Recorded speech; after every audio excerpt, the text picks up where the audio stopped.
On behalf of the Municipal Council, we welcome you to our meeting March 12, 2024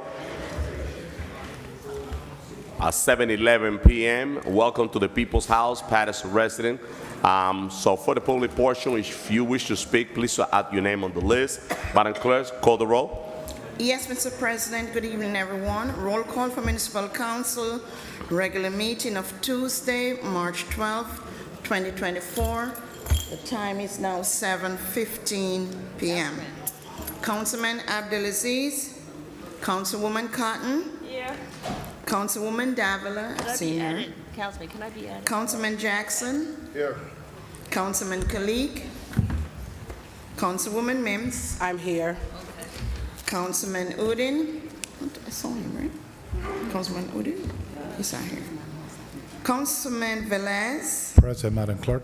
Mr. President. Present, Madam Clerk. Thank you. Mr. President, this evening's prayer will be rendered by none other than the Reverend Phyllis Riley, Associate Minister of Calvary Baptist Church, which has been followed by the flag salute led by Councilwoman Maritza Davila. Let's stand for prayer. Please stand. You can.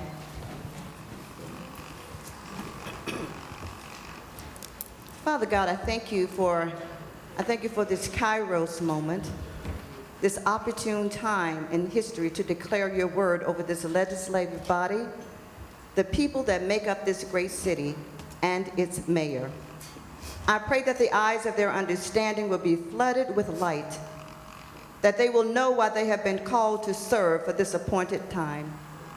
I pray that they will seek to know how to apply your word in every matter concerning the city of Paterson and its people. For the word of God is the final authority on all matters, and there is no authority except that which has been sanctioned by you. Amen. For it is you who created government and rested it on the shoulders of your Son, who delegated man to carry it out according to your divine will and purpose. I pray that the council as a whole will come to understand that only the word of God applied and believed is able to bring unity to the legislative and administrative body.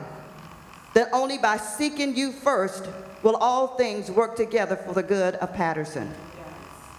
Only when there is a genuine love and reverence for you as an ever-present, active God in the city of Paterson will you pour out of your spirit wisdom, revelation, knowledge, so that this city can be all that you purposed it to be. Father, I declare a shift on this council and administration from old paradigms that have proven ineffective. And I declare your preeminence in every decision made concerning the people of this great city. For as it is written, those that rule must be just.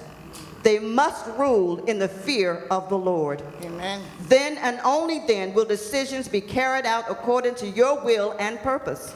And then and only then will light begin to shine upon this great city of righteousness.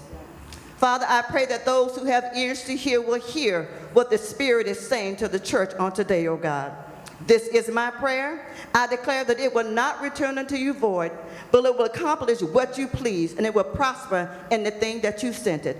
This is my prayer in the name of Jesus. Amen. Amen. Amen.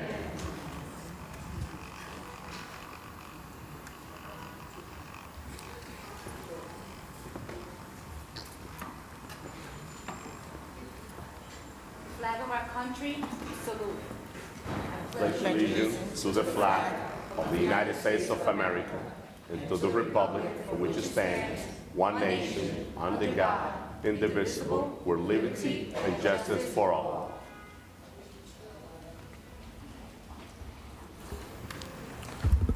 Now let's do a moment of silence for our troop and for those that lost a loved one in our community.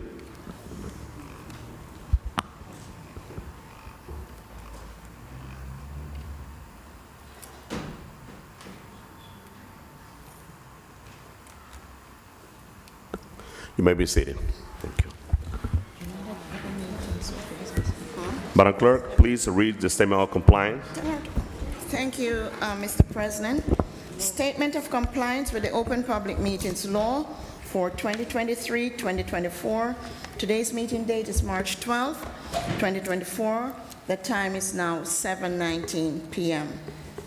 Adequate notice of this meeting was compiled and disseminated in accordance with the Open Public Meetings Law in the following manner. 1. The annual notice of regular meetings and workshop sessions of the Municipal Council was compiled for the year 2023-2024 on about July 1, 2023. 2. A schedule of the regular meetings and workshop sessions of the Municipal Council for the year 2023-2024 was duly transmitted on or about July 1, 2023 to the North Jersey Herald News, the Record, the Arabic Voice, the Italian Voice, the Passaic County Pulse, Dominicana News, La Quisqueya Internacional, El Especial, the Paterson Press, the City Post News, Tap into Paterson, the weekly Bangla Patrika, in addition to any other publication duly requesting such notices. 3.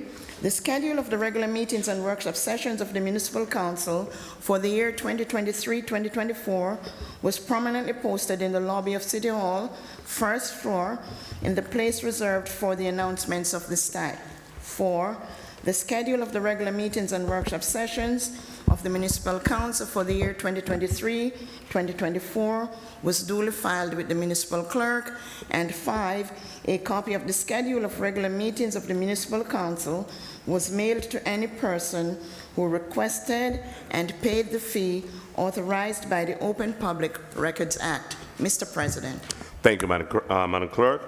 Before we go with the payment of bill, Councilman Velez has a quick presentation. Councilman Velez.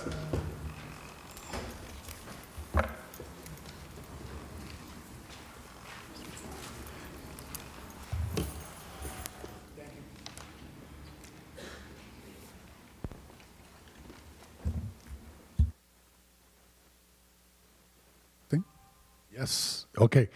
Thank you, Council President and my colleagues, Madam Clerk. So this presentation I'm going to do tonight is supposed to be done last meeting, but because the schedule was so tight, the program was tight, and we had a busy agenda, so we left it for today. And today is a special moment for this youth, for this group. I went to a place in Paterson, right here in the 5th Ward, called Bocaditos. And I'm standing outside, and I listened to this perfect band playing.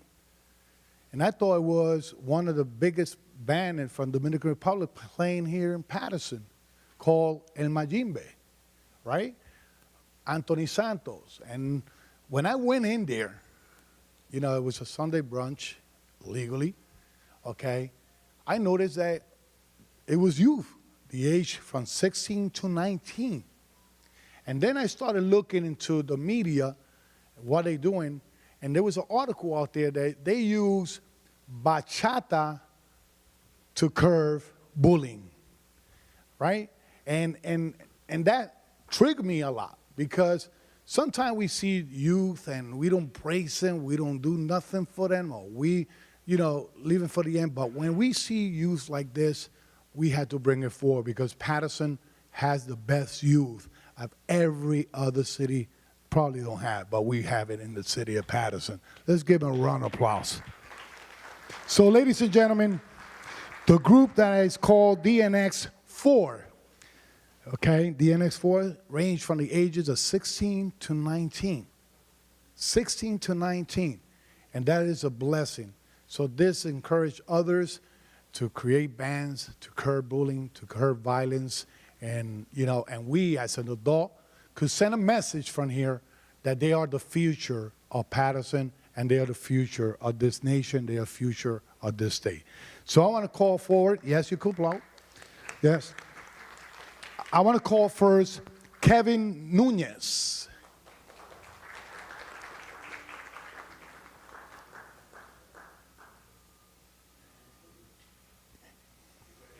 Yeah, they got instruction, right? Okay. Okay. Say hi to her first. Okay. Congratulations. Next one is Jean Luis Abreu.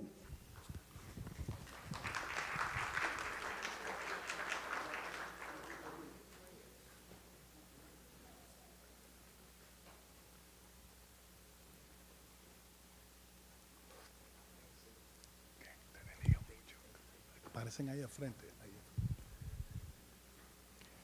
Giancarlos Rosario.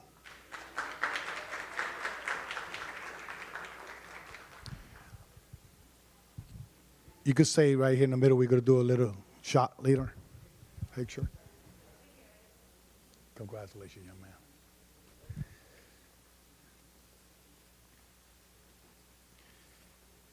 Iván Mete Trax Chévere.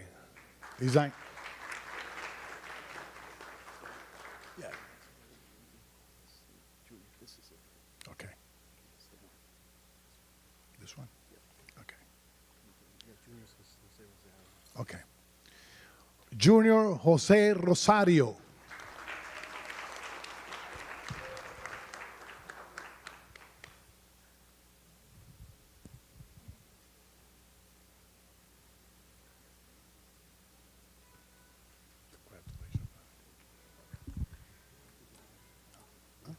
Yes, of course, man. So this is part of the band. You know, it's a group of, I believe, 7, 10 youth, okay? But the gentleman that I'm going to call now, he just told me, please don't say mine, but, you know, if we cannot, we need to recognize them too, because they dedicated their time with the youth, keeping out of crime, keeping out of the street, good education, so we need to praise them too. So the manager of DNX4, Marvin Flores.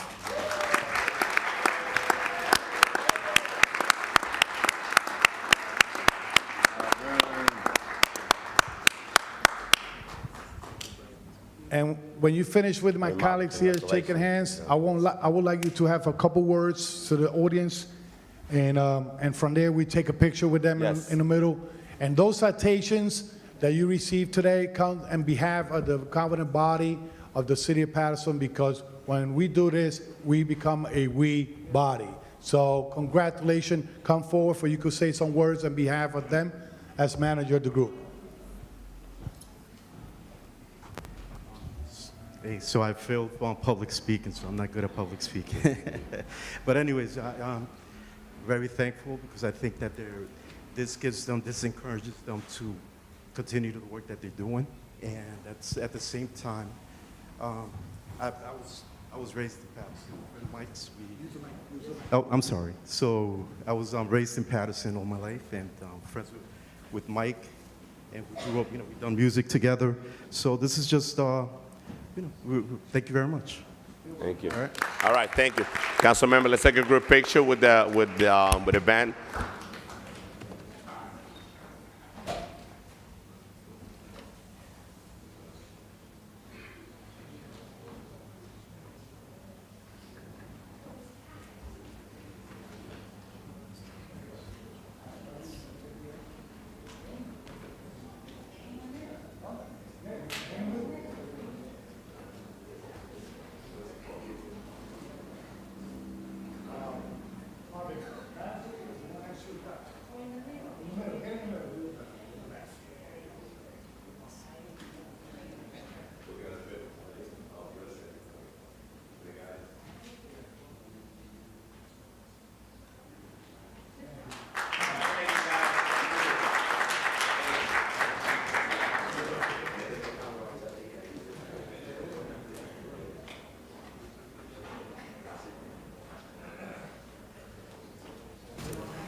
Council President. All right. So, council members, before we start with the agenda, let's put our hands together one more time for the youth. It's important. We have to encourage our children, you know, And they are the future. They are our future. We have so many great children in our community, great kids with a lot of talent. We have to promote the positive things that happen in our community. Before I open the floor to my council colleague, and before I start the agenda, let me talk about Marvin. something extremely important before we start this meeting. So I know a lot of members of the community came here to talk about the early voting. So this is important that you hear this, right? So far, right now, I spoke with the superintendent of the Board of Election, Madam Clerk, and we also have spoke. With the early voting on February the 20th, Madam Clerk sent a letter to the county requesting the early voting. So the early voting is a go as now. So we don't have to submit any legislation in support of early voting. There's no need for that because early voting is in place right now. Now, if any council member doesn't agree with early voting, that council member could bring a legislation to stop the early voting, to repeal early voting. That's what needs to be done. So there's no need for legislation in support of early voting. I spoke with the superintendent of elections. Some council members feel that there should be more polling sites available for the early voting process. The superintendent of election expressed, say they're welcome to receive any recommendation. So if any council member has a recommendation, we have to put a letter and send it through the clerk, and they will look into, the commissioner, they will look into the early voting, the different site that you guys want to add on. So they're not against that. That is a recommendation they're willing to look into. Also, I will open the floor to Madam Clerk, so that way she could, just reiterate on that. That way we could take that out of the way. So right now, so far, if any council member wish to put a legislation to repeal it, they're more than welcome. So far, we don't need in Paterson. So far, we don't need to do anything. We have to look into also, during the June election and November election, they used 10 early voting sites. They used 2 in Paterson, and the rest of the 8 polling sites, they distributed within the 15 municipality in the city of Paterson. So with that being said, Madam Clerk. So, thanks, Council President. I have sent communication to the Board of Elections, the attention of the administrator, regarding the early voting and the polling sites. I am still awaiting a response from them. So as soon as I have the response, I'll circulate it to the members of the council. Thank you. And let's... Council President. Sure, Councilwoman. I have Councilman Udine, and right after I have Councilman... No, Council Member, just a minute. I got you, Councilman Jackson. Let's start the meeting in a positive way. So, Council members, so let's keep in mind that the Board of Election, they are the one authorized to add additional polling site. So through the clerk, she will communicate with the county, with the Board of Election, and they will choose, they will decide if that polling site is available or not. So far, there's 2 polling sites in the city of Paterson, and that's where we are right now. I got 3 council members that asked for the floor: Councilman Jackson, Councilman Udine, and Councilwoman Mims. Councilman Jackson. Thank you, Council President. The moment is coming past. Just give me a moment. This is getting very childish, if you will, Council President. We had a moment when the gentleman, the young people were here. So he derailed and went to a whole nother topic that was not even a part of the discussion. But anyway, let me just say this. I'm happy to see the young people to get acknowledged. Longtime friend Marvin, the other gentleman that Councilman Velez did not pronounce his name correctly. That's part of the reason why I wanted to speak. Wanted to make sure that he gets properly acknowledged. His name is Ivan Matrax Chavez. He is if any of you know the Jay-Z record with Shy, that was recorded here in Paterson. I was a part of that. That young man, Mate, had recorded that and many, many other hits. He travels the world with Romeo Santos, who's a Michael Jackson of the Latin world. He's right here from Paterson.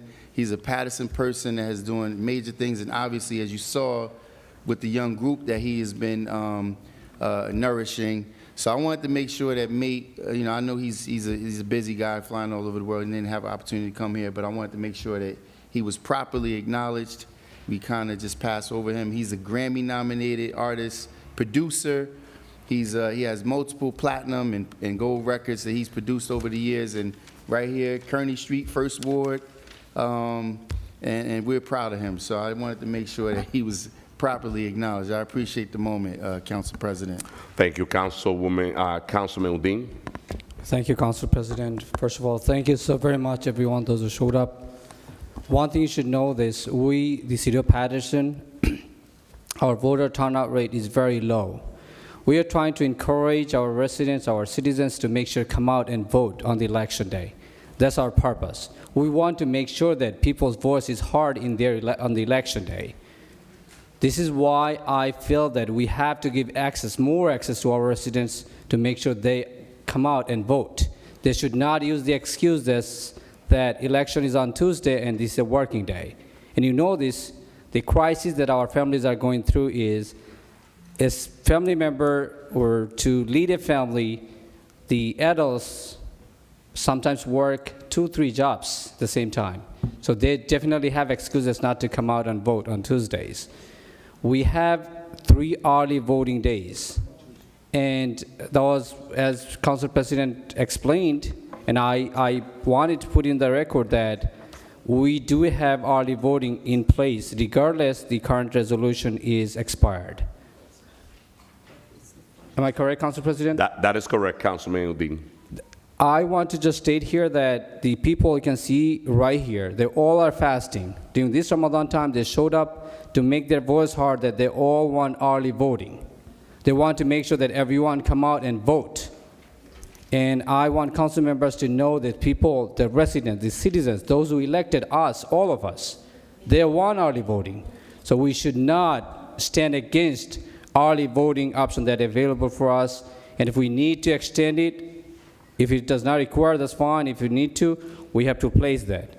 But again, since people came, Council President, I would just request that if you would like to hear from them, and I think we should, if you can bring or can call the public portion earlier so that you can hear their logical point that why they want early voting in place. Thank you. Thank you, Councilman. Councilwoman Mims. Yeah, so first and foremost, the item is not on the agenda. So asking the public to come speak, I'm not sure why. It's not on the agenda. That's number one. Council members, Councilwoman Mims, Udine, House of Floor. To the public, Let's be respectful to our Council colleague. Go ahead, Councilwoman Mims. Councilman Udine. So let me be clear. I don't have an issue with early voting. I think you should give opportunities for people to vote. My concern is, why is it only in the 2nd and the 3rd ward? That's my issue. When 1st, 4th, 5th, and 6th, the people that live in those wards are not convenienced the same way the 2nd and the 3rd are, I have an issue with that. I am councilwoman at large. I represent the entire city. So to sit and advocate for 2 wards, it speaks volumes to me. Because you have to think of every resident in the city of Paterson. When this item came before us before, we met. The council requested that there would be more locations. They denied us and only gave us the 2 locations. That's been our stand. I don't think any council member is against early voting. We encourage it. We want to early vote. Give people an opportunity. But I'm sure the people that are here watching, I want you to be clear. Just like you can vote early in the 2nd ward and the 3rd ward, let our seniors be convenienced. Let our young people be convenienced. They need the same convenience that our seniors are not going to leave their buildings to go to 300 McBride Ave. They're not going to leave their buildings to go to Durham Ave. They're just not going to do it. And to say, well, just have it there is selfish. I think it's a selfish motive and intent. We have to think of every person in the city of Paterson. Now, I'm going to put this on the table. Council President, you made a statement that you heard from the Superintendent of Elections. Now, if you heard from them, I would like to see a copy of that email sent to all council members, because in contradiction, the clerk says she reached out and had not heard anything. That's what she just stated. So, Yes, so, I did. So I did you reach get an out. email? I have not heard. So I did she not reached get out, a response as yet. right, and she has not gotten a response. So I'm confused, and I'm going to reach out to the Passaic. I'm going to reach out to the Superintendent of Elections. And I'm going to reach out because, Council President, if you reached out, I would like that email sent to all council members. And then I want to ask the question, why did they respond to you and not to our Madam Clerk? I think there's a concern here if that's what happened. Sure. I'm going to send a text message. I'm letting you know right now. While we're sitting here, I'm sending a text to the superintendent of elections, because if you reached out to her and there was a response, I'm going to ask for that response to be sent to all council members, because I want to get some clarity around why one is being responded to and our Madam Clerk, who does the elections, did not get a response. We need to get some clarity. I stand in total support of early voting, but I totally do not support not being able to give it to all the other wards. Stop only giving it to certain sections of the city. Right. Stop forgetting the other residents. And guess what? When you do second and third ward, because you forget the other wards, you have a low voter turnout that come out early. If you want people to vote, open it up across the city. That's what I'm saying, and that's what should take place. And this entire council should be fighting, and we should be saying the same thing and standing on the same ground. And if we're not doing that, then there's something else that's going on behind it. Council President, I just want to put that on the record. Thank you. Thank you. And Councilman Velez, you next. But before that, you're 100% correct, Councilman Mims. And I reached out to the Board of Election today. My secretary, Ms. Phillips, she reached out and she connected me with the superintendent of the Board of Election. I reached out to them because I want some clarity, and they specifically say early voting is in place. If you want to repeal it, you guys have the power to do it. If any council member wish to, because it doesn't agree on, that's in our power. Now, they have the authority to add more polling site or no. And he was very clear.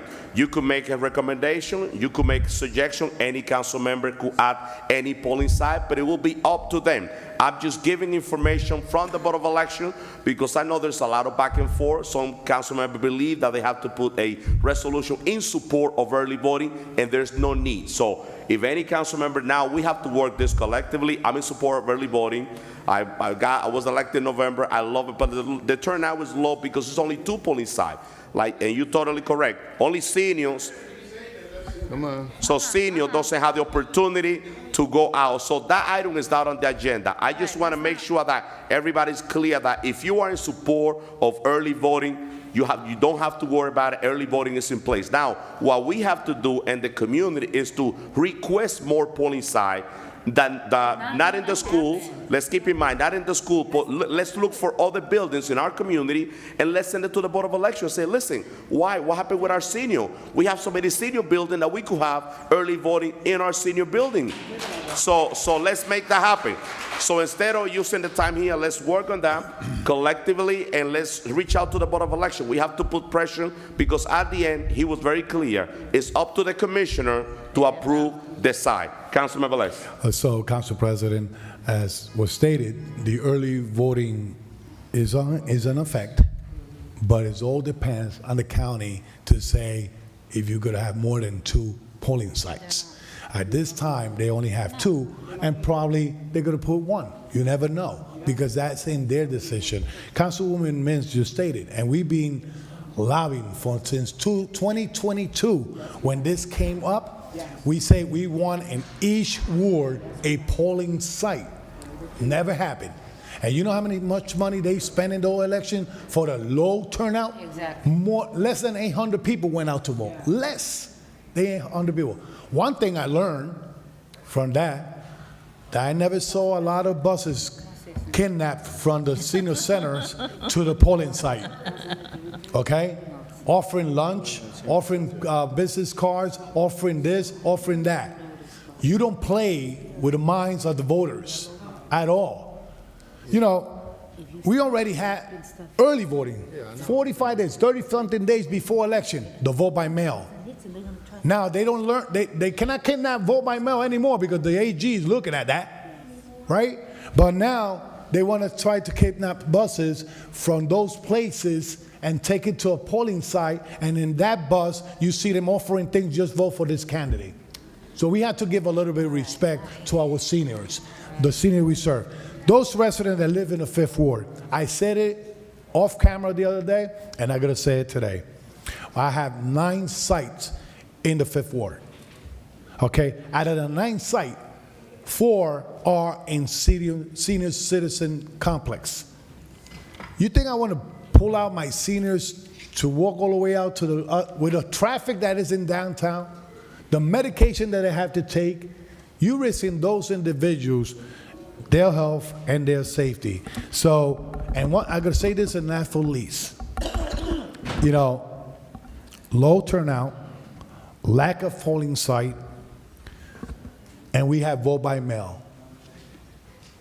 We support that people go out and vote, but it's a fair across the board that will serve the whole entire community and that people is not feel disfranchised.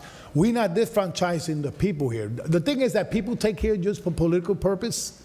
They just start saying that we against, that this is this and this is that, but we want everybody to participate. Now, if you don't want to go out early to vote, make sure that your polling site, that you one that you always assign to go out and vote, go vote. Make your voice heard. Make sure you vote for Louis Velez, but vote. Thank you, That's it, Councilman. Council President. Councilman Jackson, right after Councilwoman Davila. Council President. Councilman Jackson, then. You're Council next. President. So let me make some corrections. First of all, the low voter turnout has absolutely nothing to do with polling sites. We just took a large bus down to New Brunswick in support of Ras Baraka for governor. And we'll travel wherever we need to travel when you're going to support something that's going to be in your best interest. The low voter turnout was because of such a poor performance over the first term of this administration. When people riding around see garbage everywhere, when the numbers are being reported falsely, talking about the crime is being reduced. There were 3 shootings today, 7 shootings this week. My neighbor's car was shot just driving down Clinton Street 3 times after she just dropped her grandchildren off, but we're over here towing cars at 10 o'clock at night for being too close to the crosswalk. Also, here's another correction. This item isn't on the agenda, but it's the council president that felt the need to discuss it. He brought it up. So now when somebody is saying that we should have a discussion or let the public have an opportunity to talk about it, oh, it's not an agenda item. You made it an agenda item by talking about it. Let me set the record straight even further. Someone on this council tried their best to have it repealed. While the false information that was given from the city attorney's office saying that it was a need to do it every single time and renew it, but obviously now we find out that that's false. Who did the research on the legislation? It should have been done from the legal department. It should have to be the clerk or whomever else reaching out to the county clerk. If we had an item placed on the agenda, there should have been appropriate research done by the legal department to find out whether or not there was a necessity. And if those of you who don't recall, go back and watch the meeting because I spoke totally against it. And Corporation Counsel said out of his mouth that it was required that we continue to renew it each year. Now we're finding out differently. But remember, I said that then, as I normally do. So let's set the record straight. The polling sites aren't in the first ward, but I will have transportation for my residents who are looking forward to breaking new records in the first ward to get people out because they're tired of hearing, listen. And then let me, one last thing. First of all, as my business has been unlawfully and unfairly targeted, I don't have extra money to be paying people to come forward here and speak on my behalf. I don't need to pay people or coerce people to come here and speak on my behalf. When resident after resident and people after people continue to come forward and talk about the truth that Councilman Jackson is talking and reiterate some of the things that I'm talking about, it's not me carrying anybody or anyone else carrying my water. It's people acknowledging that they're being cheated, we're being mistreated, and for all of you who have any letter of doubt, let me say this. You know who you should be blaming? That chairman that we just named the street after. The chairman, the Passaic County chairman, who is looking to control these elections, who made a move to bring the school board elections during the large-scale elections, right? Now, who in choosing a sheriff in a predominantly minority town, how many years we gotta wait to get representation on the sheriff's department? Over 400 officers, 25 black. But you black people keep running out there supporting the Democratic Party like they got your best interests in mind. And if the Bangladesh think that your representation is even bigger, go count the numbers. Even the Hispanic community, which is 70%, has less than 50 officers on the sheriff's department. And yet again, we had a Muslim, we had an African American, we had people from Paterson that was candidates to put their name up for sheriff, and all of them gets bypassed. How does that look? Further, right? This governor came into Paterson talking about he would never cut the school budget. The first thing he did was cut our school budget. Then when I came after him, now you see me being unfairly targeted. Well, I'm gonna tell you this. I don't care what skin color you are.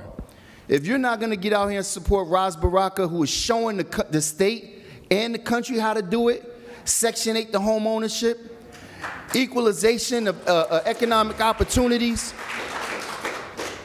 This governor, over his tenure, the last 5 years, 0.14% of access to contracts for the black community.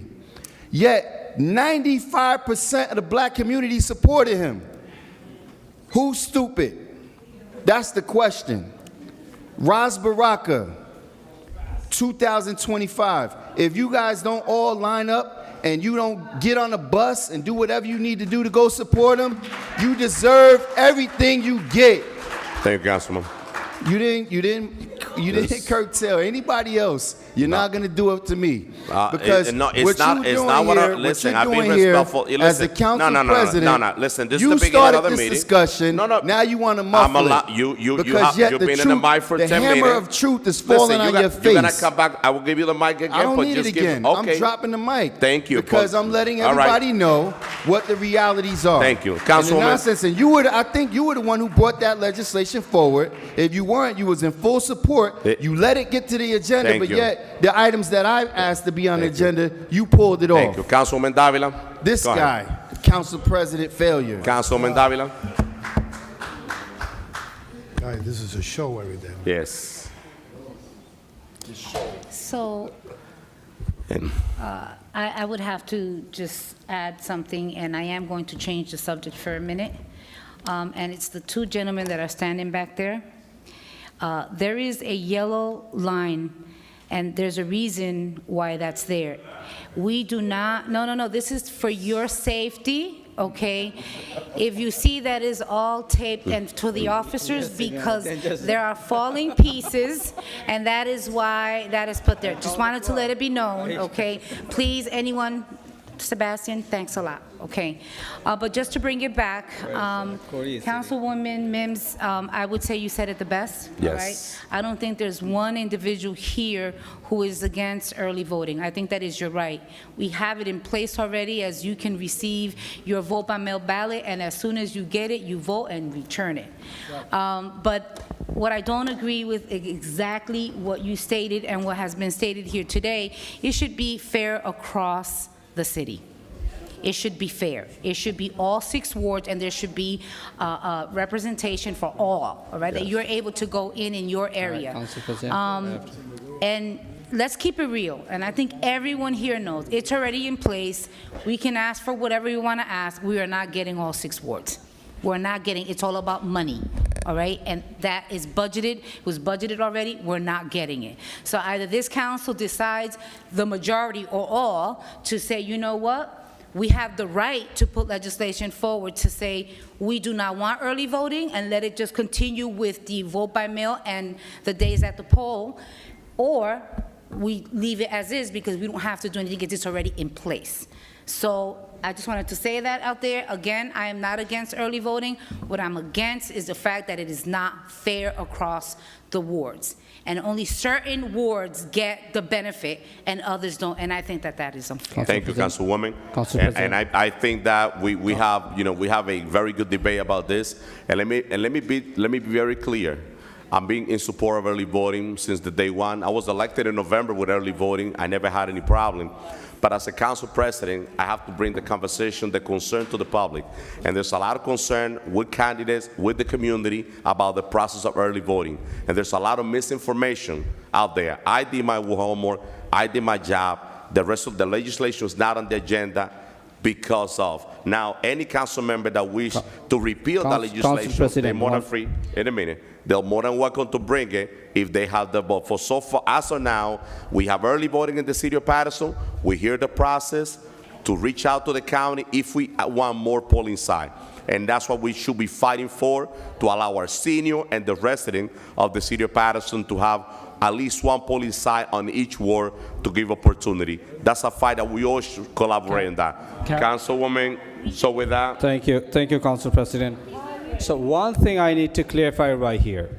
The resolution does not state how many voting sites we have or we should have. Does not say that. It states that we want, it states the intention that we want early voting. That's all it says. Now, I have no idea what stops you from moving it forward. It does not say that we want 2 or we want 6. It just says we want early voting. Now, previously that resolution was passed in this chamber and we were awarded 2 sites.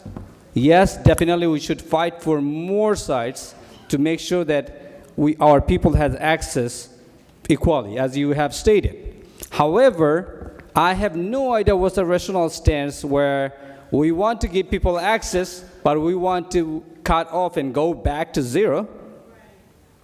What's the rationale on this? I have no clue. But if you state on the resolution independently, resolution does not state about the numbers of the polling site that we want. So I think we should move forward.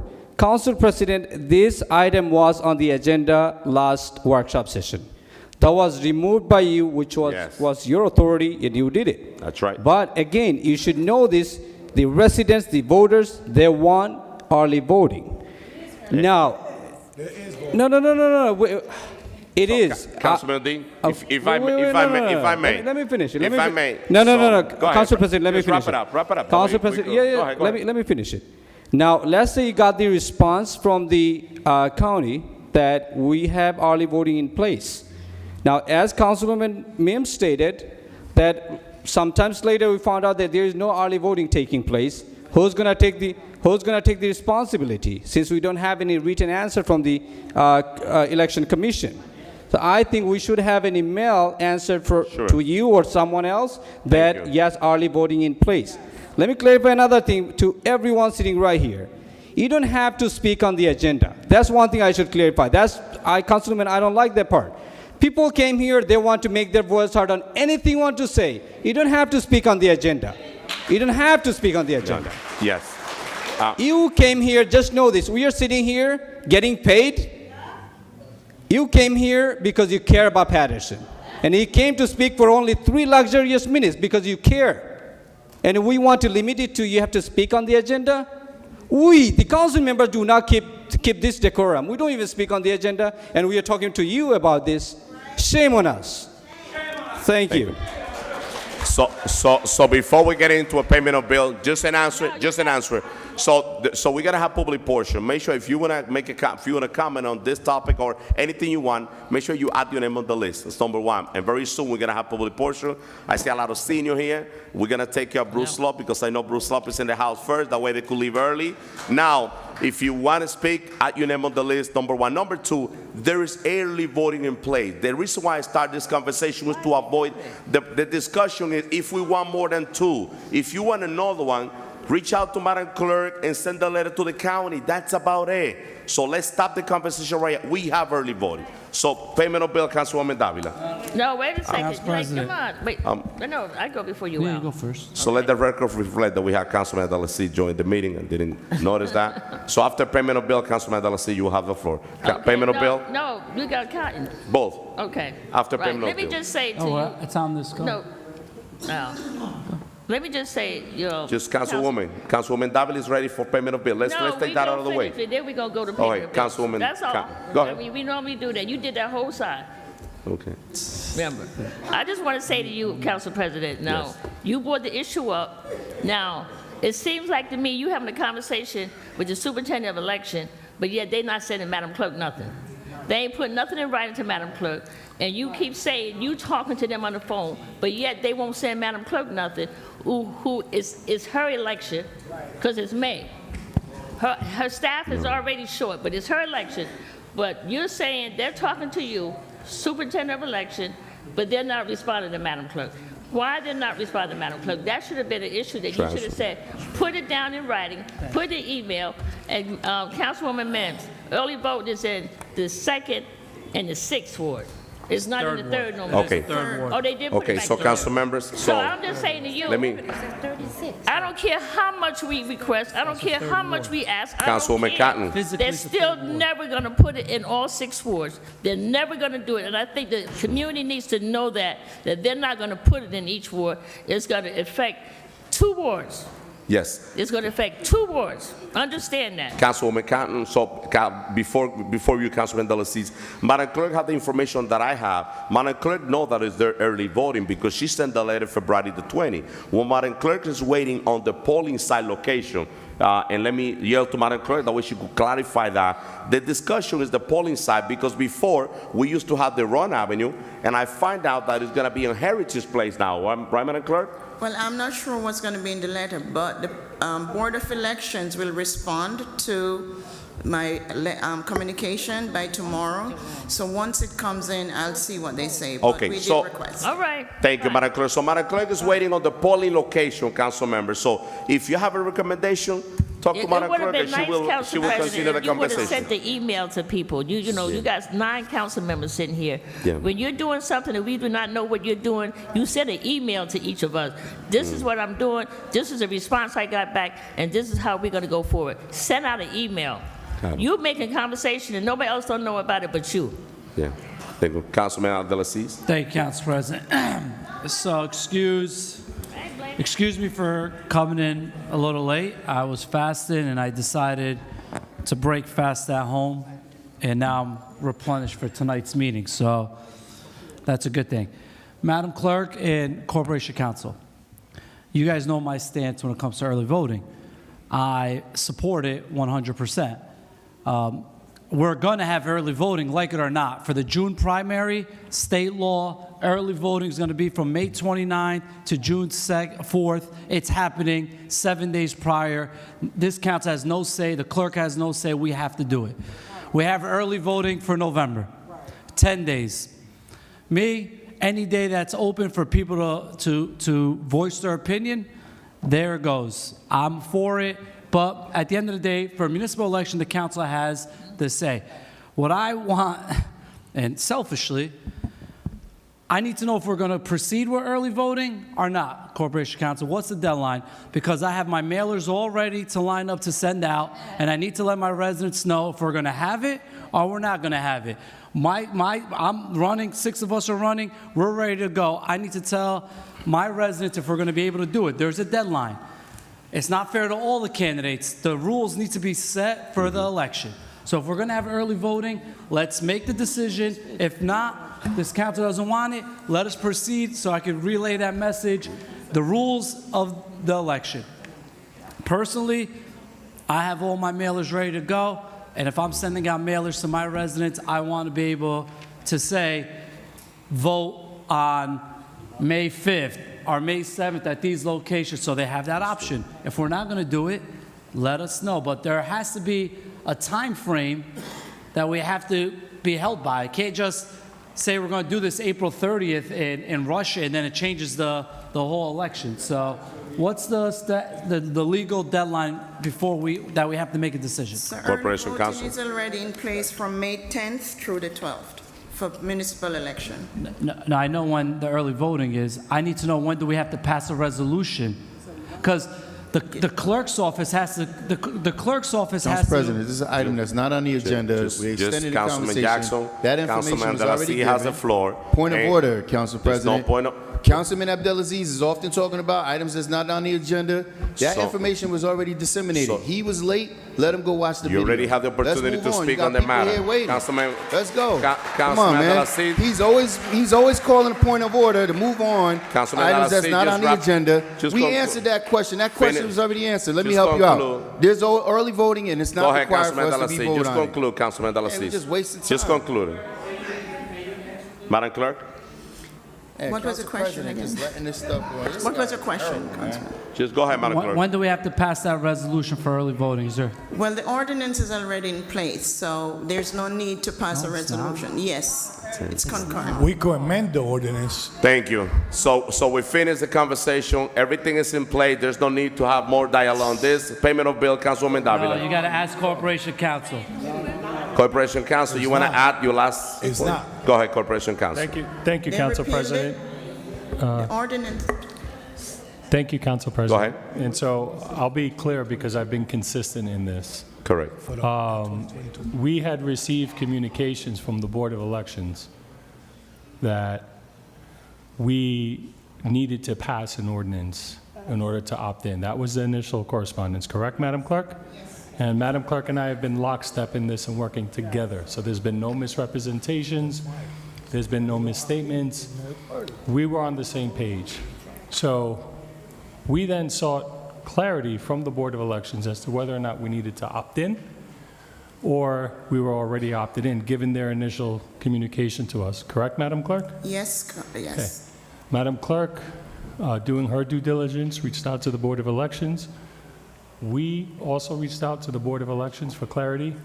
I have not received anything in writing from them, and I understand Madam Clerk has not received anything in writing from I them, am correct? told that I'll get something in writing by tomorrow. Okay. And so out of an abundance of caution, and if anybody read the ordinance that we drafted, out of an abundance of caution, because of the muddled waters created, we drafted an ordinance to make sure we were opted in, because if that was truly the council's intention, we wanted it to be reaffirmed, and we didn't want the voters of the city of Paterson to not have that opportunity.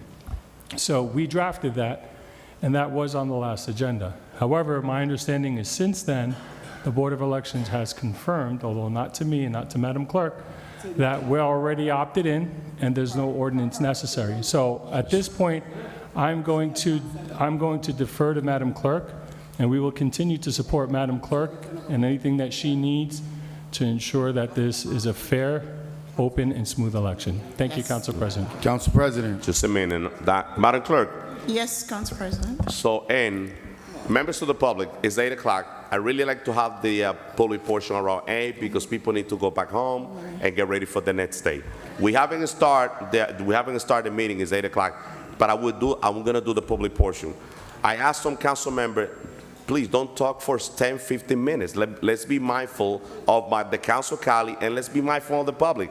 When I try to stop, I don't try to stop somebody just because. But after you speaking for 10, 15 minutes, not fair. Now, this is what I'm going to do. Council Madam President. Clerk, we received, when I called the county, just for this situation, when I called the county, they told me that you sent the letter February the 20th, affirming that we want early voting. Yes. And they say that early voting is in place. Is that correct or not? They said they'll respond to me by tomorrow. Because when I called, they say that early voting is in place. So It's in place. what we're gonna Early do voting is is in tomorrow. place, right. What we're gonna do tomorrow, when you get that confirmation, you I gotta send it to circulate it. all our council Cali Yes. and everybody. Because as a candidate, all the candidate and everybody involved in this election need to have the right information in order for us to move forward. Let's do payment of bill. Council President. Councilwoman Davila. Payment Council of bill. President. Payment of bill. No, we're not doing that. No, we're moving forward. Corporation Council just stated an untruth. We're moving forward. We're not moving forward. Councilman, This you guy, say he that wants this to item was talk not on over the and over. agenda now. Listen, but you're gonna Nah, give everybody payment of else bill. an opportunity Payment to of bill. speak. Council Davila, President, You want to do payment of bill? Payment of Councilwoman bill, Davila, why Mauricio. Corporation Council just Can you said do that the payment of last bill? item that was on Payment the of bill. agenda Payment of was bills. to Council was to President. approve it. Thank That's you. not true. Go ahead, Councilman. The last item that was on that Corporation Council So- prepared Payment of was bills. to repeal. Payment of It bill. was not to Council continue President. with Yes, go ahead, man. Go ahead, with early Councilwoman. voting. Payment of bill. That last item that Corporation Payment of bill, Council Councilwoman. Go wrote ahead. was to repeal So- voting. Go ahead. That's a lie. For him to sit here and lie, and then you just pass over it. The item that was on the agenda the last time was to Council President. repeal Councilwoman early voting. Davila. It was not to allow it. Councilwoman Davila. I'm not going to sit here and allow Thank you. another Council lie just President. to be Go ahead. passed. The And payment of bill. summary of disbursements are for $23,875,525.71. We had a payroll week of $5,065,079.32. I want you to look at the computer checks. The Board of Education got payment for, I believe it was January and February. Am I correct, Madam PA? Okay. That totaled $12,194,728.34 payment to the Board of Education. In addition, if you look at the $4,500,430.81, that right there are payments for retirees. Am I correct, Madam BA? All right. So, with that said, I motion for payment of bills for the amount of $23,875,525. Thank you. $71. I need a second. Moved by Councilwoman Davila, second by Councilman Velez. Roll call, Madam Clerk, on payment of bill. Yes, Mr. President. Roll call on payment of bills in the amount of $23,875,525.71. Councilman Abdelaziz. Yes. Councilwoman Davila. Yes. Councilman Jackson. Thank you, Madam Clerk. I'll use this moment to bring forward a point of clarity. If you're wondering why the dysfunction in the city, this is it right here. You allow everybody else to speak, but yet when it comes time to be truthful about something, these council members made an attempt to bring forward a resolution to repeal early voting. I asked Corporation Counsel that day on what authority. The council moves by the authority of the law, meaning a state statute, a federal guideline, an ordinance. We don't just move by a rumor. They rumored that we needed to repeal it and then vote on it again, which I said then made absolutely no sense. Yet here we are. The council president brings this item up again, acting as if he's in favor. What this is about, they're measuring their popularity at the moment. During the last election, when it was the mayor's election, it was advantageous. Certain people thought that it would be great, but they know they're not as strong right now. And now they want to get the early voting out of the way. Leave it the way it is, and let's be truthful. Let's be truthful. If we're going to bring an item forward to repeal it, let's say what that is. And then if there's an authority that's provided, then quote the authority. That's the job of the Corporation Counsel, not to give an opinion that's not based on any authority of law. The law has to support and or had the foundation of which we're moving forward on, which it absolutely did not. And based on that, I cannot. If you're wondering why there's such a dysfunction, we just vote on millions and millions of dollars and have no clue on what things are for, do these types of things to mislead the public, and then play with it like it's a game. People wake up. Madam Clerk, my vote is no. Thank you, Councilman Jackson. Councilwoman Mims. So I know we had a long discussion of an item that wasn't on the agenda, but what we're voting on right now are for the payment of bills.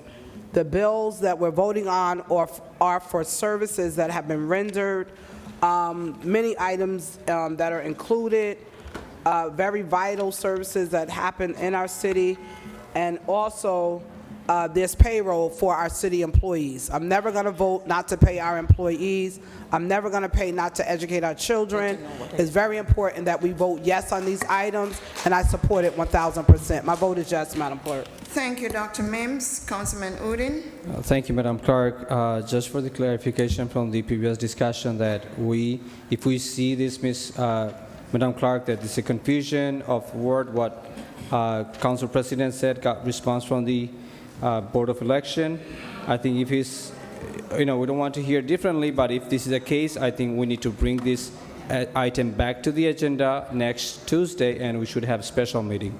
With that being said, my vote is yes to this item. Thank you, Councilman Udine. Councilman Velez? So payment of bills are school taxes, 12 million plus, and payroll, 5 million. So we know what we're voting for.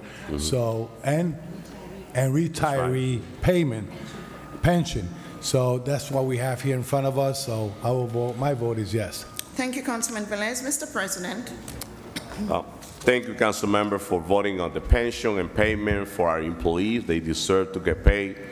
And I'm very transparent. And I was the one that removed the item from the agenda, the early voting item, and to have this discussion. As far as I know, Madam Clerk and we're on the same page. What I hear, I'm very sure Madam Clerk here, and we're gonna wait for the response tomorrow from the county. The floor is open for whoever wants to put any legislation on the floor. As a council president, I'm here to run the meeting respectfully. Some council members, their goal is to fight against other council colleagues. That's not my goal here. My goal is to find solution to the problem. So with that being said, Madam Clerk, my vote is yes. Thank you, Council President. The votes are 6 yeses, 1 no, 2 absences. Payment of bills in the amount of $23,875,525.71 is hereby adopted. Thank you, Madam Clerk. Let's take item number 1 on second reading. Bruce Law. Yes. Yes, let's rumble. Item number 1 is a second reading ordinance. Public hearing is required. It's an ordinance approving tax abatement for 24 months with payment in lieu of taxes for property known as Brookslow Terrace Cooperative Association, Inc., pursuant to the long-term tax exemption law, NJSA 40A:20-1. It's an administrative item. It's ordinance 24-008. So move. Second. Moved by Councilwoman Davila, Councilman Mendez, Councilman Velez, second by Councilwoman Mims. Public hearing is now open for item number 1. Members of the public who wish to speak on this item. Seeing no move to close. Seeing no move to close by Councilman Mims, second by Councilwoman Davila. Roll call to close the public hearing on item number 1, Madam Clerk. Yes, Mr. President. Roll call to close the public hearing on item number 1. Councilman Abdelaziz. Yes. Councilwoman Cotton. Councilwoman Davila. Yes. Councilman Jackson. Thank you, Madam Clerk. To my good residents of Brook Slope, I would like to be the first to congratulate you guys and to say, as I told you before, I got you. Remember what I told you then, and just think about the amount of discourse you was met with in previous meetings, and now how God sees favor to move mountains in your direction. And let's be mindful of that. So I'm proud of this moment. Congratulations, Madam Clerk. My vote is yes. Thank you, Councilman Jackson. Councilwoman Mims. So right now, we're just closing the public portion. We will vote for the item in a few minutes. Thank you. So you can clap then. Don't clap yet, because you don't got the vote yet. Right now, we're just closing the public portion. I want y'all to wait. I want you to be clapping, and then it don't happen. So I think it's fine, but I'm just helping with the process. We're just closing the public portion, but you could clap to close it too. My vote is yes to close public portion. Thank you, Dr. Mims. Yes. Thank you, Councilman Velez. Mr. President. My vote is yes, Madam Clerk, to close the public hearing. Thank you. So the votes are 7 yeses, 2 absences. Public hearing on item number 1 is hereby closed. Thank you, Madam Clerk. Roll call, Madam Clerk, on item number 1 on second reading. Roll call on item number 1 for approval. Councilman Abdelaziz. Pass. Councilwoman Cotton. Go ahead. This has been a long haul, but we get to the finish line. We're going to have 2 more years to make sure we get what we need to get. And for us, for me to say to Brook Slope that having someone, you have completely turned your board around, you have hired new attorneys, you have hired new management people, that is very important. I know it takes more than a year to get records and things straightened out. It takes 2 years at least. So I just want everyone to stay on board, stay on top of everything, make sure you be at the board meeting, make sure everybody's doing what they're supposed to do. to make sure, and I'm saying to you, I'm happy to be of support of this item, because this has been a long time coming, and I want to say, I want to make sure that you make sure that you make sure that everybody do what they're supposed to do. Don't give no slack to nobody. Make sure they do what they're supposed to do. Madam Clerk, with that being said, my vote is yes. Thank you, And watch. Thank you, Councilwoman Thank you. Cotton.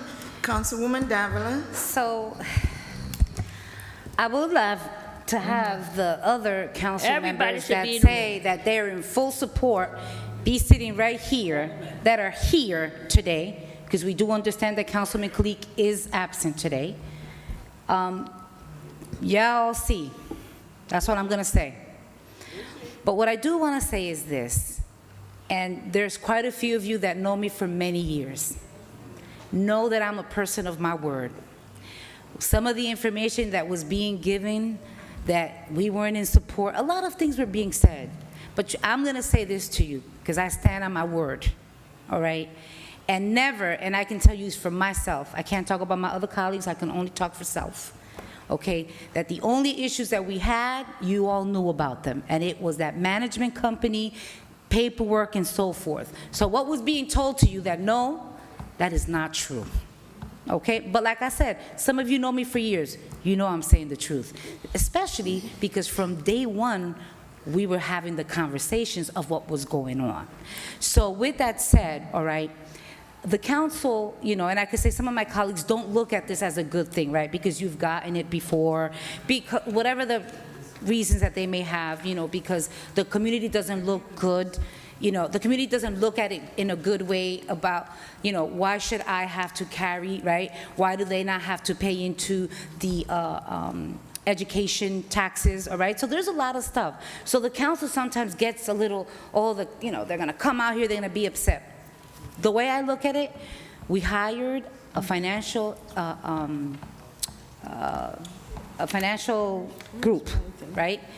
That is supposed to assist the city, right? But also gave you a hand to look at all of your paperwork and to say, this is where you need help. And they made certain recommendations. We didn't have to take the recommendations, but I really felt, just like my colleague, Councilwoman Cotton just stated, and I know you're gonna hear it from others, the importance of you didn't have a good management company. There's a lot going on. Your board has changed. And we're here now saying we want to give you that support and give you that extension that is necessary for all of the paperwork to get together. Because 2 years in, you come back and it's not there, I don't think you'll have that support. Because this is the second chance. We already gave you the extension for the year. But I stand on my word. I believe that everything is going to come together. And for all my veterans that live there, my seniors, my family members that live there, I don't know who they are, but it's okay. We won't leave it at that, all right? And, you know, for my previous colleagues that I've worked with for many years, for some of my colleagues who currently live there, right? I say that I stand and to making sure, okay, that you all receive the living that is necessary for all of you, especially those that are less, that have, unfortunately, have less income and, you know, count on, you know, this small, if I could say, fee that they pay. Others have different, you know, scenarios. So with that said, as I told you from day one, my vote is yes for the extension of 2 years. Thank you, Councilwoman Davila. Councilman Jackson. Thank you, Madam Clerk. I was just going to vote yes, but I would not pass on the opportunity to bring more truth to the table. Ownership matters. Ownership matters. When other facilities are getting pilots in perpetuity, that means forever. When elected officials bend over backwards for large developers while they're pocketing millions of dollars, when elected officials bend and move the lines for redevelopment zones for developers, but yet don't want to find some grace for residents of the community, long-standing residents of the community, second, third generation residents, we know what it is. You guys know exactly where it is, and as I said before, I got you. I will make sure if I got to drag it across the line myself, because the pressure busts pipes. Let me just put it that way. And I'm excited that this is happening, and I'm excited to see what's down the line for Brookslope Terrace. And again, ownership matters. Madam Clerk, my vote is yes. Thank you, Councilman Jackson. Councilwoman Mims. So, to the members of Brookslope that are present, you can start clapping in a few minutes. Got 3 votes, need 2 more. All right, so start getting those. You can clap after me because I'm number 4, okay? So, when you came before us the first time, even though there were some things that were not in place, even though there were some gaps and situations going, because for me, and I wrote it on my paper, I always believe in grace. I believe that even when you have not put your best foot forward, not because of yourselves, but because you just didn't know, you have to recalibrate and get some things together, rebuild your board, have conversations, meet with people. I always tell people, surround yourself with people that are smarter than yourselves. Doesn't make you any less, but it helps you to build and to grow and to continue the steadiness of what you already have in place. So when you met, the first time we voted for you, I voted yes. I have not wavered. But in between the vote, when it came, you kept coming back with information that wasn't missing. I gave out a lot of pointers, and many of you have reached out to me, you called me, you text me, and you thanked me for those pointers because a lot of that stuff you have in place. And I'm excited about that because we in life, everybody needs to be extended grace because none of us are perfect. We don't all get it together. We don't know everything. It would be great if you could, but it would just be too much for anyone to handle. And so I am grateful to see the extension of grace for Brookslope for 2 more years. It gives you an opportunity to build, an opportunity to develop and get some training within your board, and also to have guest people come in to help build and train and develop the board that may not even understand finances, pro formas, those type of things that you probably said, well, what is that? But those are things that at least show people that you're on the track of knowing what's required. So I commend you, Brookslope, for coming back, advocating, not giving up, working with NW Financial to do what you need to do, but also, as I stated before, get someone else to provide some financial oversight so if they skip a beat, you can check them too, all right? You got to check people when it comes to your checks, okay, and your payments. So with that being stated, I'm going to give grace. I represent you as your councilwoman at large. I represent the entire city, and I'm not doing it for elections because I'm not one of the 6 that's running. I won in 2022, so I'm not doing it because I'm running for office. Amen, somebody. So, Madam Clerk, my vote is yes. You can start clapping now. Thank you, Dr. Mims. Councilman Odin. Thank you, Madam Clerk, the members from the Brookslope. I just want to restate what I did in the first reading, that personally I am against abatements, pilots. When you came for extension previously for 18 months, I believe, was it 1 year? 1 year extension, yes. I supported it. No, I'm talking about the first one, 12 months, that was 12 months. I supported it. But again, you came back for another extension. Before I vote yes or no, I want to state something. I personally stand against pilot because it hurts the other members of the community. I don't want to get into details, but one thing you should know that in this 24 months, you should put yourself together to make sure that you are ready to come back. Now, if you come back for another extension, in advance, I'm saying sorry that I cannot support, because we have to think about residents in general. And with that being said, my vote is yes. Thank you, Councilman Odin. Councilman Velez. So before I vote, let me bring some clarity here to the council. I'm trying to concentrate what I say. Don't just kidding. So, listen, I'm the happy camper. So let me bring some clarity here. My colleagues are going to agree on this. we, the council, had denied pilots to private developers. And you know what was the biggest one that really I feel sorry that never went through? The Governor Tower that got 800 and plus seniors in there. And the chairman of finance in that time killed that to us to take a decision because we thought about the seniors, not about the developer.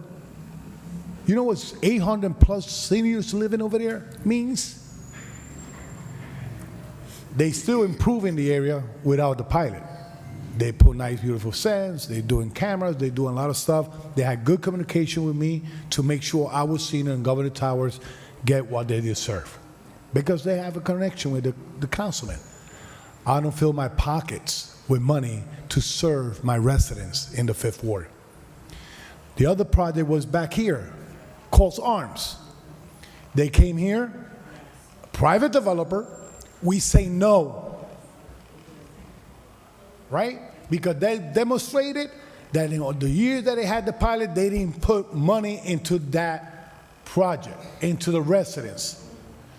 In this case, we agreed from day one to extend the pilot. What puts it on a hold to give 1 year was because the file was incomplete. Who say that? The administration. The people that were presenting Brooks Law, they was not connecting. That's history, that is a fact. Then the administration said we need to work with them. We're gonna put WF Financial on board to make it happen. We approved the 12-month. They came back requesting 18 months. So looking at the 18 months, we already lost 6 months, 7 months, right? So sitting here, I say, hold on, council, colleague, let's be fair.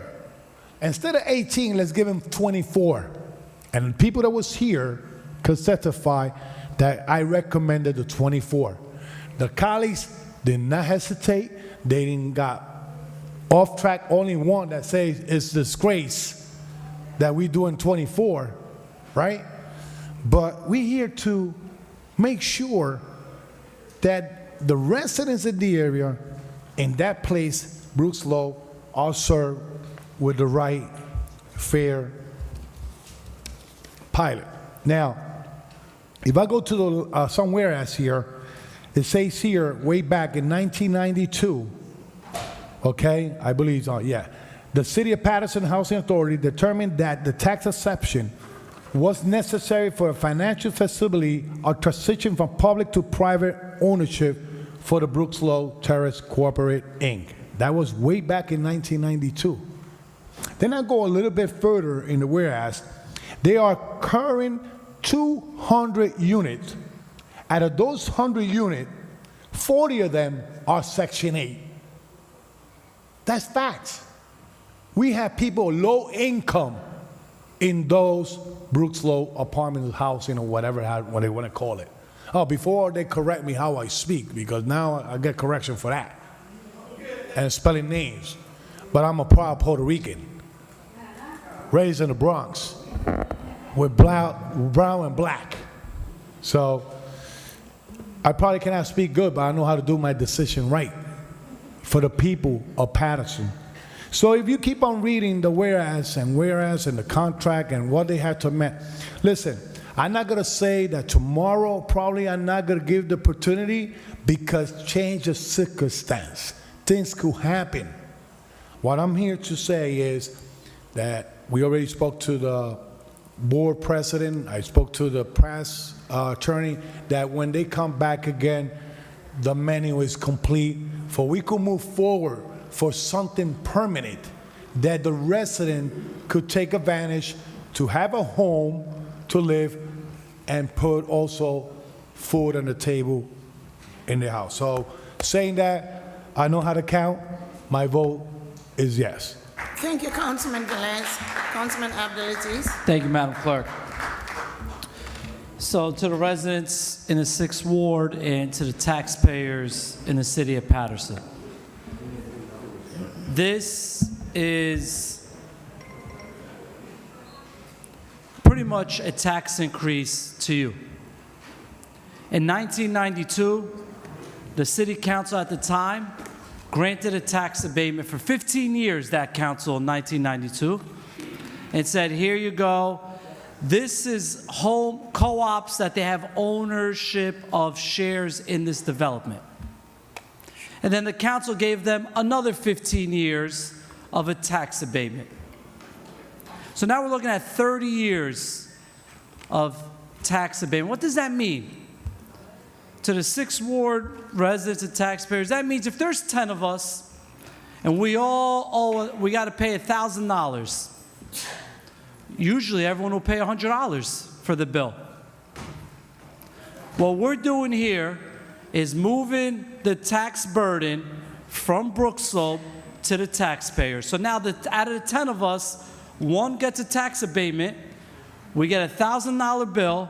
Instead of paying $100, we got to pay $111. This is a tax increase because when the school districts raises our taxes by 8%, Brook Slope doesn't pay that bill. We pick up that burden. Today, this tax abatement, and we're talking about low-income housing, there's people in Brook Slope sitting there today that make $200,000 a year with their financials that are submitted to the city of Paterson. With this vote, we just gave them a tax break. When is enough enough? When I go door to door, the first thing my residents tell me is I'm getting taxed out of this city. And things like this, and we've been slowly weeding off these tax abatements that the city council controls. Councilman Velez is right. Governor Towers had 30 years. They didn't get a tax abatement. Today, they're paying their fair share. Colts Arm came back for a renewal for 30 years. They're paying their fair share. 30 years for Brook Slope for home ownership. Garrett Heights, up on the hill, they had a tax abatement. They came here for an extension. It was denied by the council. Today, with this being passed, it's a tax increase to the taxpayers. That's the truth. While the school board is raising our taxes, they don't pay that share. The taxpayers pay that share, and I can't support this, and I won't support this in 2 years. My vote is no. Thank you, Councilman Abdulaziz. Mr. President. Thank you, Madam Clerk. So I took this item first because this item is we've been having discussion about this item for a while. But let me just tell you this. In order for you to get something done, you have to be able to sit on the table, either sometimes with people that you don't agree on, sometimes with people that you don't like on. And just pay attention to this.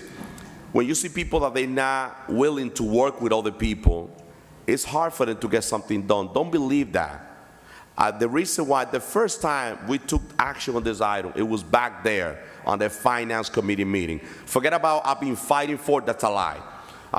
So you could say whatever. If you're not willing to sit on the table with a person, even if you don't like that person, if you don't agree with that person, this is not about me. It's not about the mayor. It's not about some people say, oh, now you're working with the mayor. No, I got to work on things that matter for the city of Paterson, with the mayor, with the VA, with anybody.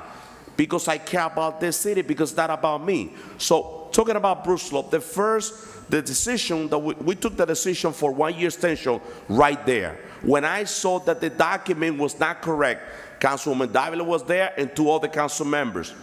So we noticed that there was a need for an extension because the document was not ready, the construction projection was not ready.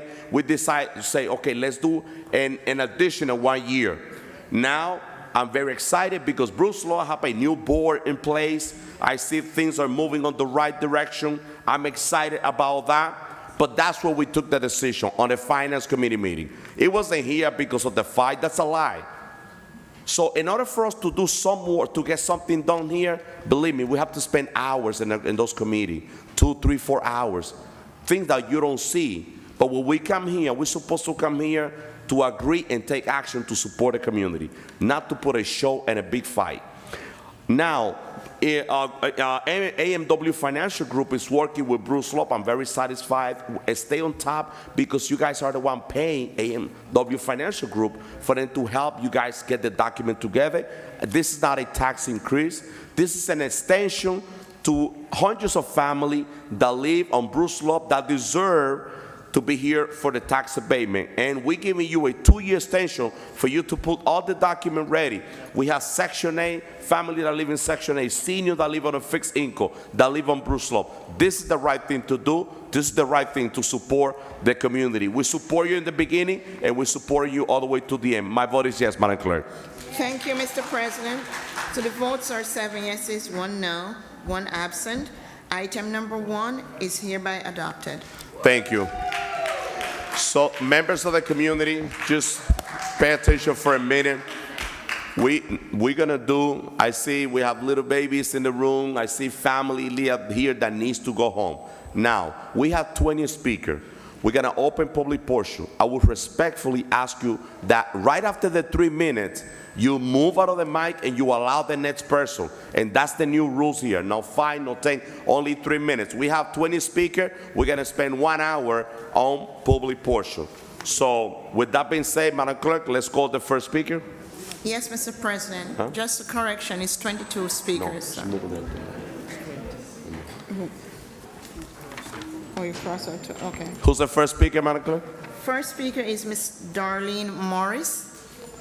Darlene. You're welcome. Darlene, good evening. How are you? Hi, my name is Darlene Morris, and I thank you for this opportunity to be able to speak, and I'm going to try to get out everything I want to say. Particularly, I'm speaking particularly to the black community, although I think it's applicable to everybody. What I want to say is that there's no white horse, and nobody's coming to save us, okay? I see so many things going on. I looked at the other day how that, I think it was in the first ward, how that the police came in at night to start towing cars. First of all, the city is overcrowded. You have big buildings and people are in those big buildings, so you don't have anywhere to park. And then they come in the quiet of the night when people are sleeping, and these people are low income anyway, most of them, and then somebody's coming to take their car, which they can't get to work tomorrow, they can't take their kids to school, and the streets are crowded. Where are they supposed to put their cars? I think it's reprehensible and the lady that was praying said that the people in leadership are supposed to be equal judges. Well, it doesn't happen across the board. All night long I kept hearing, oh, everything is fair, everything. Abdulaziz is talking about somebody's going to pay an extra $1. Well, when I rode down his ward today, all the streets were as smooth as a baby's ass. When I came on the 4th ward, I'm afraid that all my axles are gonna break because all the roads are so screwed up. Those are some serious problems. It's not equal. It's not equal anywhere, but what we do want is equanimity. We want people to be able to get the things that they need, and you know as well as I know that it's not fair, and I'll give you some examples. The art factory. They run up the code, but they get to do business. Abby's, Libby's, they didn't pay rent for years. They get to stay. Mike Jackson, they send somebody down in the middle of the weekend to close this restaurant so a black business can't do business. We don't get equality, so we at least want equanimity.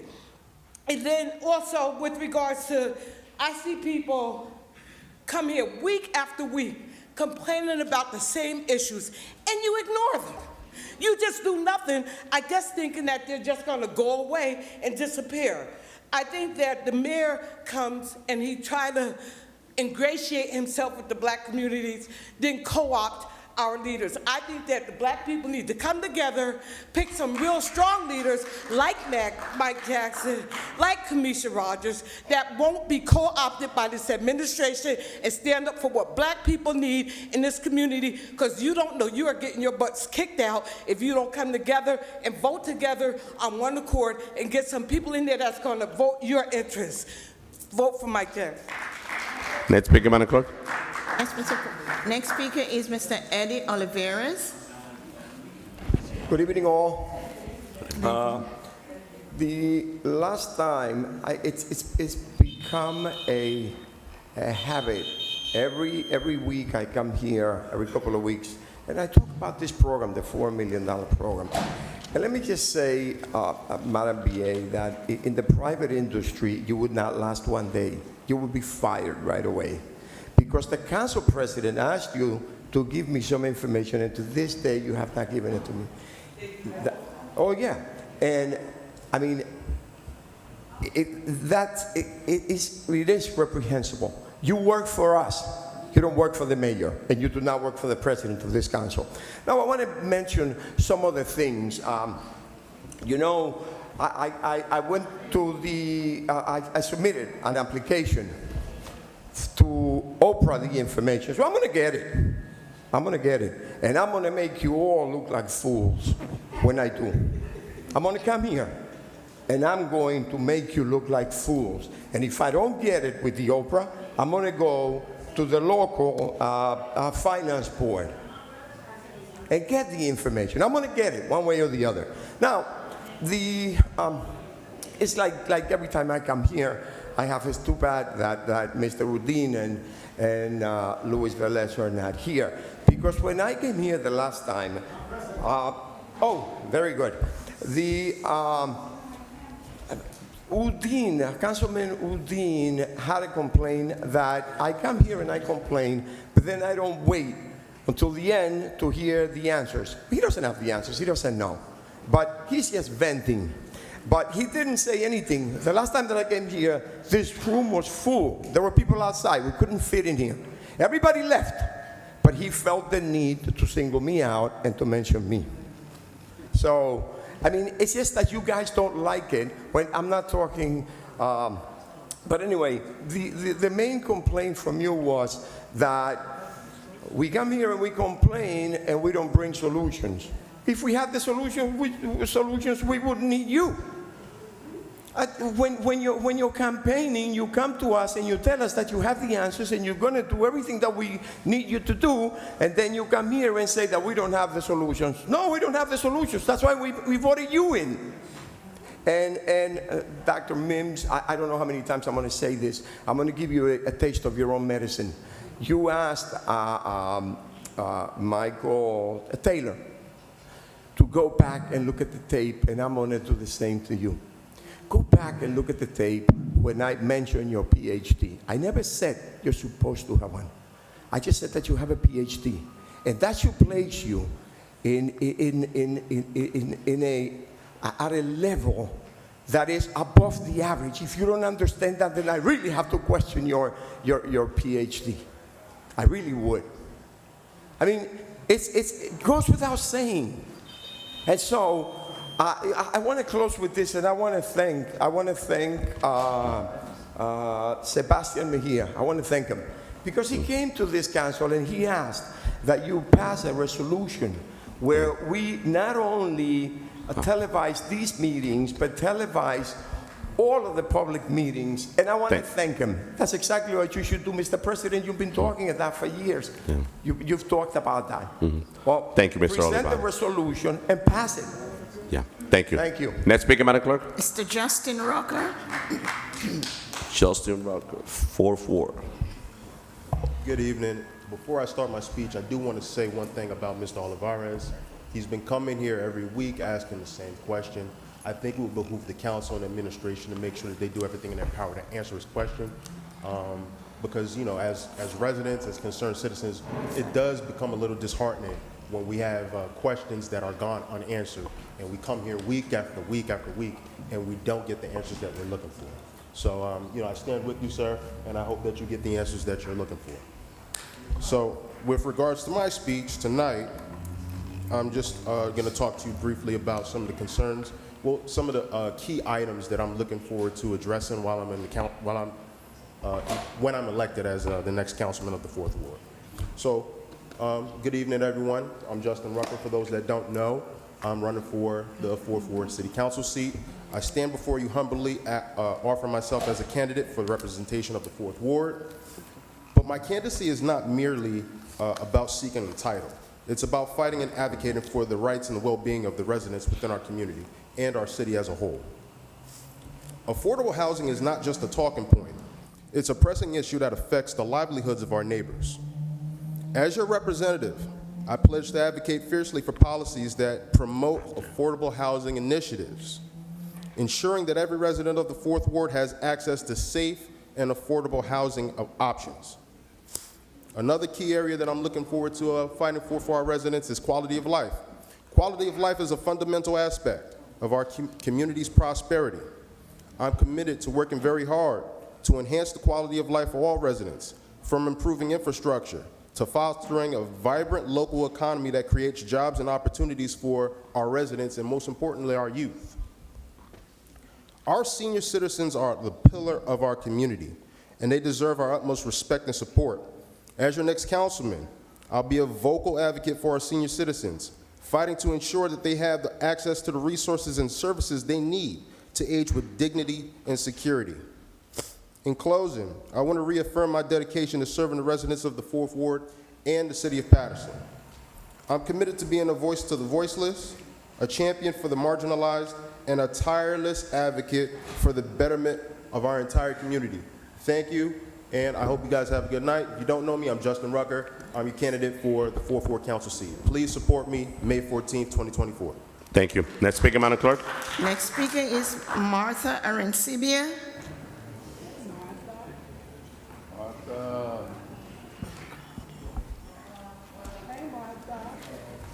Good evening, Martha. Good evening, Martha. From People's Park neighborhood. I am here again to speak about revisiting 21st Avenue.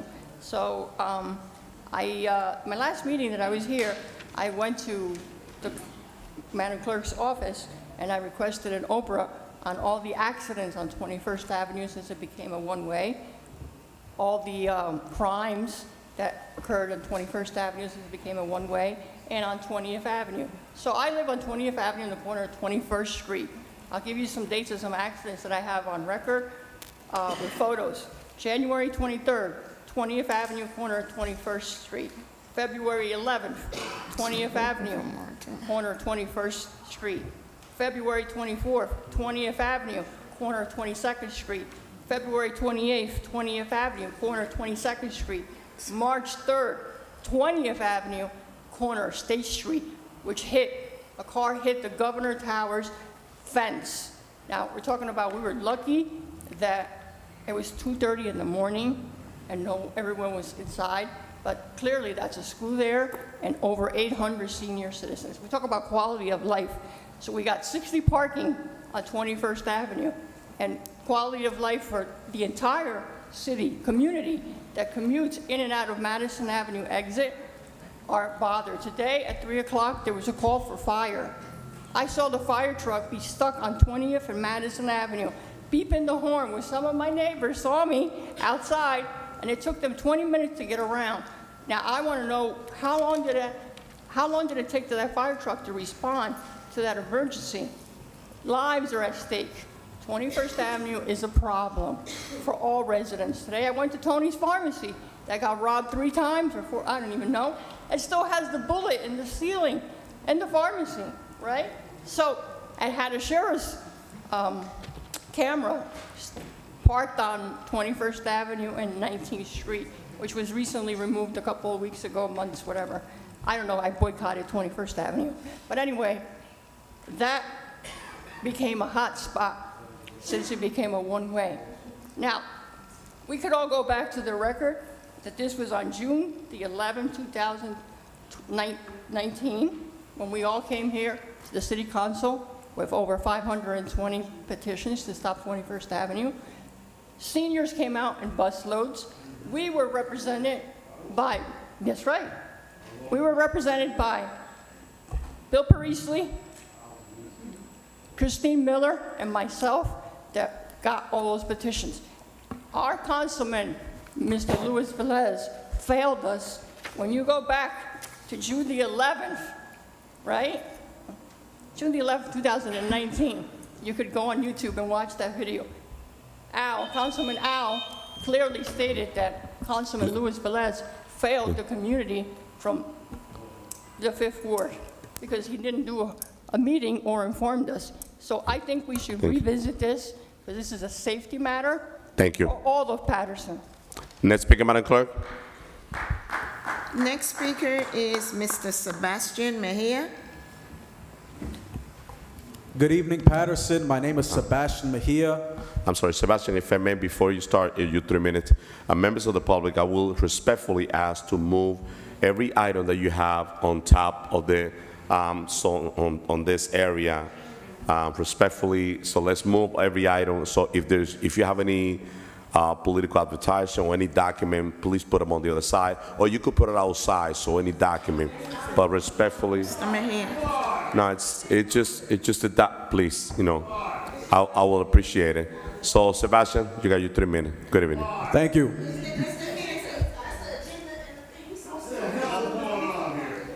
Members? Thank you. Again. Oh, God.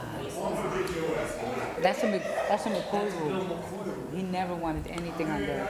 It's out of respect. So, council members of the public, we're going through the public portion. When you go to court, listen, this is your house. This is the people's house. So, members of the public, this is the people's house, right? And there's rule on the chamber that we need to follow the rule. You don't eat inside the court. You don't eat inside. It's all I'm saying. All I'm saying, members of the public, if you could remove whatever you have on top, I will deeply appreciate it. And I'm asking respectfully. So, and we're gonna continue with the. I don't see a problem on this. I don't see it. Sebastian, you got the 3 minutes. Good evening. Go ahead, Sebastian. You got your 3 minutes. Go ahead. Paterson, first off, I love you. I'm gonna start with that. I love even all of you over there, all of you behind me, my whole community. I love all of you. I wanna go off by saying I'm a certified candidate for the 5th Ward Council seat in the city of Paterson. Certified. Once elected councilman, I aim to be a proactive legislator. And tonight, I am presenting my platform, highlighting the issues that are impacting the residents of the 5th Ward. My platform is We Over Me.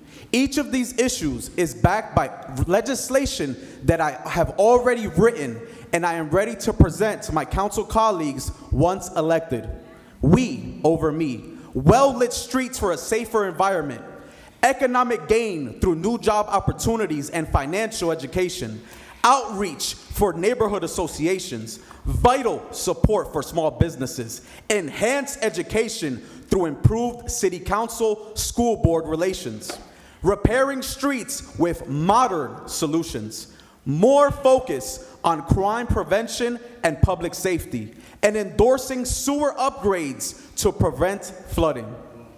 My message to the residents of the 5th Ward is clear. You have an alternative. You have a superior alternative that brings fresh, innovative ideas to the table, advocating for the issues that matter to you. Y para mi comunidad latina, les tengo un mensaje. Tienen un candidato alternativo que está listo y preparado para traer ideas nuevas, innovadoras, para los problemas que están teniendo, para los temas que te están afectando cada día. In conclusion, We Over Me is not going anywhere. We will continue pushing, we will continue fighting, we will continue being everywhere like white on rice. We will be behind you, in front of you, and to the side of you. We will be everywhere. We will be omnipotent in our desire, in our drive to be the next 5th Ward councilman in the city of Paterson. I will continue shaking hands, kissing babies, talking to neighbors, doing anything I have to do to become your next representative in the 5th Ward. In conclusion, I am ready, willing and able to debate today, tomorrow, in the rain, in the dark, in the desert, anywhere, on Univision, Telemundo, ABC.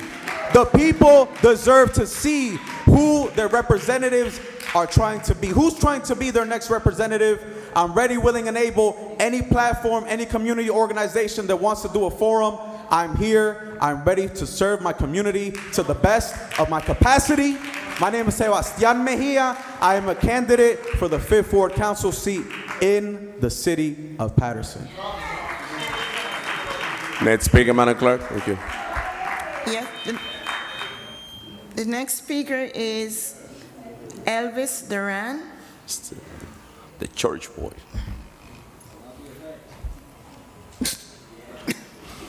Elvis Durham, 4th Ward, Paterson, New Jersey.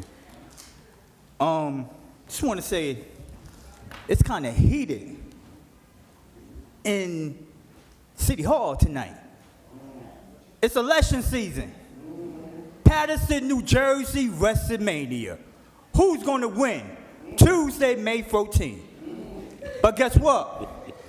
Y'all forgetting it's about the people. The people got to vote. And guess what? It's the people got to work for you. If you don't got no money to pay the people for work on May 14th, why you running? Nobody's not going to work for free. Just want y'all to know that. Tuesday, May 14th, it's going to be jobs available. Paterson, New Jersey, 25,000 people watching on Apago. 16,000 people is watching on Verizon. Listen up. Contact these candidates. Get to know these candidates. To every candidate that's running, run a respectful race. Okay? Run a respectful race because you know why? People is looking. Jobs, all about jobs, people, y'all. It's all about jobs. People need jobs. We need recreation for the youth. We need low income. We got a lot of homeless people out here looking for places to go. Okay? I hope the mayors listen to this too. Okay? Speaking of jobs, Victor Cruz is opening up crystals. Krystal. If you never heard of crystals, Google crystals. Krystal. Victor Cruz, the former football player, is opening up a franchise called Crystals on 211 Main Street, downtown Paterson, New Jersey. Okay? Also, soul food. I love soul food, y'all. Aunt Chicken and Waffle Soul Food. It's located on 270 Broadway, Paterson, New Jersey. You want some good soul food? You want some down home, woo, South Carolina, North Carolina soul food? Stop by, go inside with some money. Bring your money. Come to Aunt Chicken and Waffle Soul Food on 270 Broadway, Paterson, New Jersey. Also, it's a brand new black-owned pharmacy in Paterson, New Jersey. And guess what? Y'all always talking about, oh, we need more black businesses. So what's good? Support the black businesses. New black-owned pharmacy called New Pat Wave on 125 Broadway, around the corner from Motor Vehicle, where the bank used to be. New Pat Wave is open. For more information, you could contact 973-567-4455. Got one more announcement, Council President. One more. You're a good Council President. Thank you. Thank you. Go ahead. I heard somebody say, but guess what? It's all good. My birthday celebration, y'all, and 28 years of doing gospel promoting. Elvis Durham Outreach Music Productions presents a birthday concert and 28 years gospel anniversary. Sunday, May 19th at 4:00 p.m. and it's going to be on the First Ward. I'm coming to the First Ward with this, y'all. On Sunday, May 19th at 4:00 p.m. at New Generation Kingdom of Power Ministry, 170 North Main Street, Paterson, New Jersey, where the pastor is Pastor Thomas Purry.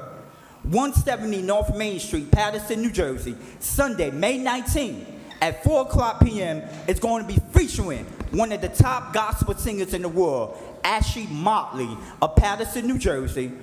Also, Dominique Tisdale of Paterson, New Jersey. For more information, you can contact me at 862-823-3895. And Council President, just want everybody to know in here, I'm talking to the TV. That's right. I'm talking to 25,000 people that's watching on Apago. 16,000 people is watching on Verizon. Okay? Thank and you, God knows Elvis. how many people watch on YouTube. That's okay? right. Thank you for your time, Thank you. Council. God bless y'all. And guess what? There's power in the name of Jesus. Amen to that. Okay? Thank hey, you. hey, wait, Councilman, Council President. I'm not ashamed to say Jesus. Amen. Jesus Christ got his hands on Paterson, New Jersey. Amen to Okay? that. God bless you. Next speaker, Madam Clerk. Next speaker is Ms. Camille Black.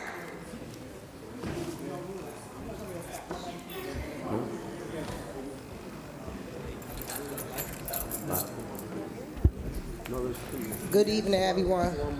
Council President, can I get the respect that I deserve? Thank you, appreciate it. I'm here because I don't know if y'all are aware of Mr. Councilman Luis Velez. He decided that he wanted to lock kids inside of the bakery. After he locked the babies inside of the bakery, he reached out to Eastside security guard and the principal. They came, said there was nothing they could do, but he wanted to verify that the kids wasn't cutting school. That's none of your business. You go way beyond and be above. Charges need to be filed against this man. A little while ago, you were saying something about the U.S. Attorney General with the election. But it's crazy. Everybody that's a Bastion, that I got help to sign his petitions, you reached out to every person and asked, was that a real person? How do he keep gaining access to this stuff? He need to be investigated, and I mean immediately. He abuses his power. I'm sick of this man. The other day, 3:52 a.m., I called the police. They never came. Mike Jackson, down in his ward, cars getting towed, but him, his wife, and everybody else is on the sidewalk underneath the stop sign. I have pictures, I have videos of these babies thanking me for coming in the bakery to save their life. The security guard that came with him in the bakery was from a totally different school. God forbid if something would have happened in that school, how could that security guard did his job if he over here doing something else that he has no business doing? I'm sick of you abusing your power. Sebastian for the 5th Ward, you have to go. Everybody don't like you. That's why you feel the pressure. That's why you calling these people asking, are they real people? Hell yeah, they real people, and we want you gone. I'm in the 4th Ward. I'm here to stay. You got the landlord to take me to court. Guess what? I won my case. The damn judge told the landlord, get out his courtroom. You can laugh all you want to. But before it's all said and done, you're going to jail. And I put that on my dad, mother, and my kids. Before I lay down in the dirt, you're going to be in handcuffs. And when you go federal court, I'm going to be in the front row seat clapping because I can't wait till they get your ass. Keep thinking of Mayor and all these other people behind you. I see who came to your ribbon cutting and everything. I know who down with you. But them the same people that's going to be handcuffed and shackled with you. Have a good night. Next speaker, Madam Clerk. Next speaker is Mr. Daniel Mejia.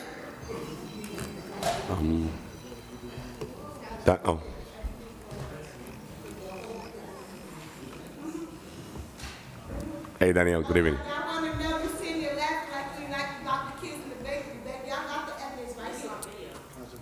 Next speaker, members. We had 3 months. She been here way over 3 months. Why she ain't fucking changed them? Members of the public, please let's continue the public portion. Good evening.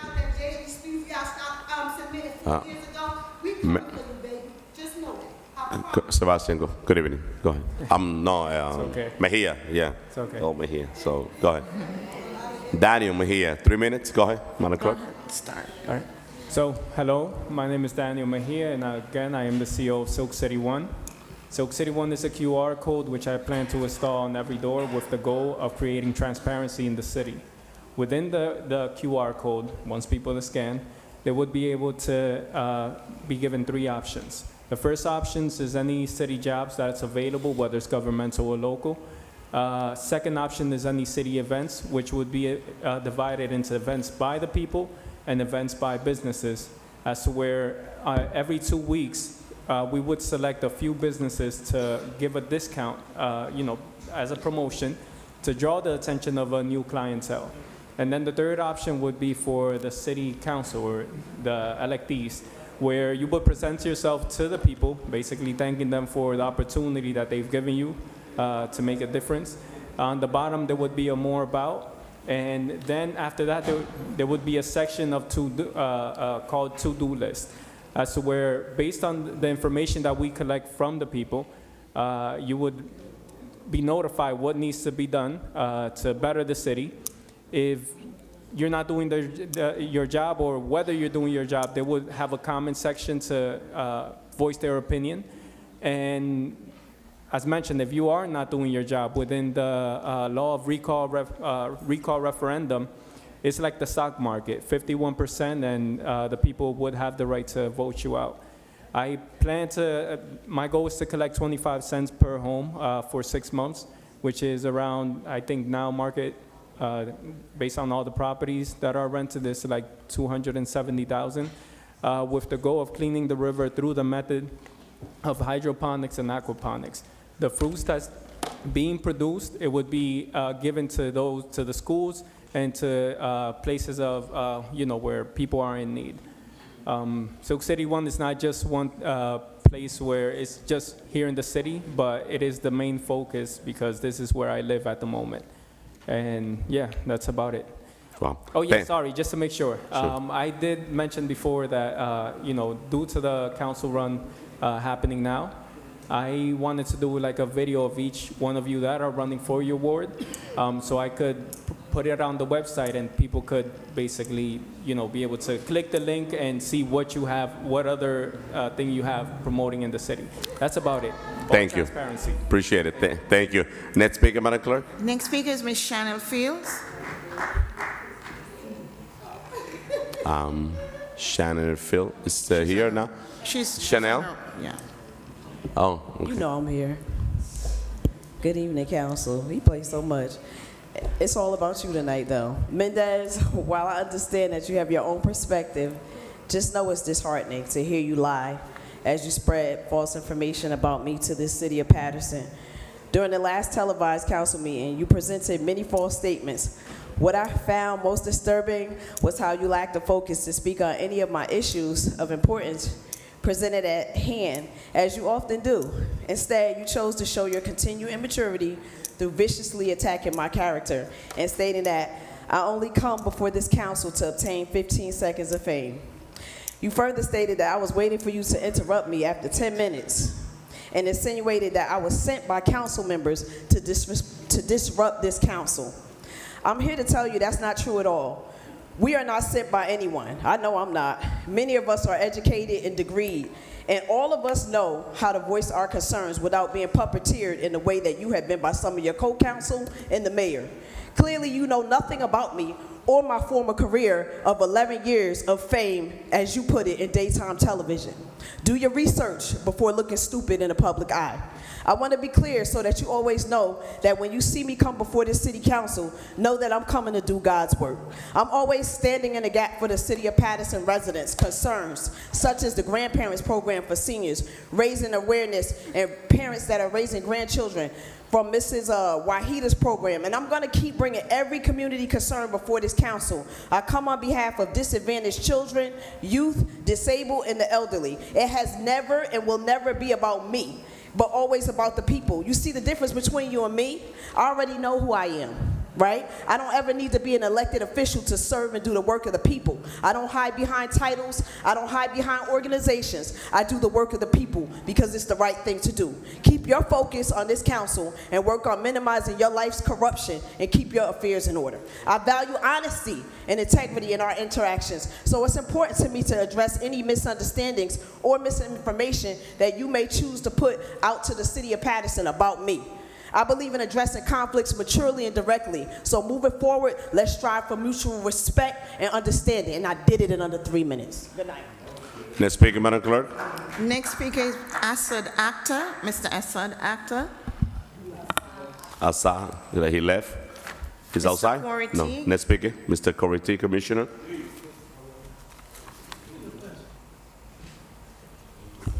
Corey Teague, Paterson, New Jersey. I've said this, I don't know how many election cycles, so I'm going to say it again. Proverbs 29, verse 2, when the righteous are in authority, the people rejoice. When the wicked beareth rule, the people mourn. Wow.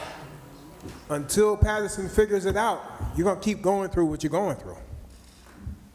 That's all there is to it. Matter of fact, that same chapter, Proverbs 29, first verse, it says, he who being often reproved If he hardens his neck, shall suddenly be destroyed, and that without remedy. At what point are y'all gonna stop having stiff necks and just come to the realization, I like you. Yeah, we're good friends. We went to school together. We're in the same fraternity. We're in the same club. But you're just not the right fit for the leadership in this city. Nothing personal, but the direction that we want to see the city go in, you're not trying to take it in that direction. So we have to make a decision based on where the city is now and where we want the city to go. Pay attention, y'all. Watch what happens. We have to stop allowing the people that we employ and elect to disrespect us. We got to cut that out. We have to start, if you go in any other community, especially in the suburbs, they will come down to that council meeting if grass is overgrown in front of City Hall. We allow people to piss out front, we don't say nothing. At what point are we going to get this mentality out of our head that, oh, this is just Paterson, anything goes and we can just accept whatever happens? Absolutely, I'm behind Sebastian Mejia. A lot of you guys didn't think that he was even going to get certified. Thank you, brother. Yeah, a lot of folks didn't, a lot of the so-called political pundits. Let me tell you about your so-called political power. There's a stop point to that. It's not going to last forever. I don't care what you think. You're not going to be in power forever. At some point, if you don't get elected out, if you don't retire, time is going to take its course and you won't be there anymore. One way or the other, that seat is going to be empty and another generation is going to have to come in. Anybody that stands up against Mike Jackson is a fool. Because if you can sit in this deranged city and be calm, cool, and collected, something's wrong with you. The Bible I read tells me that God is not the author of confusion. So I have to disagree with my brother. Jesus does not have his hand on this city. At all. This city is not being ran righteously. It's not being ran the way it should be. And the people are being forsaken. The Bible teaches us to worry about the widows, to worry about the children who don't have their parents, things of that nature. That's not happening right now. But there is a solution, and that solution is May 14th. Don't fall for the okie doke. Check out the results. Mike Jackson's the only person sitting in that seat who's going to fight for you in that ward. If he's not here, if he's not in that first ward seat after May 14th, I don't even want to be here anymore. Because there ain't going to be nothing left. As much as I love this city, there ain't going to be nothing left if he's not in that seat after May 14th. And you can copy that and send it anywhere you want. Good evening. Next speaker, Madam Clerk. Next speaker, Miss Brother R.C. Is it R.C.? Okay. Oh, man. Good evening, family. Good evening. Brother R.C. from Paterson. And I must say, you know, my heart is heavy and my mind is concerned. And the reason why I say that is because I'm not a selfish person and I don't have a selfish spirit. And when I look at the things that are going on, it's very touching, especially when you have relatives that live in this community and you want them to be safe and you want to be able to trust them to go to the Paterson Mall or even go to a park, but unfortunately some of the parks are locked. But before I forget, I have to acknowledge one of my neighbors, a brother named Barry Drayford. He passed away. He was the brother that always was there in our community to make sure that we were able to eat. They're having a service tomorrow, 10 a.m. It's going to be held at Grace Chapel Church, starting at 10. So with that being said, you know, when I think about the seniors and I say, well, wow, how is this city going to be when I get older? Is it going to be a benefit or a blessing? I have to realize that sometimes the acts that are being committed is being committed by those who don't know any better, and that's unfortunately. When I look at accountability and leadership, I wonder, what would I do and what would I say? It's not about pleasing people. The most important thing is tough love. And when you are able to share with people that you are about standing in the gap and being tough and having the qualifications to do it, that speaks value.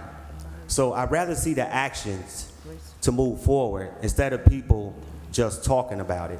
Really just be about it. Because at the end of the day, yes, I mean the streets, the garbage, the lighting, the Passaic River, the flooding, I mean, it's overwhelming. And when people are sick and tired of being sick and tired of being sick and tired of being sick and tired of being sick and tired, you're gonna get some of these results. Because when you look at what is being implemented, so for example, if I say, hey, I wanna go somewhere in Paterson and sit down and eat, I don't feel safe taking my family. I really don't. So it's like, who would wanna come and invest in Paterson if it's not really showing any quality or qualifications? And it's unfortunate that, and I'm quite sure half of you that are in this room, when you do go out, you go out to other places. And you know, the one thing that was really ironic was I was having a conversation with my wife, and for whatever reason, I said, hey, you know what? I want to go to a place and check out some country music. You know the first thing that came up on her phone? Jacksonville. I don't know why. But at the end of the day, it is about all of us, and we got a generation that's watching us. And right now, you know what they are seeing? They are seeing how the hurt is being passed on from adult to adult, and it's going from family to family. And it's that real. So when we talk about respect, you gotta be about it. And you're right, it is okay to agree to disagree. And yes, it's okay to say these prayers and this and that, but you know what the real issue is? We have so much division in this city with the Dominicans, the Muslims, the Puerto Ricans, and the black, and we're not coming together. Thank you. I'm Brother RC. Thank you for allowing me to speak. Thank you. Next speaker, Madam Clerk. Miss Deborah Hannibal.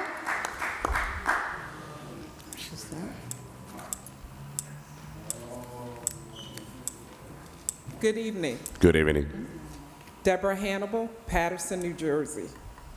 Good evening, Council President, Council members, Madam Clerk, Deputy Clerk tonight, Sophia, Alexander, and the administration. Happy Women's History Month. I want to start with a quote. The most common way people give up their power is by thinking they don't have any. And that's from Alice Walker. I stand before you tonight to remind you that you have power, and power is in your vote. The City Council election will be held on May 14th, 2024. There are 22 people interested in seats on this council.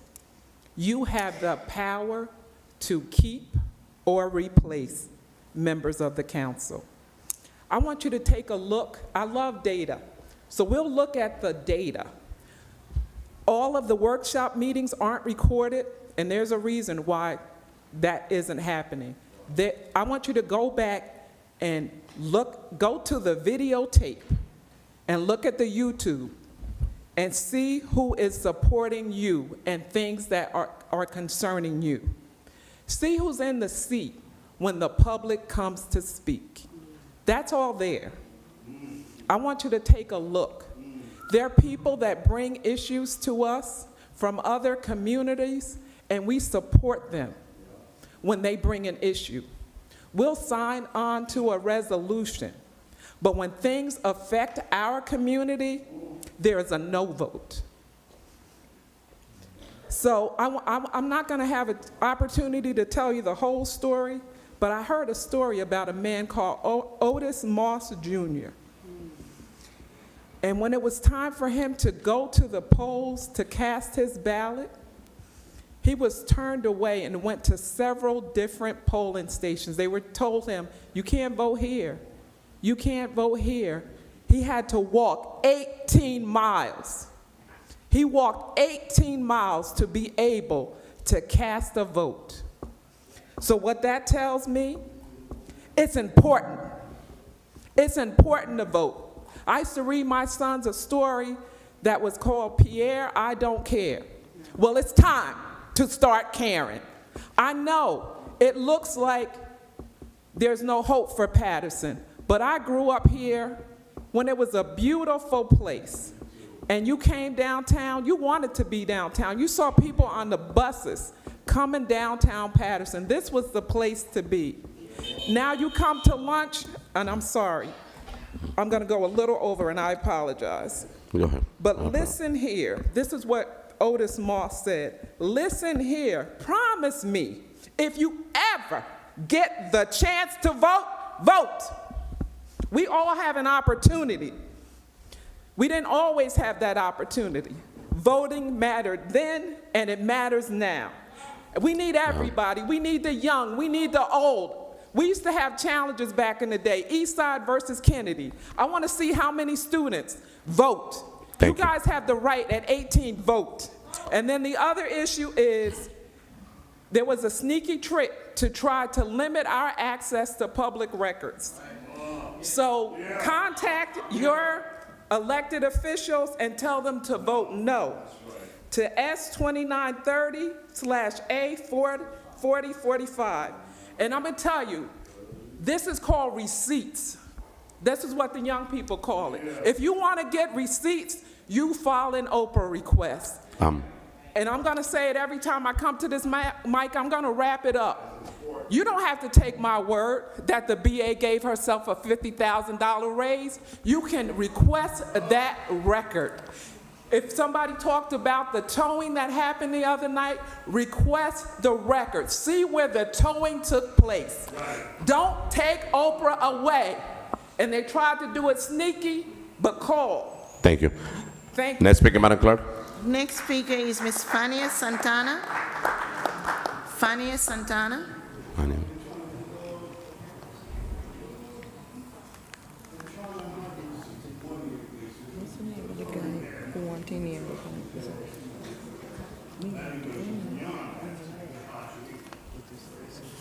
No, give him Rania. Is he a son after?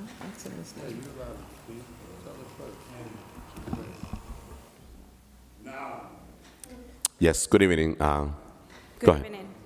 Good evening, Paterson. My name is Fania Santana, and today I'm here in front of you, resident of Paterson, looking for the opportunity to serve you as your next councilwoman in the First Ward. Paterson deserves leadership that we can be proud of. Paterson deserves leadership that can lead by example. Paterson is home. The First Ward is home. And guess what? The resident of the First Ward deserve better. And I'm here not to give you a vague political promise, because you're gonna hear those all the time. But I'm here to guarantee you that my commitment to my community, that I will diligently care about the resident of the First Ward. I want an opportunity to show you with my actions that we can work together, that together we can make the First Ward safe, clean, and affordable. We have to pay attention to this election. This is really important. For the next 4 years, all the decisions that are going to be made here are going to affect the quality of life of you. So let's make sure we come out and vote May 14. And we're going to vote for the change that we deserved. 2024 is a big year, Paterson. Be ready, because I know that with your support and with the God blessing, we gonna make the progress that the First Ward deserves. I think all the residents that signs made last year have opened their doors to receive me, to talk to me about the issues that are affecting them. I thank those more than 500 people that have signed my petition. The trust that they put in on me, I guarantee you, is worth it, because I'm gonna work hard. I'm someone who is dedicated, that will make ethical decisions for you, for the residents of the first ward. Let's put the resident of the first ward first. Thank you so much for the opportunity speaking tonight. Thank you. Next speaker. Next speaker is Ms. Kamisha Rogers-Jones.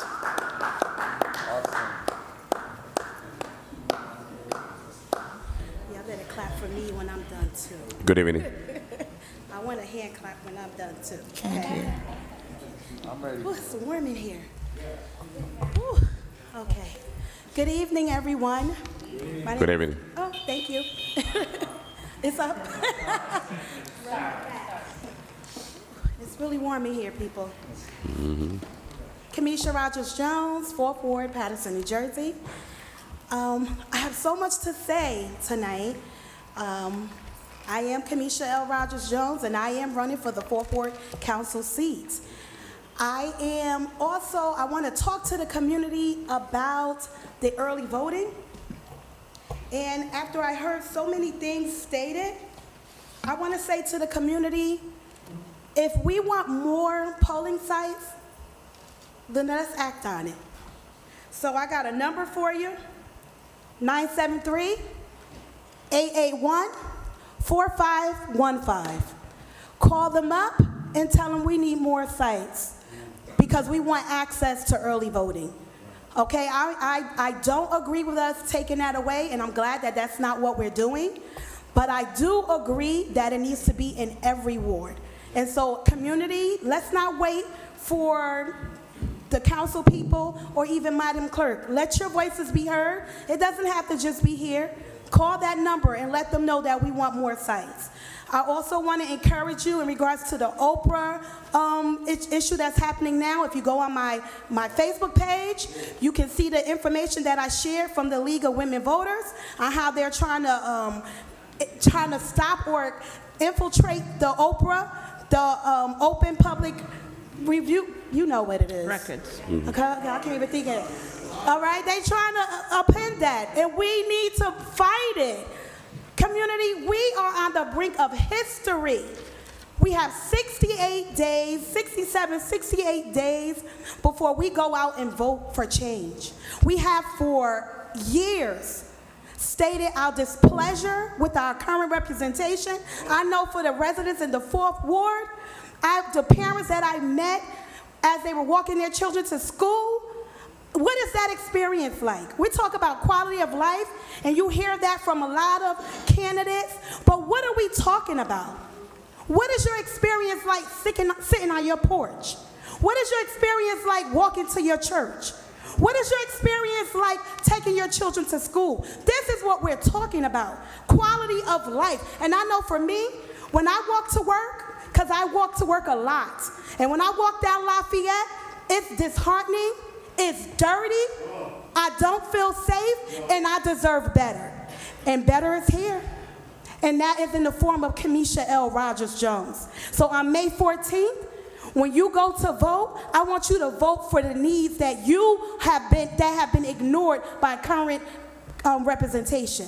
I am here to support our community, to push our community forward, to see us thrive, to see that we get the things that we deserve within the 4th Ward. 4th Ward forward, Kamisha L. Rogers-Jones is a better way forward for the 4th. May 14, don't forget me. Don't forget your needs, and don't forget that we deserve better. And I am that. Thank you. Next speaker, Madam Clerk. Next speaker is Keith Watson.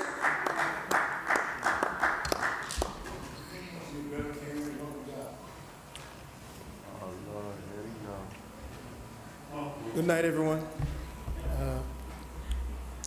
Good evening. I did. And in my life, big request to all of the Jamaican lady and the Black American ladies and the Spanish and the white, international month. It's Close to the mic. Oh, it's. So I'm just saying big shout out, big request to all the ladies in the house, international month. I mean, you are the mothers of the hurt. And I'm just here to remind you of the last time I was here. Mr. Mims was here, and I clearly said that if you're a Christian and somebody have a problem with you, and you goes to the altar to make sacrifice, to pray to God, and you suddenly remember that somebody have a problem with you, it is that you leave from the altar and go and make it right with the person before you pray to God. I did say that the last time. And that was giving my brother McCoy an opportunity to make it right with me, because I am a child of God also. And I believe that sometimes things goes too far, and it's good to get things behind. Now, not that I'm a supporter of him, but to make my connection with God even better. Now, but he didn't do that. But he did the opposite. I saw a flyer with Alex Mendez's wife and all of the downfall. I mean, who does that? I mean, you could be desperate to run for an office, but then you have to have some integrity, that somebody has their family, their kids, you know. Use your conscience and said, you know, you're a Christian first, and see if Jesus would do something like that. You know, the Bible said that if a brother overtake him with a fault, he that is spiritual should restore such a one with the spirit of meekness. Now, I even sent some text to Jackson. I mean, Jackson was going through a hard time with the city, and, you know, and all the text that comes in to our Jamaican group from the McCoys, he's going to jail, he should lose his business. And I sent it to him. He has them on his phone. Now, who does that? I mean, the same brother sat there when Jeff Jones was mayor and lead the charge against Mayor Jones. And then you tell me that he's fully black? And this guy is the same guy who talked down on Martin Luther King. And it's the one day we have, because if everybody know my story downtown, the one day I close my store in the city of Paterson is Martin Luther King Day. Every other day, that's the only day I close my store, because of Martin Luther King, we can vote for you guys and you guys can sit there. Who does that? As a Jamaican, I'm very embarrassed to even be associated with the brother of some of the action that he did, which in the park and some of the stuff that I'm telling you, seriously, because I'm telling you, when you victimize your own and you do stuff like that, it is that we have to look into ourselves and say, that could have Please, wrap it up. been. All right? Thank you. Next speaker, Madam Clerk. Next speaker is John de los Santos.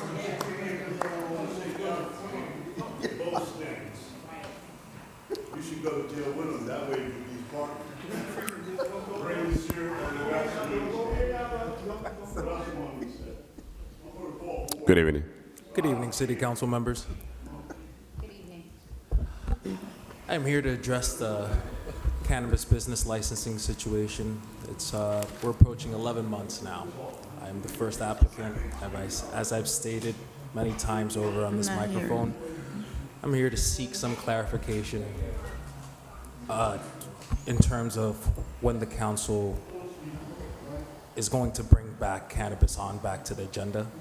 I mean, I need some type of clarification on how we're moving forward. I have reached out to Council President various times, no response. I do have other council members that I do reach out to, and they're very kind and do respond and care.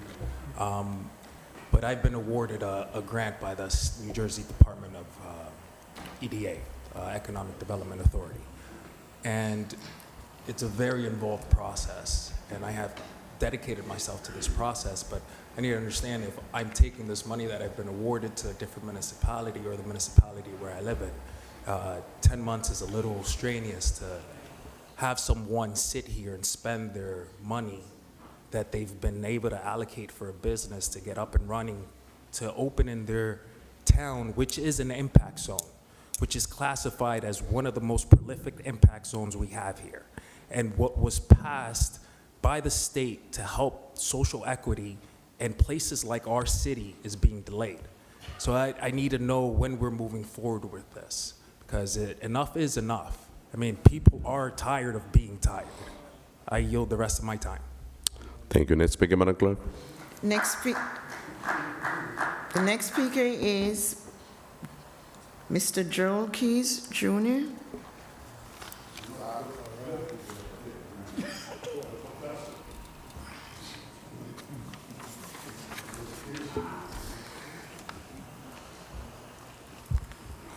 Joel Keys, Paterson.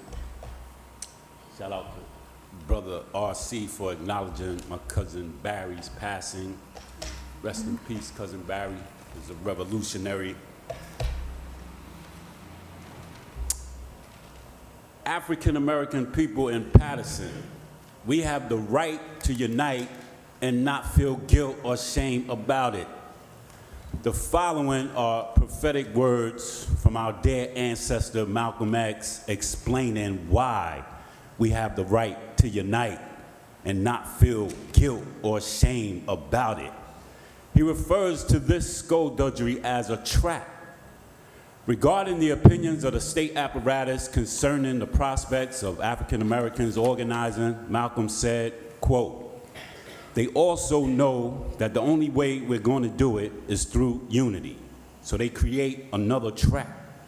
Every effort we make to unite among ourselves on the basis of what we are, they label it as what? Racism. If we say that we want to form something that's based on black people getting together, the white man calls that racism. Mind you, and then some of these old white-minded Negroes do the same thing. They say, that's racism. I don't want to belong to anything that's all black. A lot of them say this, but it's only because they themselves have been bitten by the bug. And they think the only way they can belong to something that is going to be progressive or successful, it has got to have the white man in it. Many of them think that. Now, what basis are you and I going to get together on? We've got to have some kind of basis.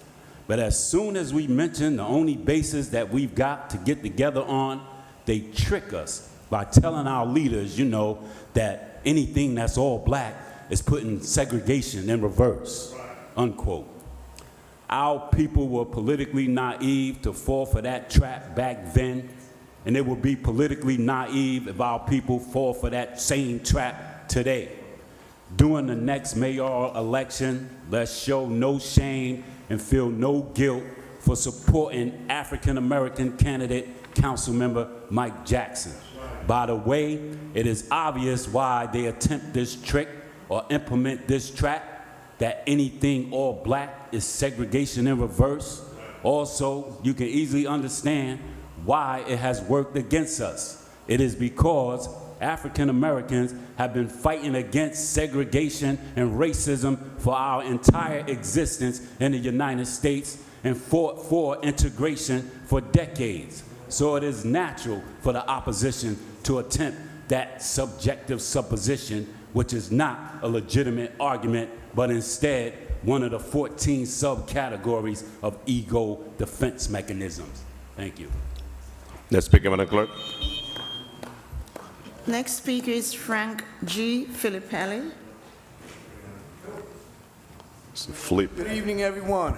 I got to get here earlier because I didn't get a agenda, and everyone's complaining about the heat, but then I realized I'm too cool to get hot. But anyway, I am the second ward councilman candidate.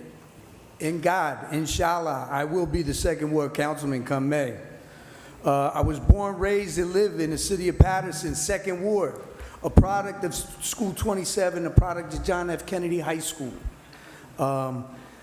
I'm not a politician, everyone. You're not going to see me pull strings, and you're not going to see me dance around issues. I'm a hard grit guy. I come from Paterson. I am Paterson. I just want people to know when I'm on that seat, it's our seat, and I'm going to fight for our seat. Hillcrest, I won't let Total or Barrow beat us up with more developments that they don't care about. I congratulate Brook Slope Projects on their victory today. Fortunately, me and Mike Jackson were at the planning board last night, and it was another great victory. We stopped a development from going up on Hayden Heights. Hayden Heights, as you know, was tax abated, like Al said, for 30 years. And then all of a sudden, they pulled the carpet from underneath them, and their taxes like doubled. $11,000 for a townhouse. And they get rid of their own garbage. They do their own snow plowing.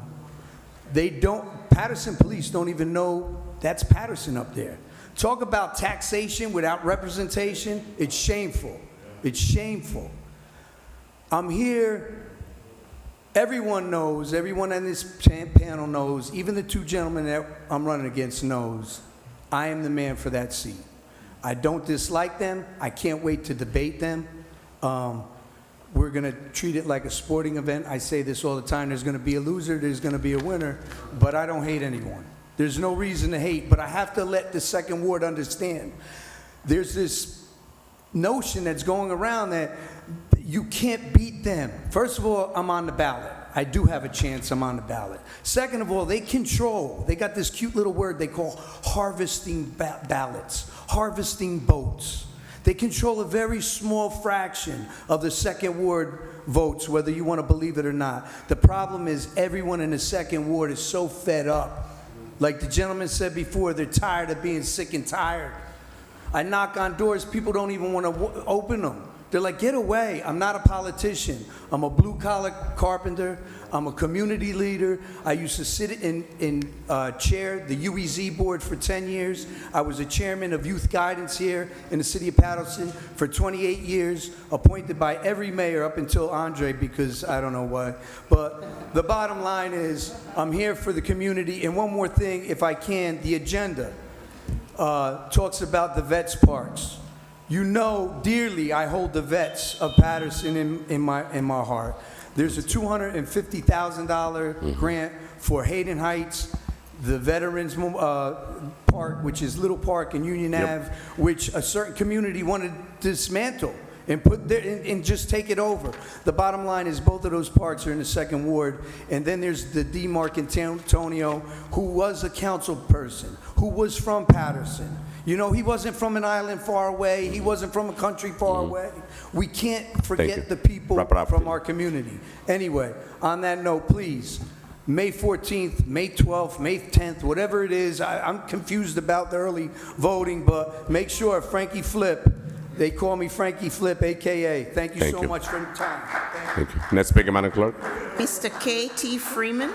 Yeah, I like that. Okay, this is Women's Month, right? All right? Before I begin, I just want to publicly apologize to two people. That's to Teddy Martinez, and that's to Marissa Dowell. Now, I said some bad things about her, and she took it on the chin. I said some bad things defending MIMS. So I apologize to you. I apologize to Teddy, because Teddy wasn't a part of what they orchestrated and they picked him. You know what I'm saying? So that's what I'm saying. All right, now, Women's Month. My mother, my great aunts, and my grandmother were the four most important people in my life.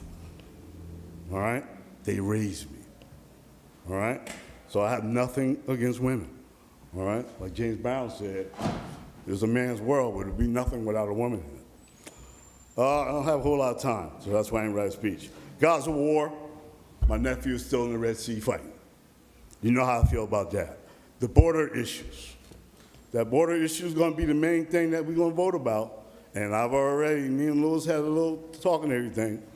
We cannot let so millions and millions of people in, and it ain't just Hispanics.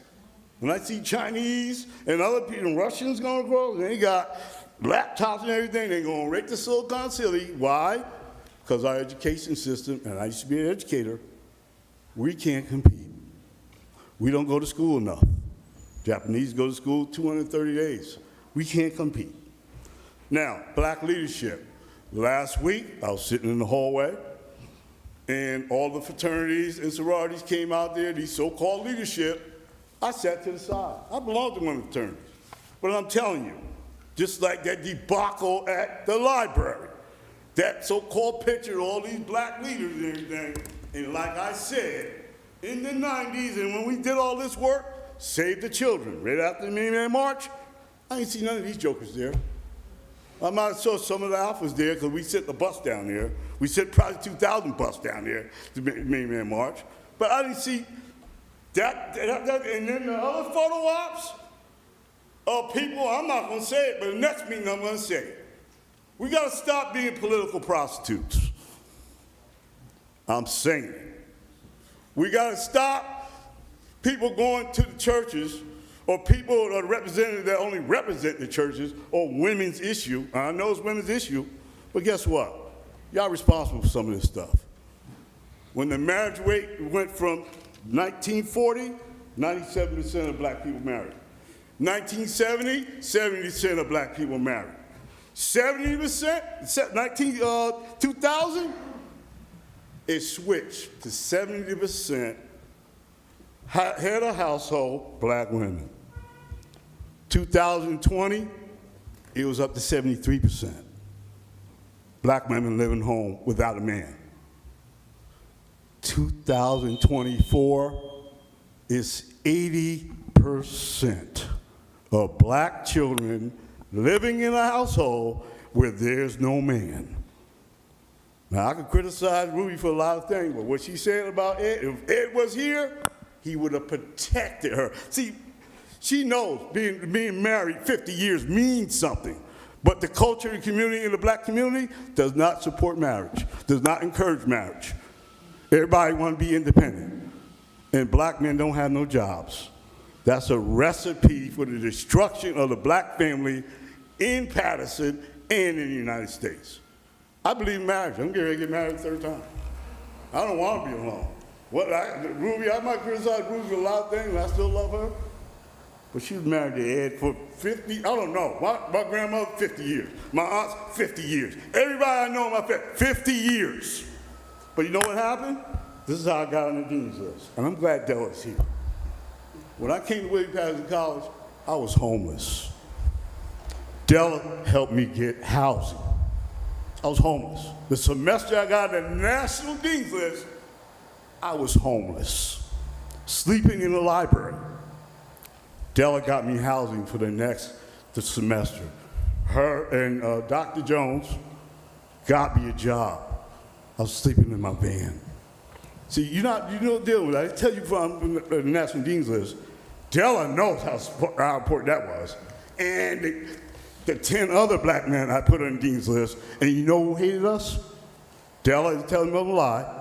The Deltas hated us because we took over Willie P. College, and I have a witness. So you know what? Black women, y'all want to marry black men? You don't want to acknowledge black men are smart? You think you're smarter than us? You got degrees? You got money? But guess what? You're going to die alone. Let's speak, Madam Clerk. There are no more speakers. Motion to close. Vote to close. Moved by Councilwoman Council Davila, President. second by Vote to Councilman close. Velez. Council Roll call, President. Madam Clerk. Vote to close. Roll call to close the public portion. Right You after. have people who come here, Roll call to close they the public portion. ask to speak, and you make an effort not to let them on. Who's the Put a time limit on Just- when they have to sign the list, but yet some nights they get to speak at 11 o'clock. The gentleman asked to speak. So, He asked to speak. members of the public, so Public let me portion is just. still open. He asked Council to speak. members. Let him speak. There's another gentleman right Council there that members. asked to speak. So what I do, and I was very specific on the beginning of the meeting, I kept the list until 8 o'clock. So we have a full agenda that maybe by midnight, 1 o'clock, we would not have quorum to finish city business. In other city like Newark, you have to even call a couple of days before to add it on the list. I'm very flexible. I'm very accessible to the people. Nobody can say that I'm stopping people from speaking. But right now, I guarantee you that by midnight, some council member, they're going to say, I need to go home, and we haven't finished city business. Our job here is to conduct city business, and we have to do that. So my apologies if somebody came late. Edwin, you want to? I'll do a sidebar with you. I'll take care. I will do a sidebar with you. I will have a conversation with you. Wait for me. Because right after, council members, we have the police department, we have a closed-out section with Paterson Police, and we have it here. So what I'm doing here is conducting city business. So with that being said, let's close the public portion, Madam BA. Move to close. It was moved to close by already Councilman moved it. Davila, second by Councilman Velez. Roll call to close the public portion. Roll call to close the public portion of Tuesday, March 12, 2024. Councilwoman Cotton. Councilman Abdelaziz? Yes, sir.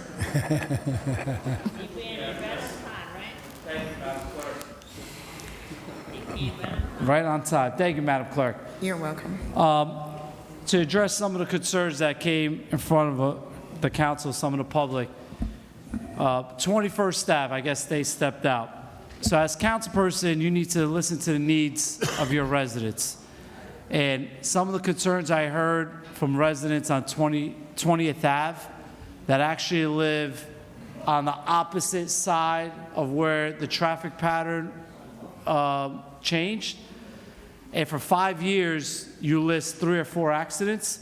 I think that anecdotal evidence is not worthy to say that the traffic pattern is the reason people are getting in car accidents. Let's start holding the drivers accountable, right? Somebody crashing into a fence at 2:30 in the morning when there's no traffic at all at 2:30 in the morning on either side is absurd. And that traffic pattern was approved 5 years ago that has enhanced that area when it comes to parking. My colleague in the 5th Ward fought that tooth and nail and then negotiated to get pedestrian safety enhancements on 20th Ave that greatly benefited the senior citizens on the 5th Ward side and the 6th Ward side. So as you can tell, it's political season, and now they're grasping for desperation to put 3 accidents in a 5-year span, and it's on the other side of 20th Ave. If you go around the city, many people, I just heard my colleague in the 1st Ward saying there's no parking anywhere, right? So putting smarter plans in place, listening to the residents in the 6th Ward, we're looking for other strategic ways to get more parking in the People's Park section, South Paterson and Lakeview. But to say here that the councilman failed, absolutely not. The councilman tried his best. We debated and then negotiated something for his residents. That's what you call smart legislating to make sure that his residents benefit from a program that we put in place. The first speaker, I don't recall her name, mentioned the 6th Ward. I want to thank her. I worked very, very hard to make sure. What's the name? Darlene Morris. I want to thank her for highlighting the roads in the 6th Ward that have been repaved in the last 6 years while I sat on this council. I worked my tail off to make sure that PSE&G repaved from curb to curb. So I thank her. She could keep coming here. I will not apologize. I will not apologize for advocating for my ward, right? I say this to my residents. When I sit down with the administration and they say to me, we're repaving 12 roads citywide, I ask for 12 roads. That's my job. I ask for the world, and I negotiate and fight tooth and nail to deliver. And guess what? This spring, there's 22 roads getting repaved in the city. 12 of them are in the 6th Ward. I am proud to say that. I will run on my record, and it makes, I guess somebody says she's not even from the city, but I thank her for highlighting the work I've been doing in the 6th Ward, right? Roads repaved, quality of life issues, new parks, but it's not only the 6th Ward. I will support any initiative that my colleagues come in front of with ideas. So to say that one area is not another, then you know what? I will not apologize for fighting for my residents, and I want to thank her for highlighting that. 6th Ward residents, I'm going to use the public portion to invite all 6th Ward residents to our Easter egg hunt. It'll be Saturday, March 30th. Every year we have hundreds of families that come to School 25. This year it's going to be at 12 p.m. Come on down to School 25, Illinois, in Trenton Ave. We're going to have the golden tickets out there, so when the kids find that golden ticket, you got to see their face because they win a bike. Right? We don't give out a bike, we don't raffle. They go over, they open up their eggs, they find the golden ticket, and they get a bike. It's a true, I'm partnering with the 6th Ward Neighborhood Association, so please come out March 30th, that's Saturday, and come see, and I'll invite anyone in the city, come see the new renovated baseball field that we got done at School 25 that cost the taxpayers $0. A donation that we spent $250,000 on that field. That'll be our first event to getting with that field newly renovated. And that's what we do in the 6th Ward. We get things done regardless what's it going to take. Private donations, holding companies accountable, holding PSE&G accountable. We will continue getting the job done. So, Madam Clerk, my vote is yes. Thank you, Councilman Abdulaziz. Councilwoman Cotton. Well, Councilman, let me just say that your people are putting up $40 million too. So they're putting up the money. Oh, I forgot that we got That's a $40 million right. rec. I'm just saying, I'm telling you, I let's got a stop lot it of now. people. I mean, Thank you, everybody man. can't, but I just $40 million rec center. Right, they're doing it, but no, Madam Clerk, thank you. I just want to say there was a few things that were said, and you know what I find is that we're not. When my kids grew up, it was just totally different. I had neighbors. You know, people. I don't never say hood. I had neighbors. I had good neighbors. They looked out for each other. And even now, where I'm at now, in a block that I've been there for 39 years, there's only 2 families that's been there. One's been there 45, I'm there 39. But what I do is I make sure who comes in that block, I go see them. I let them know I live in that house right there, and I want to know what's your name. You know, we're supposed to be here together, we work together. And what I find is that most people accept it. I had a young lady that moved to Butler Street, and people always think of Butler Street like, oh, Butler Street, Highland Street. But there's some good people that live on those blocks. You know, you can think that living in a certain area is not going to be, but you have people that actually are looking out for each other, to making sure that, you know, you get home. I've gone home at 2 o'clock in the morning and somebody's in my driveway waiting. And not to say to hurt me, but to say they wanted to talk to me about an issue that's going on in their neighborhood.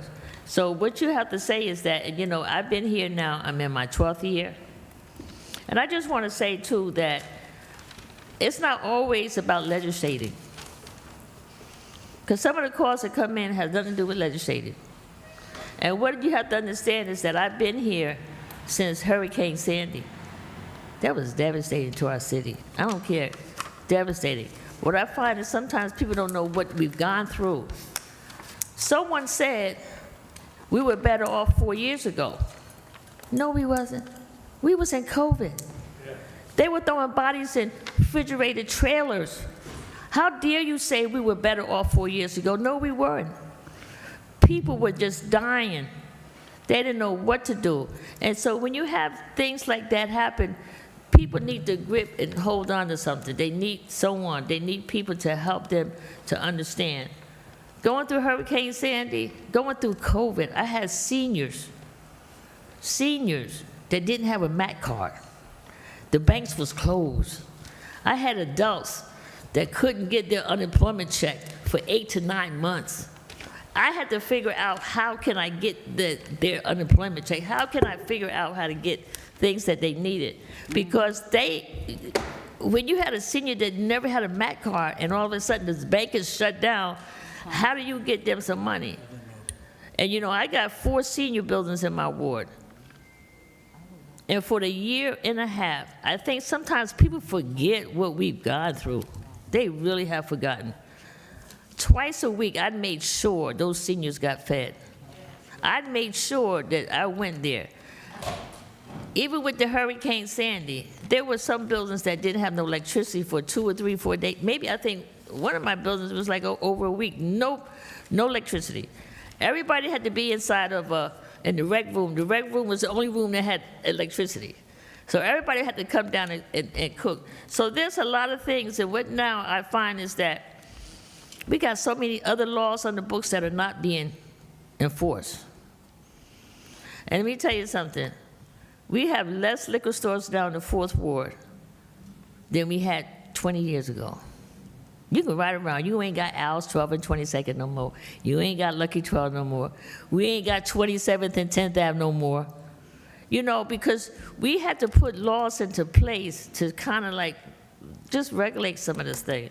You know, whether you can't regulate too much the bars, but liquor stores.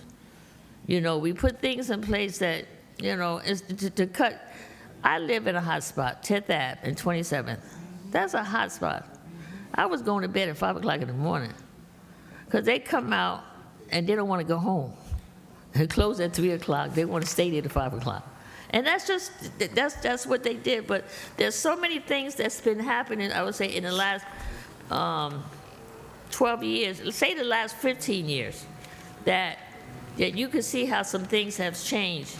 There were blocks in the 4th Ward, not only in the 4th Ward, in some other wards, where you have blocks of abandoned and vacant houses.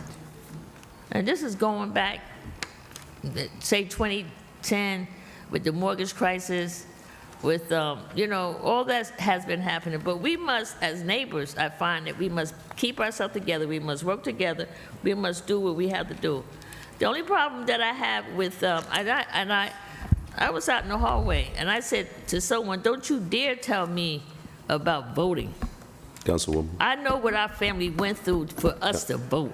Councilwoman. It's about being fair. When you're not being fair, when you're not opening up to everybody, you're not opening up to all 6 wards, it's not being fair. So for them to say it's going to be, no, it's not. So I'm here, you wait a second. And so I just want to say there's so much that we can do together. We can have a meeting together. And I just want to say we are having a meeting at 2nd Baptist. I want to announce that 2nd Baptist on March the 20th at 6 to 8. 72 Carroll Street. We are having a meeting there. I have some more to say, but I'll wait till my, when I get to my closing remarks, because for us, and I tell you one thing, for my ancestors, I've listened to my ancestors, and right now today, I don't care how old you are, you're supposed to listen to your elders. No matter how old you get, you're supposed to listen to your elders. Madam Clerk, my vote is yes. Thank you, Councilwoman Cotton. Councilwoman Davila. I'm not going to do, so, and I'm saying it respectfully, everyone that's here wants to address every situation. I can't do that right now. And I apologize to some of our directors that have been sitting here. We did say we were going to take certain items, and we haven't, and you're still sitting here, and we expect you to be here tomorrow at 8:30 in the morning, okay? Wish everyone luck that decides at the end of the day. If you want to run for office, bring your message out there, knock on doors, bring the message. Convince the people that you're the right choice. I don't knock anyone that decides that they want to run for office. But with that said, we have not done any of the city business today. I need you all to take a look at this agenda and see all of the items. So, with that said, to my colleagues, I'm letting you know right now, and to my community out there, that I will have to leave early. So with that said, if we can get stuff done, Council President, Madam Clerk, thank you very much. My vote is yes to close the public portion. Thank you, Councilwoman Davila. Councilman Jackson. Thank you, Madam Clerk. First, let me start by making a few notations. As we began to vote to close the public portion, Councilman of the 6th Ward had ran into the council chambers. I hadn't seen him run so fast since the last time he was slipping his shoes on and running out. The council chambers, and I mean, obviously, after he finishes his spewing off the rhetoric, he ran out just as fast. So, just notating the track shoes. But anyway,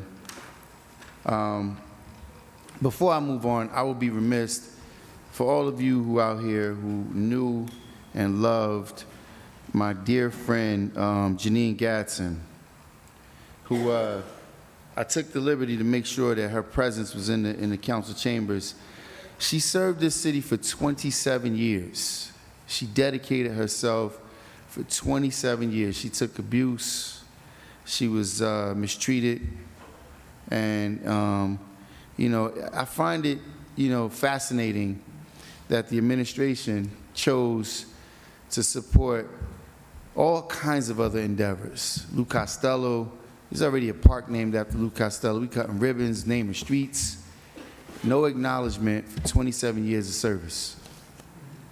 No acknowledgement for 27 years of service.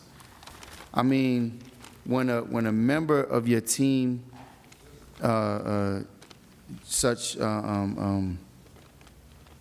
suddenly loses their life and there's no acknowledgement.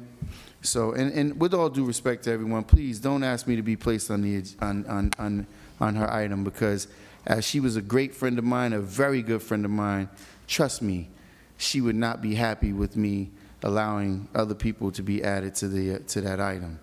And I'm going to make sure I respect her wishes, because I know her that well. But anyway, with that being said, had an opportunity to stand with my brother Frank Filippelli, who I'm very hopeful I'm going to do everything in my power to make sure he is the next Second Ward Council person. We stood here in solidarity to fight against the overdevelopment. I ride around Franklin Lakes. These are places that have homes that have 2 acres of land in front of each home, that have, you know, treescapes and wildlife running through their neighborhoods, and they have signs in front of their houses that says, "Stop the overdevelopment." There was a lawyer that came here who represented Woodland Park. He clearly made a statement. You can, obviously, because these meetings are not televised, which is a tragedy, this council should make sure every single one of those meetings are televised. But he made a statement saying that this is not the suburbs, because the residents came and they said, hey, it's our last piece of wildlife. We have some rural area space there, and there's wildlife that comes forward. He said, oh, this is not the suburbs. We're not here to protect green and open space. We're here to provide housing. Paterson's meaning that Paterson is here to provide housing. That's what they think about us, that let's just dump it in Paterson. And here we are. We watch it night in and night out. We look at these buildings that's being erected all over the place, the parking that's being overrun, while our residents are being targeted. The victims continue to be victimized. I could ride around this city, I could find infractions all over the place, but yet specific areas are targeted. So when you hear about 12 roads out of 24, that's half being paved in the 6th Ward, and the councilman then taking credit for it, of the former ward of the mayor. The mayor makes the decision on which roads get paved. But yet, he's clearly acknowledging there's a disparity, just like the disparity study that was done by the state. So it's unfortunate. Maybe some expect me to kiss tail and lick boots as much as some people have. I will be remiss if I didn't point out the fact that I had other people who stood side by side with me in difference of this administration. And all of a sudden, everything they bring forward is now not only acceptable, but cheered upon. What does that tell you? That either you were so foolish and you were that wrong before, or something happened of where somehow these things became acceptable to you. That's another truth that comes biting you in the ass all of a sudden. Now, I'll say this. Mr. Abdelaziz, and I'm sure you can hear me, Darlene Morris is more of a resident of the city of Paterson than you will ever be. She grew up here in Alabama Project. She spent her entire life, her kids still live here.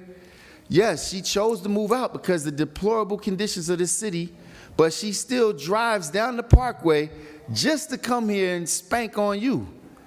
And she does it in an eloquent fashion. And she's been an employee of Paterson Public Schools for decades and still continues to pour into Paterson.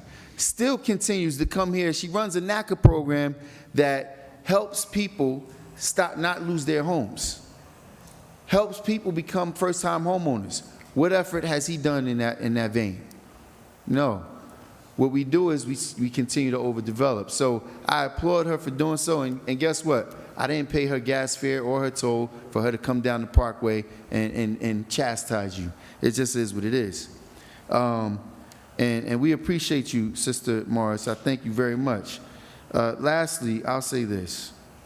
Ms. Santana, I truly appreciate you, and I respect your ambition. And respectfully, I would say this. I encourage you, because I don't plan to be in the seat for very long. Whether it's here, I'm only here, and I've only chosen to run for office after I was after my business was targeted. I never knew anything about politics. I didn't know what a council person did. I had people run fake or mischief in elections that I didn't know anything about. But I can tell you what, my approval rating is very high, and it's high for a reason, because I never waver. And I would advise you, I would suggest to you, let me not advise, I don't want to give anyone advice. If you're following the tutelage of people that's running this city into a hole, you are doing yourself a disservice. You're a beautiful person, beautiful woman. We've known each other for a while. You should choose your mentorship wisely, because the people that you've chosen to mentor you are the very ones who are victimizing our community. And if you are the one to stand after me in the first, I would hope that not just the First Ward residents, that the community would find the same advocacy in you that they have been able to find in me.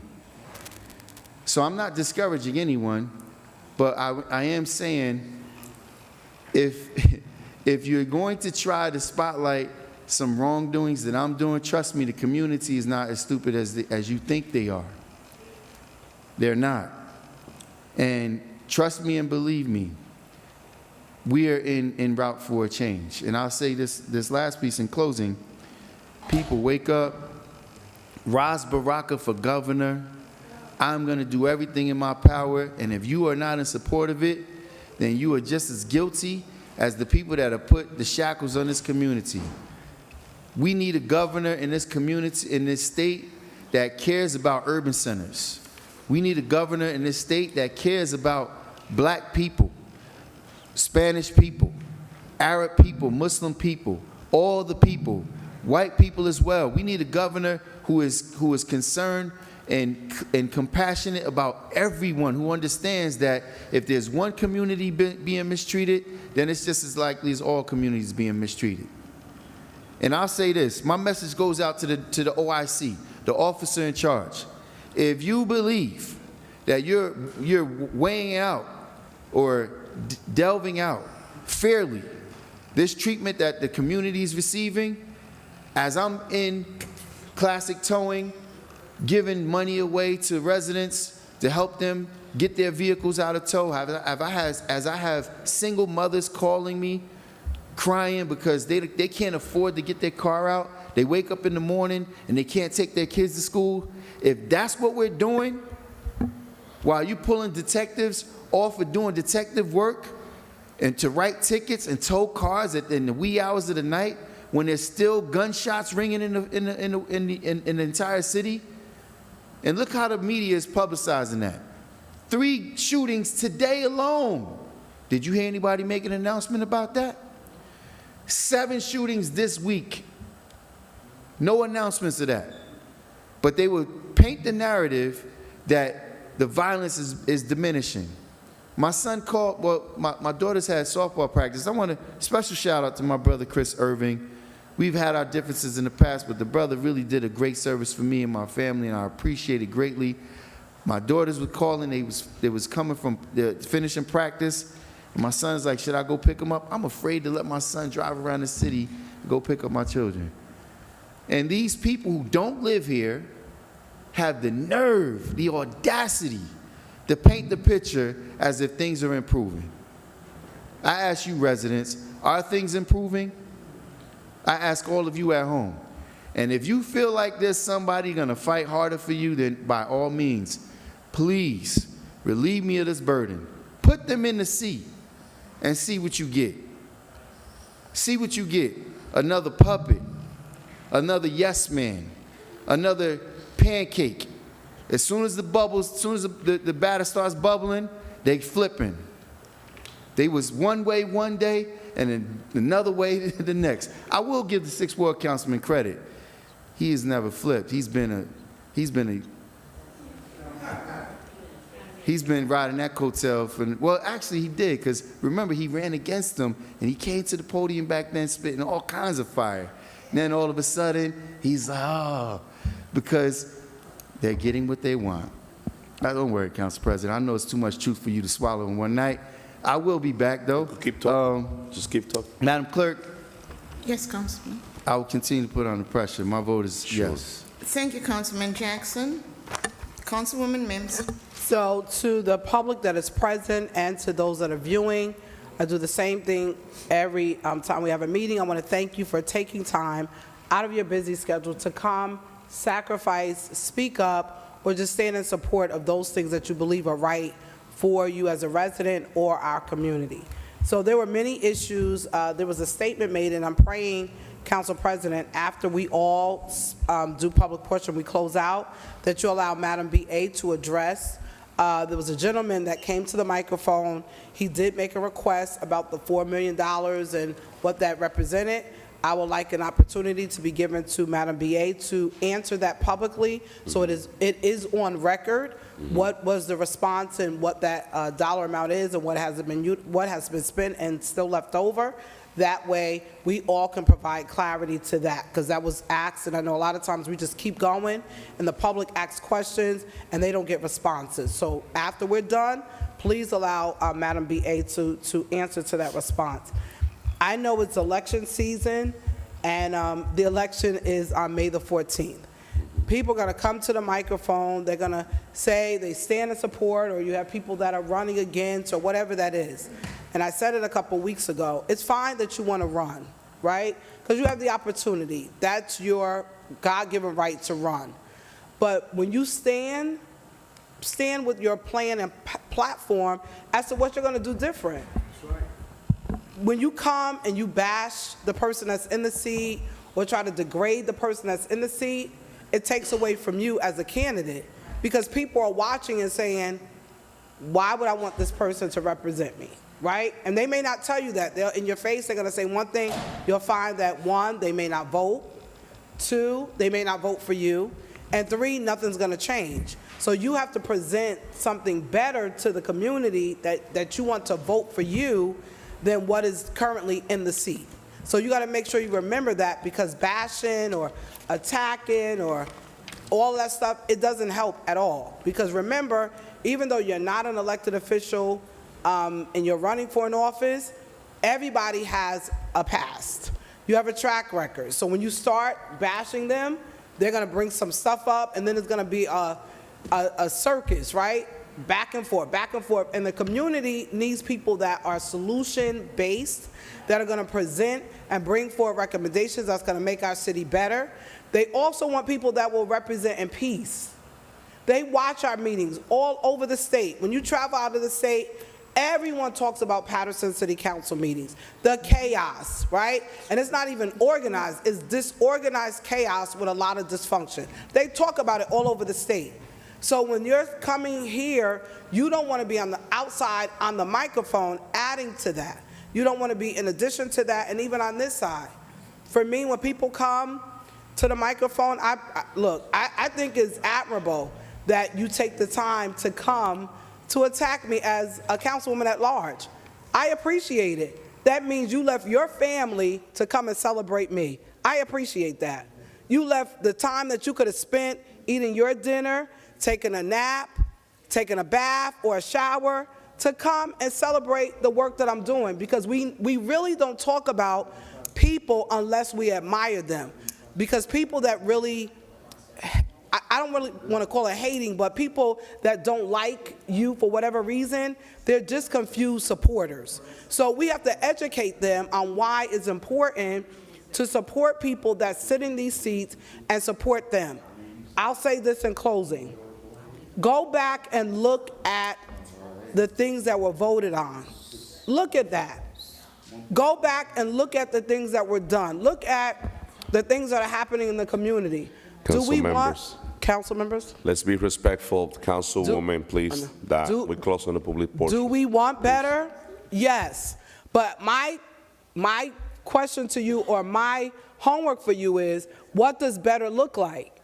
Right? What does it look like? And if you can define what it looks like, present and propose that plan, and then you run on that. Because Paterson needs things to improve. When we're riding through the city and you're hearing in the middle of the day that there's a shooting going on, when kids are leaving after-school programs, families are sitting on their porch, it's a nice day, and those are not the concerns of the day, that's a problem. That's a huge concern, that we're not concerned that our youth are being impacted, our seniors are being impacted. We have potholes all through this city. When you drive through this city, these are some nice days, so I'm going to put it on record that we do go through these cities and fill these potholes. Some of these holes are craters. When you drive through the city, on Broadway, I spoke about this before, on Broadway and East 18, when they did the work with the sewer, they did some sewer work there, and I mentioned it when it was done that it was shabby work. And I was told, no, it got to settle, it wasn't shabby. If you go through there now, it's a crater and your car can almost fall through the hole because it was shabby work being done in that particular area. So I'm saying again, to our administration, that we have to make sure we do a full evaluation of what's happening all throughout the community. I agree with when people in our community pass away or something has happened, that we make an acknowledgement of them, even on our access channel. Even if we put it in place that maybe for 30 days, we recognize that person on the access channel, that we give our condolences. Something, and I'm not sure if we can lower the flag in the city or whatever that takes, but just to show the compassion and sympathy to the community and to their family, I think is just duly noted. And in closing, because we could be here all night about every item that was spoke on, but I'm not going to do that because we still have 50+ items on the agenda. So in closing, I say this. We come in here, the meeting started at 7. We are now at 9:25. We have only done 2 items. Oh, 10:25. I'm trying to spring forward. 10:25. We've only done 2 items on the agenda. 2, payment of bills, and 1 second reading item, and we still have a whole bunch of items to go, which are important to the progression of our community. Let's keep moving forward, let's keep building and stop battling, because for me, I'm not running.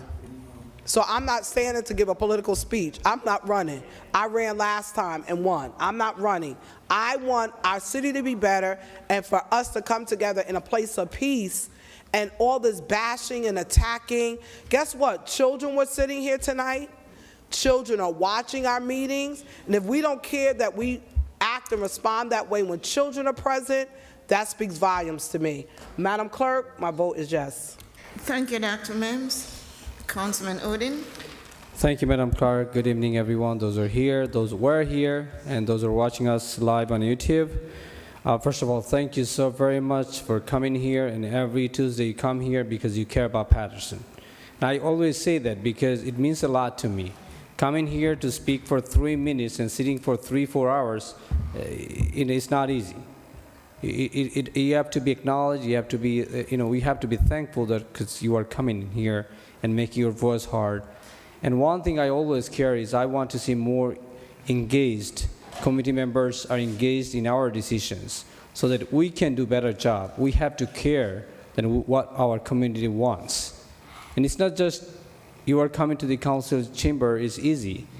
Because you know that especially in our city, our adults are to lead their family in proper way. Sometimes they do 2 full-time jobs, but still they come here every Tuesday because they want to make sure that the city they're living in is safe, the quality of life they deserve are getting it, and whatever services they need to get, they should get from the city as well.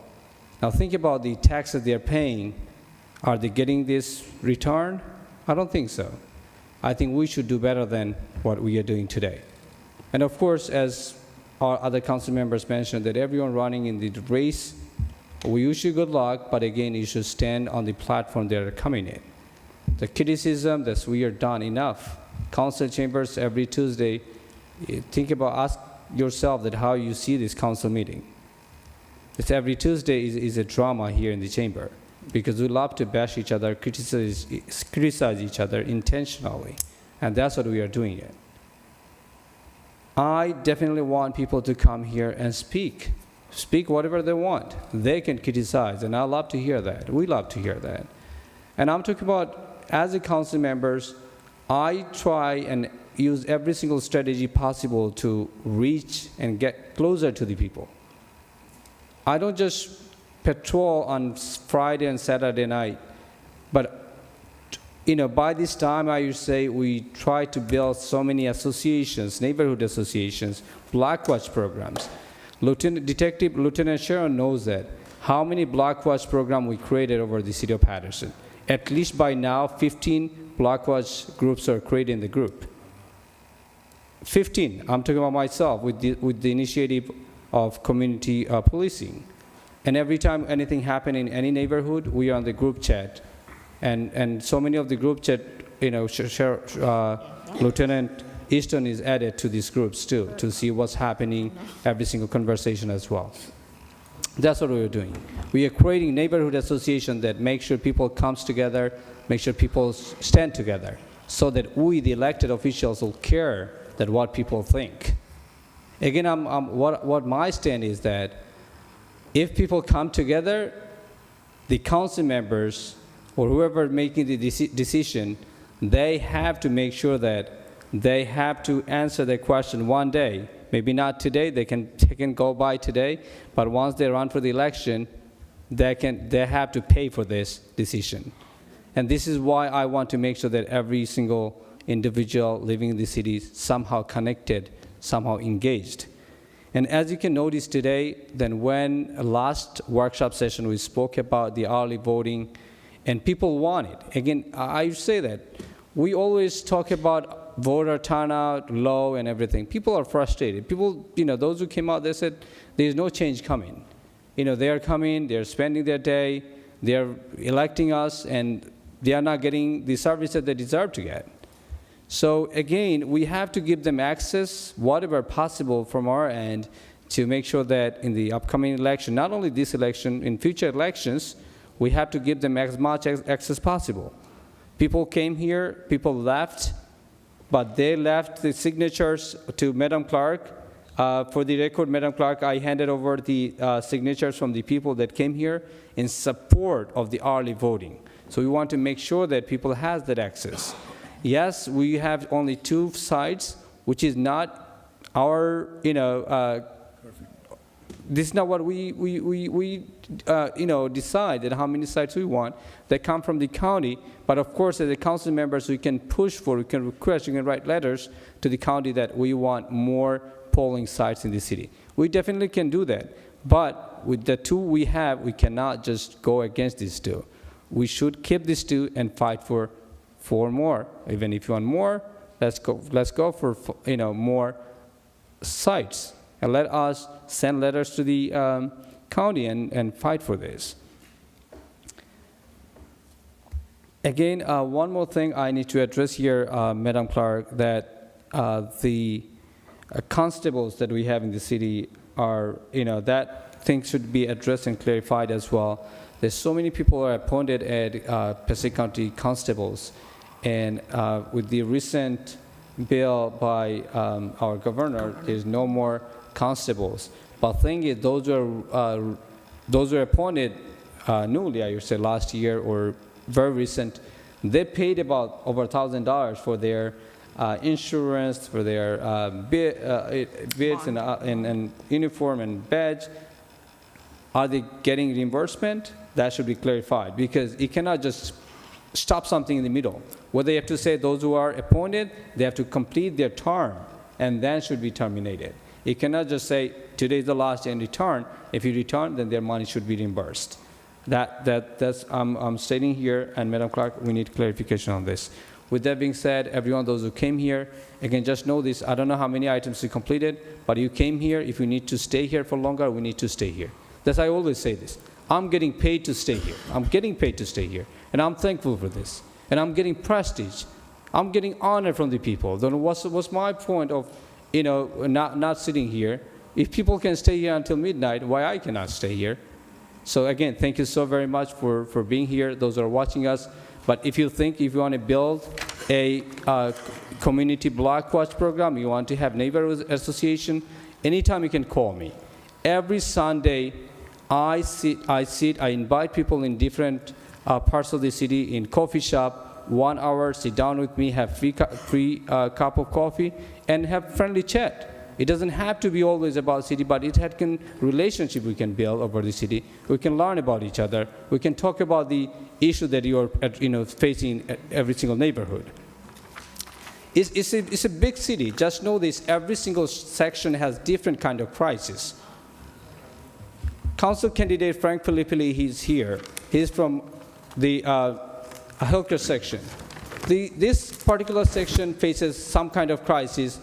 Maybe other sides facing totally different type of crisis. So we have to bring all the neighborhoods and address every single neighborhood individually. We have to address the issue that we are facing in every single neighborhood.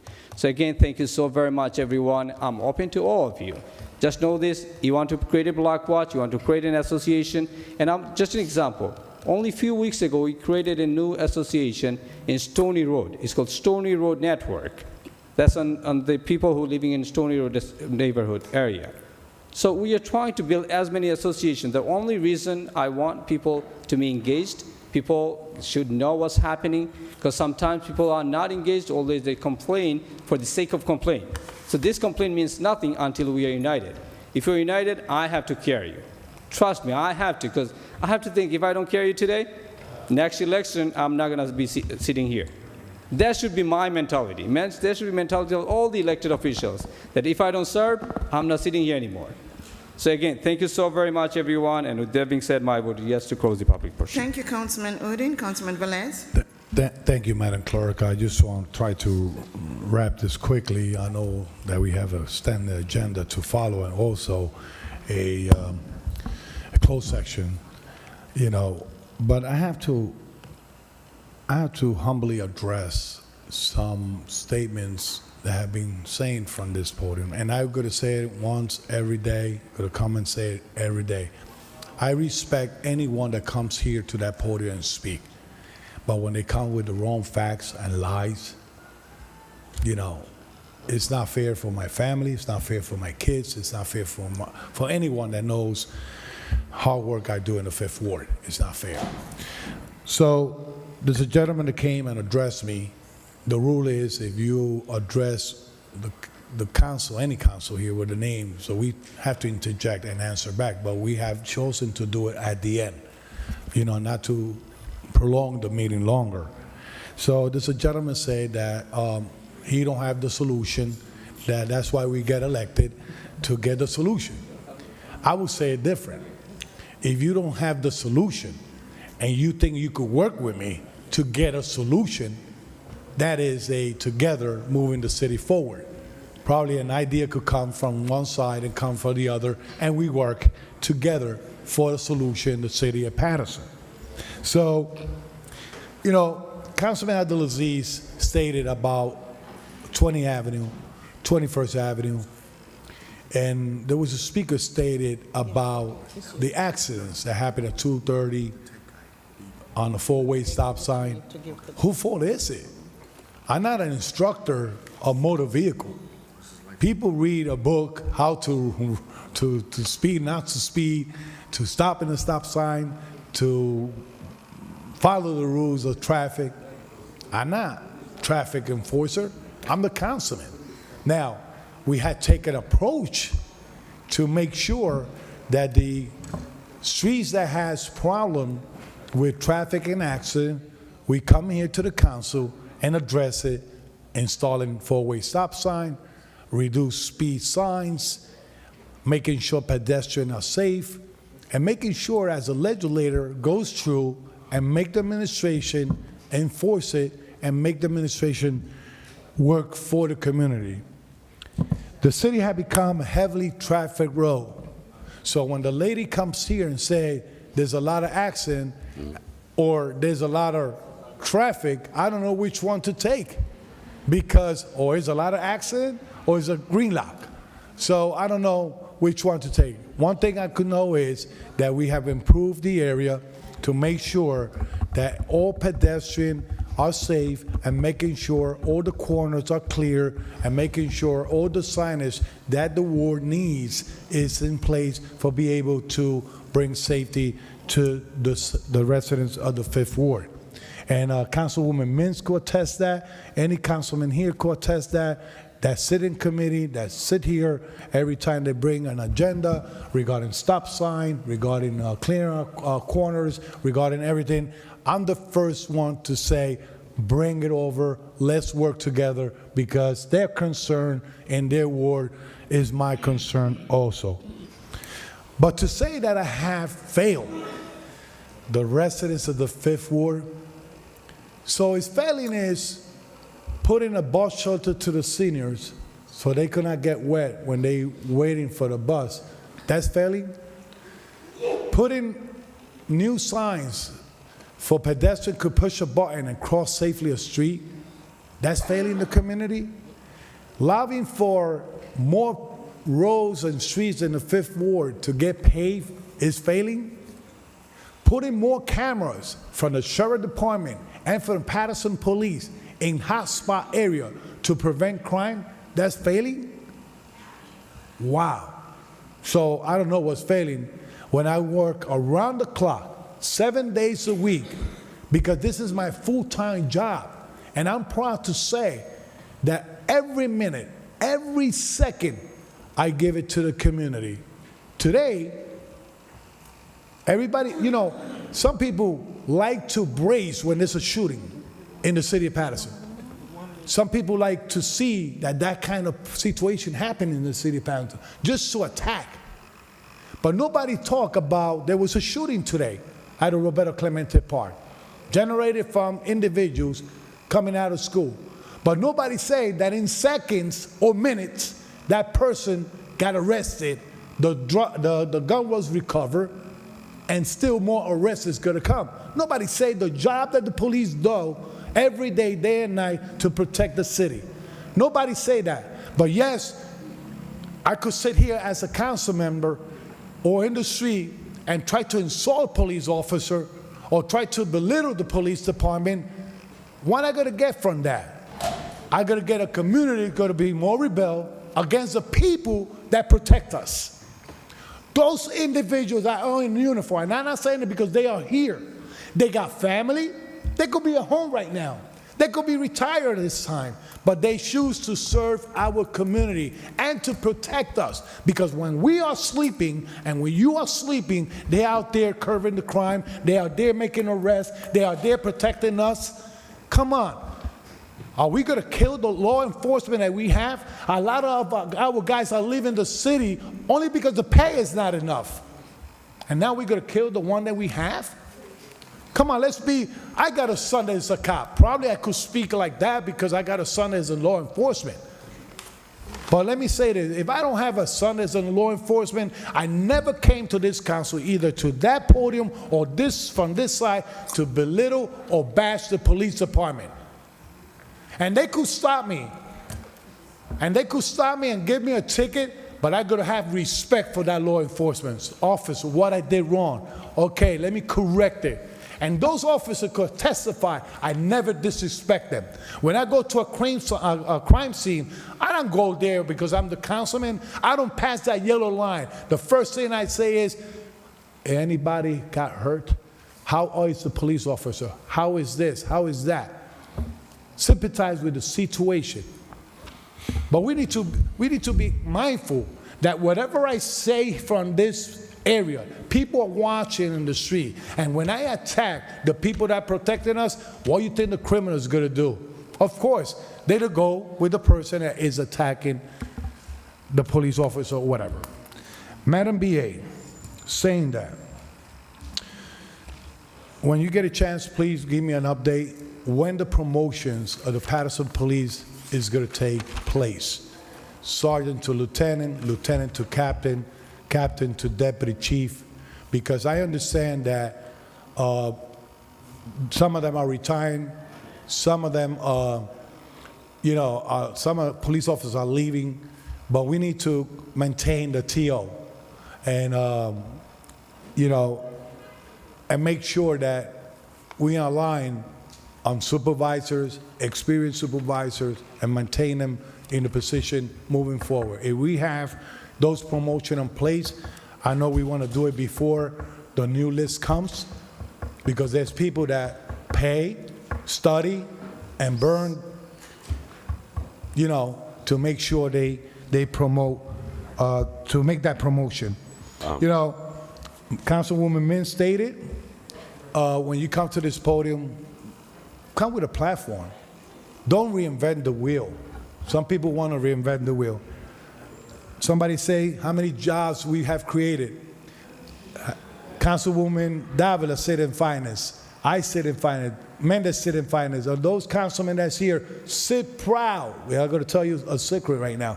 Every time that we approve a budget, we always ask for hiring more jobs, more jobs, more jobs. So when you see that the city of Paterson is hiring, is this council that approve a budget for more hiring in the city of Paterson. And Madam BA could attest that, because we always request that every spot empty be fulfilled, correct?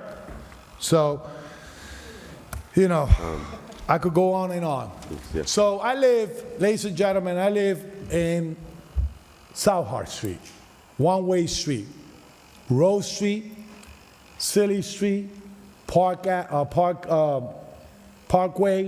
Market Street, Oak Street, all the neighbors around there, 99.9% of the tenants and the landlords that live around there likes me.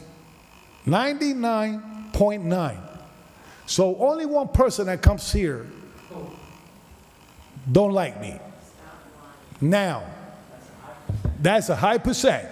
And you know what I do? Because I got evidence. You know what I do?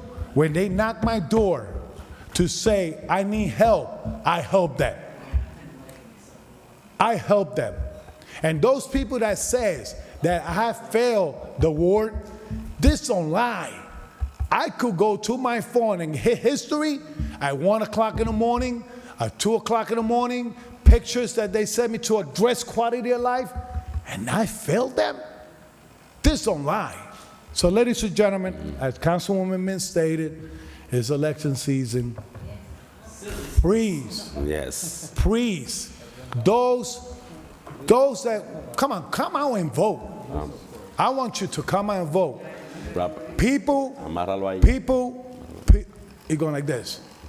People are more concentrated in the election of the presidential race. Let me say this. I don't care if you vote for Trump or Biden, but come out and vote in the local election. That is the effect and the dominant effect of the decision that we make here that is going to affect you directly. And if you're going out and vote, I could speak on my record on public safety, cleanliness, helping the community, doing community events, and I approve my own message, and the people go vote for Louis Velez. My vote is yes. Thank you, Councilman Velez. Mr. President. Wow, thank you, Madam Clerk. It is election session, but Paterson, just give me 2 minutes of your attention, Pam. I'll take 5. Listen, those that know me in the city of Paterson know that I don't respect anybody. Okay. We might have different point of view, different opinion, but I never disrespected any person. And here, I take pride of this chair that I'm holding right now. I take pride, and you could go to my record. Since I became the council president, my number one priority in this council is to bring law and order into the chamber, to respect this chamber. Some people say, oh, this is not a court. But the way they act here, when they go to other municipalities, they would never act like that. Now, some people, they try, there's a clock here, Paterson, there's right here, you got 3 minutes here, and there's a clock in the back. And there's a 3 light on the podium for you. Green light, you have 3 minutes, yellow, you have 2, and red, you're done. I'll give you 30 seconds to wrap it up, respectfully.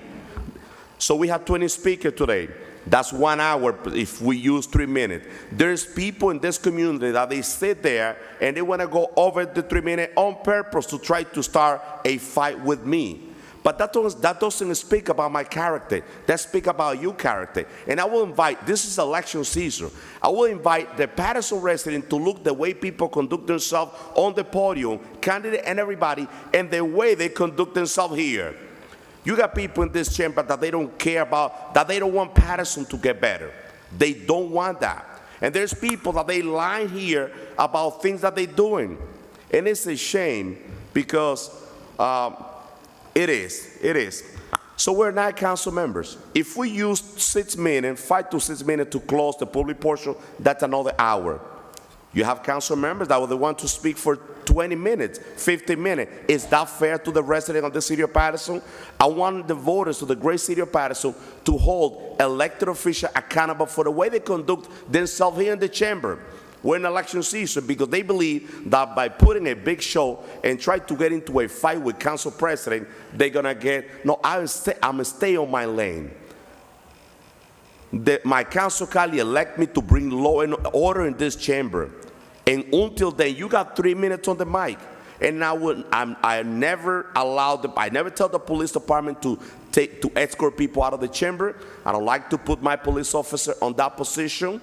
But it's sad that people that they call themselves leaders in this community act like that. And there's enough violence in our community. There's enough shooting.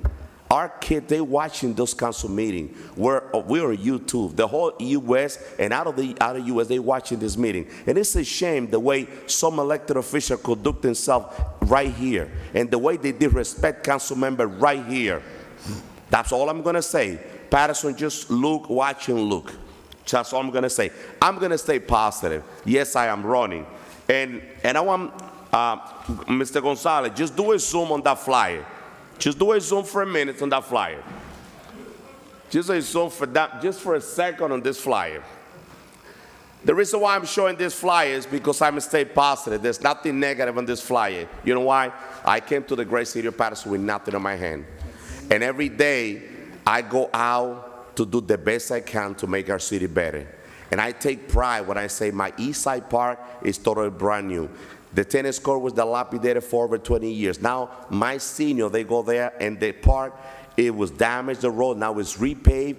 Tennis court, brand new. I take pride. I feel excited when my senior go and enjoy the park, play tennis. We're planning now, we're teaching kids how to play tennis. I take pride about that. When I pass by Army Stock Park, I fight for that, I advocate for that, and I see Army Stock Park totally renovated with grill, tables, exercise machine. I get excited for that because I'm working for that. When I see 14th Avenue redone, that wasn't done in like 40 years, I take pride of that because I put my fire on that. East 42nd Street was never done.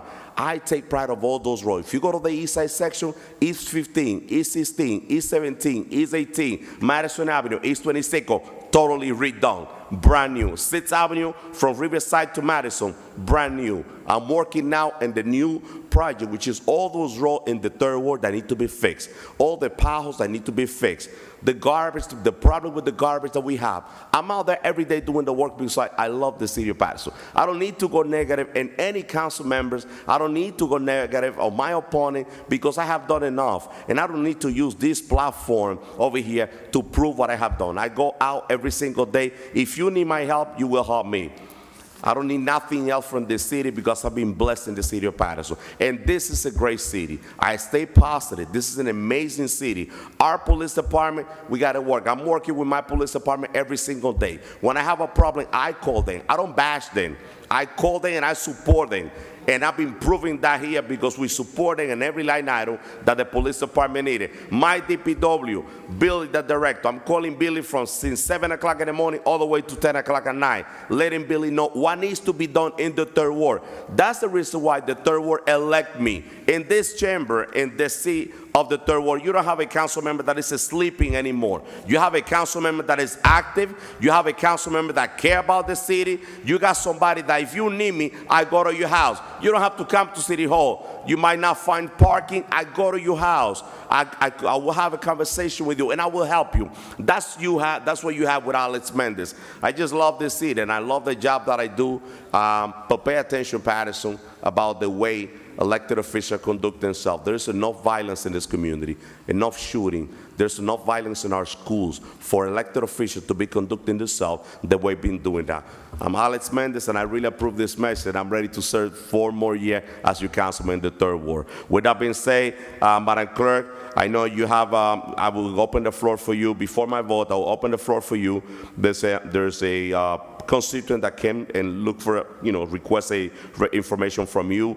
But we got to continue working really hard in our city. The garbage is a real problem in our community. The potholes, I've been calling the director since 7 o'clock in the morning or until 10 o'clock at night, letting them know what needs to happen. There's a lot of work to do in the city. The city of Paterson, it's not perfect. But if you elect me, I'm not going to be a part of the problem. I'm going to be part of the solution.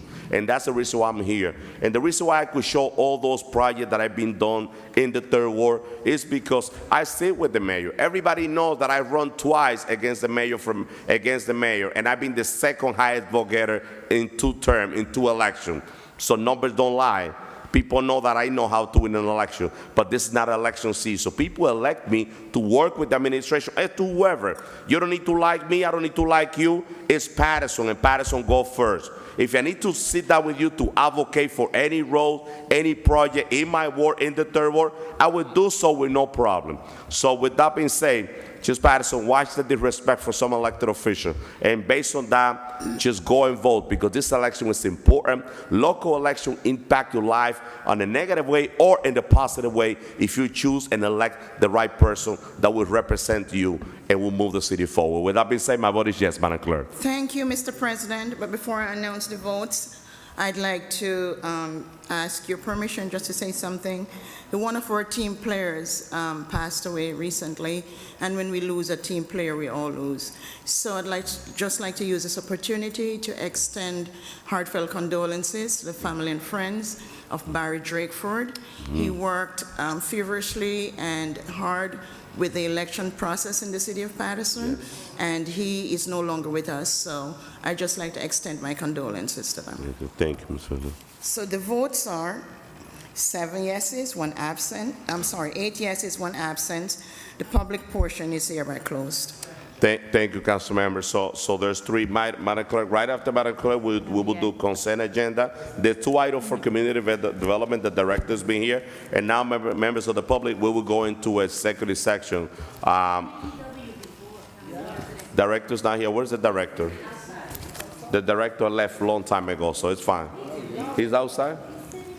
All right, so if directors here, we will take the 2 directors that are here. I know they have to come back early, and then we'll take the special item on the police department. Madam Clerk, let's do it. Madam BA. Thank you, Council President.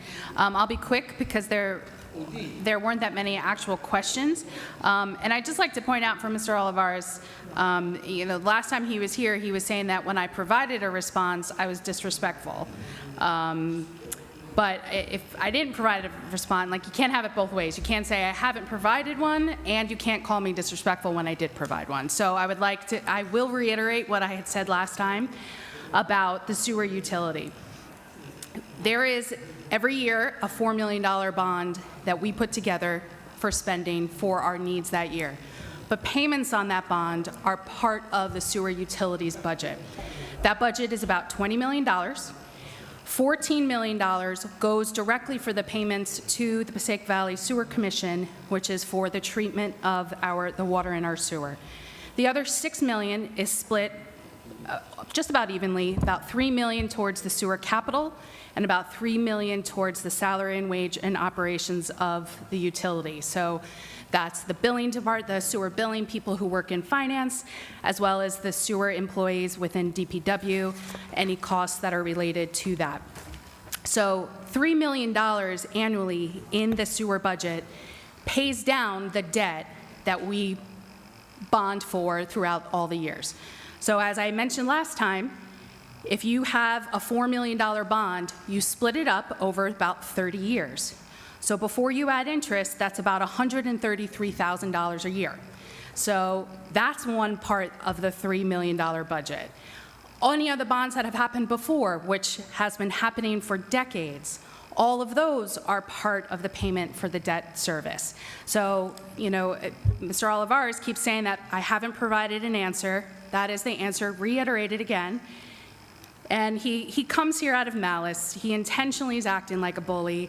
And I would just ask him to stop providing false information, and we'll keep it at that.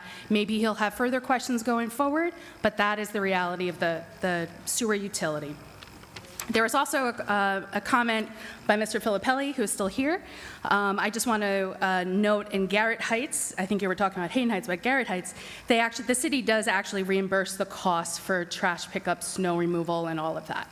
So while they organize it themselves, the city does pay for that. So I know there were some questions about, Councilwoman Mims, we will have a presentation about the evaluation of roads. That's something that has been going through DPW committee. And for Councilman Velez, there was the question about promotions. That's something that is being submitted to Department of Community Affairs. We received the information and the report that's required to move forward with that. So hopefully we will, in the next few weeks, have that information back and approvals to move forward with the promotions. But there's no danger of a new list right now. I think the list that is current, there's that list will expire, I think, in, over the course of the next year or so. So there's no immediate danger there. Okay. Thank you, Council President. Council President. No, we have to go to the consent agenda, Council Member, okay. and right, Council Members, Okay. it's already 11 p.m. We're going to the consent agenda. Right after, we're going to the director, and right after that, we're going to executive session with our police department. Consent agenda, Madam Clerk? Yes, Mr. President. And clarify on the 125.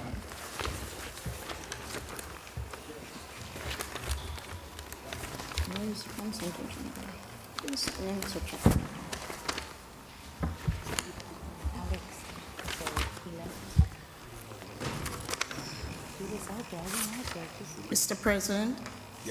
Yes, Madam So, Clerk. the consent agenda. All matters listed under the consent agenda are considered routine by the council and will be enacted by one motion. The items listed under the consent agenda are numbered 19 through 40. Any item may be removed from this agenda by the request of a council member, and if so removed, will be treated as a separate. So moved. Moved by Second. Councilwoman Davila, second by Councilman Velez, Mims, and Ala de la Cis. Roll call, Madam Clerk, on the consent agenda. Roll call on the consent agenda. Councilman Abdelaziz? Yes. Councilwoman Cotton? Yes. Councilwoman Davila? Yes. Councilman Jackson? Yes. Councilwoman Mims? So before I vote, I just want to say job well done to Joan Campbell Douglas, who was my secretary here at City Hall. She'll be retiring for 25 years of service. I also want to give a big shout out to Coach Tommy Paterson, who's being honored. Sorry, I'm sorry, I'm in the wrong side. I'm moving forward. I'm trying to get out of here. For the consent agenda, my vote is yes. Thank you. Dr. Mims? Councilman Udine? My vote is yes, Madam Clerk. Thank you, Councilman Udine. Councilman Velez? I just want to highlight that some renewal taxi cab registration, this consent agenda, they submitted a contract that they're going to park the vehicles and the address that they stated that they're going to park it overnight. Please, those cab companies have those vehicles parked there. Do not take residential parking because resident needs those parking. Last but not least, Madam BA, I know that I didn't have a chance to address you when you addressed me in that part. I would like to know and get me a status where the contracts of PD are standing at this point, not the SOB, I'm talking about the regular cops, where the contract is at, where they stand, and how we're going to move forward in this next month before we approve the budget. Saying that, the consent agenda for me is a vote yes. Thank you, Councilman Velez. Mr. President. My vote is yes, Madam Clerk. Thank you, Mr. President. The votes are 8 yeses, 1 absent. Consent agenda, items 19 through 40 is hereby adopted. Thank you, Madam Clerk. Let's do a community development, item number 44, Madam Clerk. Yes. Item number 44 is a resolution authorizing an award of contract to Sustainable Communities Associates for consultant services to administer the CDBG Homeowner Rehabilitation Program for the Department of Community Development, RFP number 2024-08.1, Community Development Resolution 24:168. So move. Second. Moved by Councilwoman Davila, Councilwoman Mims, and second by Councilman Udine, Councilman Velez, and Councilwoman Ruby Cotton. Roll call, Madam Clerk. Roll call on item number 44 for approval. Councilwoman Cotton. Yes. Councilwoman Davila. Yes. Councilman Jackson. Yes. Councilwoman Mims. Yes. Councilman Udine. Yes. Councilman Velez. Pass. Mr. President, My vote is yes, Madam Clerk. the votes are 7 yeses, 2 absent. No, we pass. Two passes. Jackson. Oh, he can't, I'm sorry. And I pass. Thank you, Councilman Jackson. I didn't hear that. Mr. President had said yes, so the votes are 7 I go. yeses. He passed. He did, You- yes. I go now. I go now. I pass. You passed it? Yeah, I just want to say, Director, thank you for you and your staff for the great job doing in that department. My vote is yes. Thank you, Councilman Velez. Mr. President, again, My vote is yes, Madam Clerk. thank you. The votes are 7 yeses, 2 absences. Item number 44 is hereby adopted. Sure, thank you. Item number 45, Madam Clerk. Yes, item number 45. Item number 45 is a resolution to amend Resolution 23:489, authorizing budget revision number 3 to the 2023 Annual Action Plan in order to repurpose the CDBG contingency funding, its Community Development Resolution 24:168. So move. Second. Moved by Councilwoman Davila and Councilman Velez, and second by Councilwoman Mims and Udine. Roll call, Madam Clerk, on item number 45. Roll call on item number 45 for approval. I'm sorry, Madam Clerk. Director, this is the money that's left over from 2023? Yes. That's all of it now? Yes. There's nothing left there. Do me a favor, can you give us a list of any other monies that's left over, say from 21, 22, that's left over in another category? Okay? Tomorrow. Yep. I'm sorry, Madam Clerk. My vote is yes. Thank you, Councilwoman Cotton. Councilwoman Davila? Yes. Councilman Jackson? Yes. Councilwoman Mims? Yes.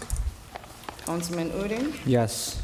Councilman Velez? After having a deep discussion with my director from DPW, I'm happy to see that $640,000 is going to be implemented in the back of Costello Pool, and because the other funding is going to be around the front of the Costello Pool, so that's improving the Costello Pool in the 5th Ward. My vote is yes. Thank you, Councilman Velez. Mr. President, My vote, well, before my vote, Director, I just want to say thank you. You're doing an outstanding job with the rehab program. I've been sending people there, and there's a constituent that lives on East 29. She got $45,000 to fix her property. She owned a 3-family home. She applied through the rehab program. She got it. There's another person on Market Street. He even called me like, I want to take a picture in front of the house, and say, no, I mean, it's fine. I mean, that's money available. So Paterson, the rehab program, it worked. So please apply. I know there's a lot of people on the list, but listen, go after that program, because that's money there for you to fix the house. If you own a single family, you're allowed to get $15,000. If you have 2-family house, you get $30,000, and 3-family homes, $45,000. The only requirement is that you cannot sell your property for 5 years, but you're getting free money. It's not a loan for you to fix a property. So, Director, great job. Thank you. So my vote is yes, Madam Clerk, on item number 45. President. Yes. The votes are 7 yeses, 2 absences. Item number 45 is hereby adopted. Thank you. And very quick, we got item 48 from Public Work, Madam Clerk. Item 48. Public Work, yes. Yes. Item number 48 is a resolution authorizing a memorandum of understanding between the Nature Conservancy and the Paterson Department of Public Works. It's a Public Works resolution number 24:172. So move. Second. Moved by Councilwoman Davila and Councilman Velez, and second by Councilwoman Mims and Councilman Udine. Roll call, Madam Clerk, on item number 48. Roll call on item number 48 for approval. Councilwoman Cotton? Yes. Councilwoman Davila? Yes. Councilman Jackson? Yes. Councilwoman Mims? Yes. Councilman Udine? Yes. Councilman Velez? Yes. Mr. President, My vote is yes, Madam Clerk. the votes are 7 yeses, 2 absences. Item number 48 is hereby adopted. Item number 49, the last item on Public Work. Item number 49 is a resolution authorizing a contract for the Anthony Lucas Park Splash Pad project for the Division of Engineering of the Department of Public Works, is sponsored by Councilwoman Dr. Lilisa Mims and co-sponsored by Councilman Luis Velez. Public Works Resolution 24:172. Moved by Councilwoman Mims and Councilman Velez, and Councilwoman Mims, and second by Councilman Velez. Councilwoman Mims. I move it with her. No, it's my item. It's Councilwoman item. Moved by Councilwoman Mims, second by Councilman Velez, Councilwoman Davila, and Councilman Udine. What's the number? Roll call, Madam Clerk, on item 49, and second by Councilman Cotton as well. Roll call, Madam Clerk. On item number 49, Councilwoman Cotton. Yes. Councilwoman Davila. Yes. Councilman Jackson. Yes. Councilwoman Mims. So to the residents in the 3rd Ward, Bear Track Park some years ago was a park that was being utilized for gang initiation. There were a lot of things happening in the park. After canvassing and talking to the residents through DPW and the administration, we fought hard and brought that park back to life. A grant was written, so no money came out of the taxpayer dollars initially. We are excited about that. And then we pushed even harder because one of the youth that lives next door, he said, what was a park without swings? Then we added swings to the park. And then the next thing that we talked about with the residents in that area was that we were going to bring a splash pad. So thank you to our director, to the administration, DPW chair, and the committee for taking my request and making this happen for the park. When we fix parks, we fix our community. With that being stated, splash pad for the summer with some water for the kids. My vote is yes. Thank you, Dr. Mims. Councilman Udine. My vote is yes, Madam Clerk. Thank you, Councilman Velez. You know, Councilwoman Mims always say, give flowers when you could smell them. I think that park should be renamed Councilwoman Lilisa Mims as no also, that park. But because I recall from the beginning that she started saying, repair the walls are falling, the trees had to be moved. The neighbors in the back was complaining about the tree falling apart and breaking out, and she was a stare part on that. And thank you for Director to listen her concern. Also, the committee will support always things like that comes in front of us. You know, This is a great thing to happen here. Are we going to lobby for other pocket parks to have splash water, whatever they need to put there? Because it's park that everyone here that went to the Chanagan, whatever it's, Chanaguga, talk, yeah, before that get corrected, yeah. That place to talk, and Councilwoman Davila, to talk about improve the park, 10 minutes walk of the park. And I think that is happening. People will enjoy it. And I'm happy that this is going to be part of us working for you. Thank you, Director, for listening to our complaints and our requests. And last but not least, the previous ordinance that we, resolution that we approved, that one is going to address some green street that are going to prevent flooding in those streets. So just so keep in mind those that say what we're doing for flooding, right? So saying that, Madam Clerk, Director, thank you. You look great today.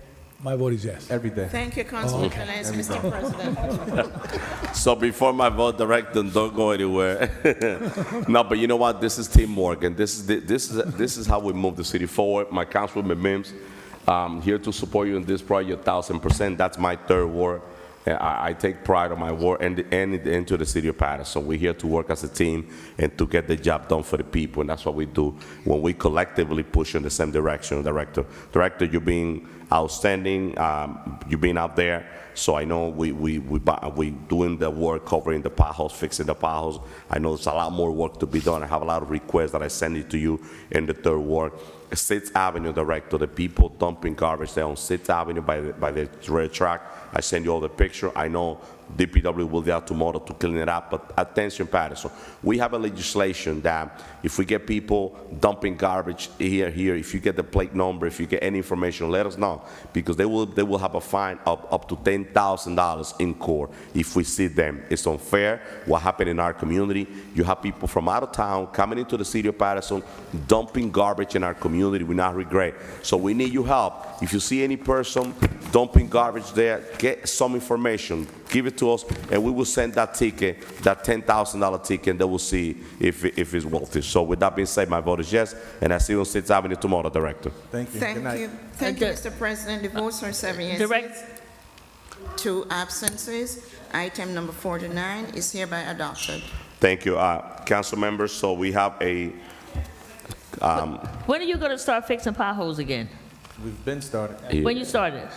Every day, when it's not raining. 399 East 30th Street. If it's not raining. Huh? If it's not raining, we're out there. It's not what? If it's not raining, we're out there.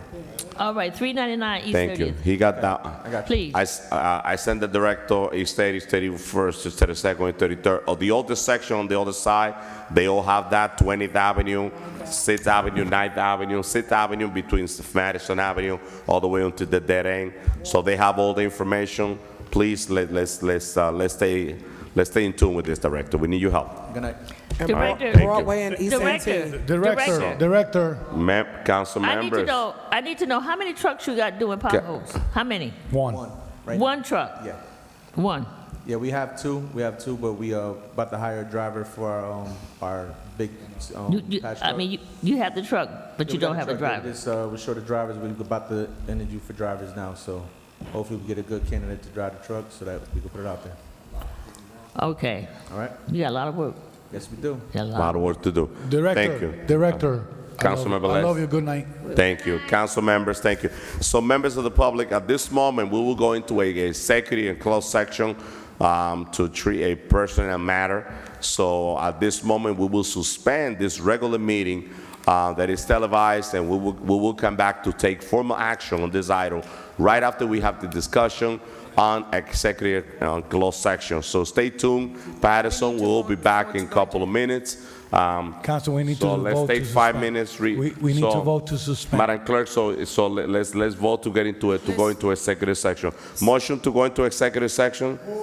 Moved by Councilmember Les, second by Councilwoman Davila. So roll call to suspend the regular meeting for executive session. Councilwoman Cotton. Councilwoman Davila. Councilman Jackson. Yes. Councilwoman Mims. Yes. Councilman Udine. Yes. Councilman Velez. We coming back after this. Stay tuned. Yes. Mr. President, Paterson, so in a couple of minutes, as soon as we finish, we will come back. We will take 5 minutes recess until we'll close the channel and on the mic and everything else. So thank you. My vote is yes. Rafael? thank you, Mr. President. The votes are 7 yeses, 2 absences. Executive session is now open. Thank you.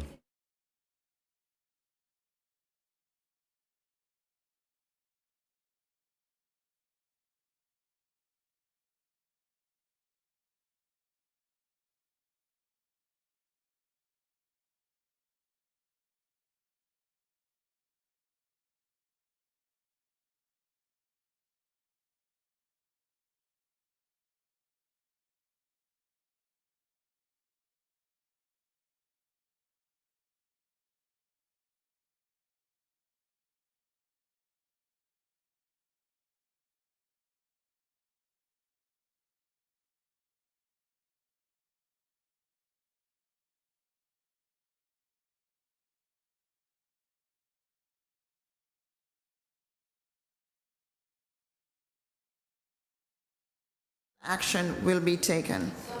Second. Roll call to go into executive session.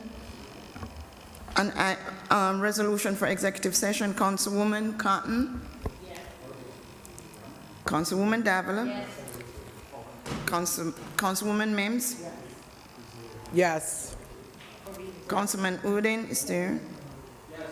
Mr. President. Councilman Velez. I'm here.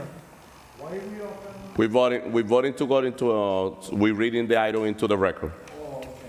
Are we taking action? Yes, we will. So the votes are, Mr. President, I'm sorry. My vote is yes. The votes are 6 yeses, 3 absences. Resolution for executive session is hereby approved. Okay, Rafael, please.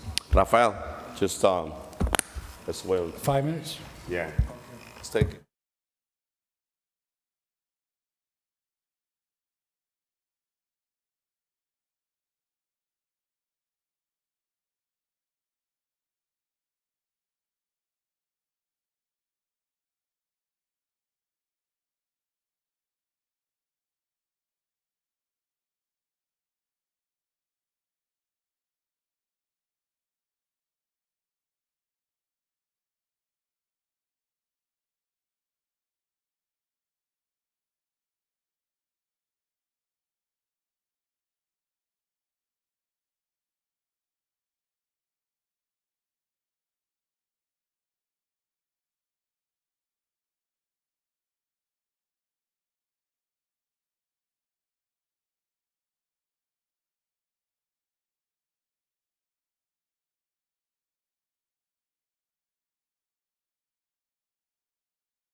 Thank you.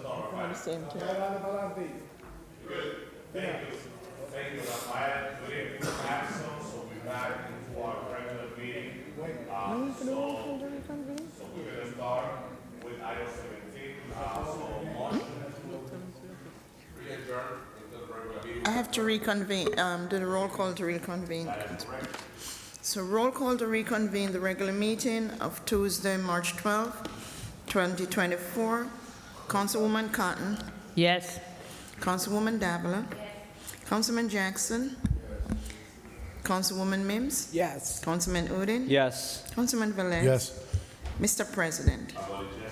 So the votes are 7 yeses, 2 absences.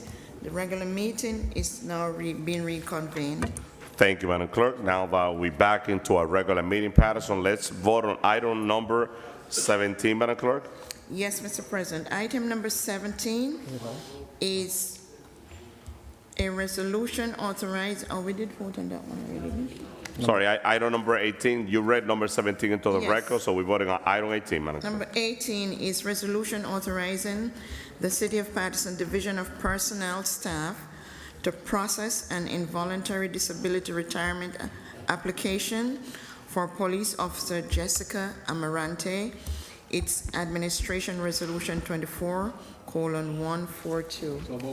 Second. Moved by Councilman Velez, second by Councilman Udine. Roll call, Madam Clerk, on item number 18.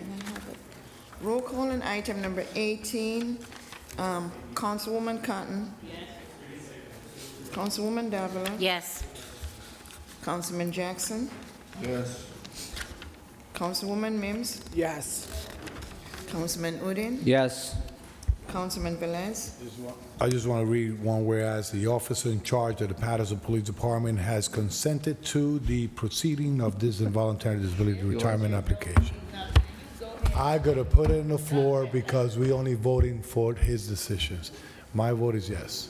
Thank you, Councilman Velez. Mr. President. My vote is yes, Madam Clerk. Thank you. The votes are 7 yeses, 2 absences. Item number 18 is hereby adopted. Thank you. Councilmember, let's start with the second reading. I know, let's go down so from second reading Council all the way down to President, the agenda. If I may, Council President. Councilwoman Davila. 17, whatever. Can we do the items that are quicker, because opening, closing, voting, if we can do the first reading ones first, because they're in one action? So as long as we're ready to finish the agenda, Councilmember, let's start with first reading. Thank you. Let's start with first reading, Madam Clerk. 14. And let's start with item item number 14. Item number 14? Yeah, sure. Item number 14 is a first reading ordinance. No public hearing is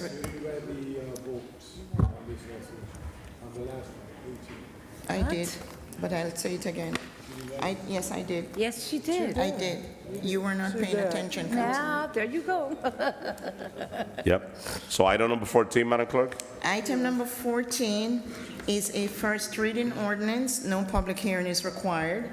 It's an ordinance establishing an always stop control at the intersection of 7th Avenue and East 18th Street. It's a public works ordinance. So move. Second. Moved by Councilman Velez, second by Councilwoman Mims. Roll call, Madam Clerk. Roll call on item number 14 for approval, first reading. Councilwoman Cotton. Yes. Which one? Councilwoman Davila. Yes. Councilman Jackson. Yes. Councilwoman Mims. Yes. Councilman Udine. Yes. Councilman Velez. Yes. Mr. President. Thank you, Madam Clerk. To all my third ward residents, they've been asking for this request for many, many years. It's now on first reading. We're looking forward to approve this on second reading very soon to bring safety into that corner of 18th Avenue and East 18th and 7th Avenue. My vote is yes, Madam Clerk. Thank you, Mr. President. The votes are 7 yeses, 2 absences. Item number 14 is hereby adopted. Item number 15, Madam Clerk. Item number 15 is also a first reading ordinance. No public hearing is required. It's an ordinance establishing always stop control at the intersection of 14th Avenue and East 30th Street. It's a public works ordinance. Move. So move. Hold on. She haven't finished. Moved by Who moved? Moved by Council President and Councilman Udine, second by Councilman Velez. Roll call, Madam Clerk, on item number 15. Roll call on item number 15, Councilwoman Cotton. Yes. Councilwoman Davila. Yes. Go home. Councilman Jackson. Yes. Councilwoman Mims. Just for the record, to reflect it, I made the second, but Les did not. My vote is yes. Thank you. Councilman Udine. My vote is yes, Madam Clerk. Mr. President. My vote is yes, Madam Clerk. What about me?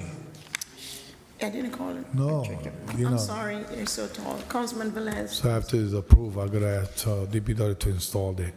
My vote is yes. Thank you, and Mr. President is yes. So the votes are 7 yeses, 2 absences. Item number 15 is hereby approved. Thank you, Madam Clerk. Item number 16. Item number 16, public hearing is required on this one. No It's- one.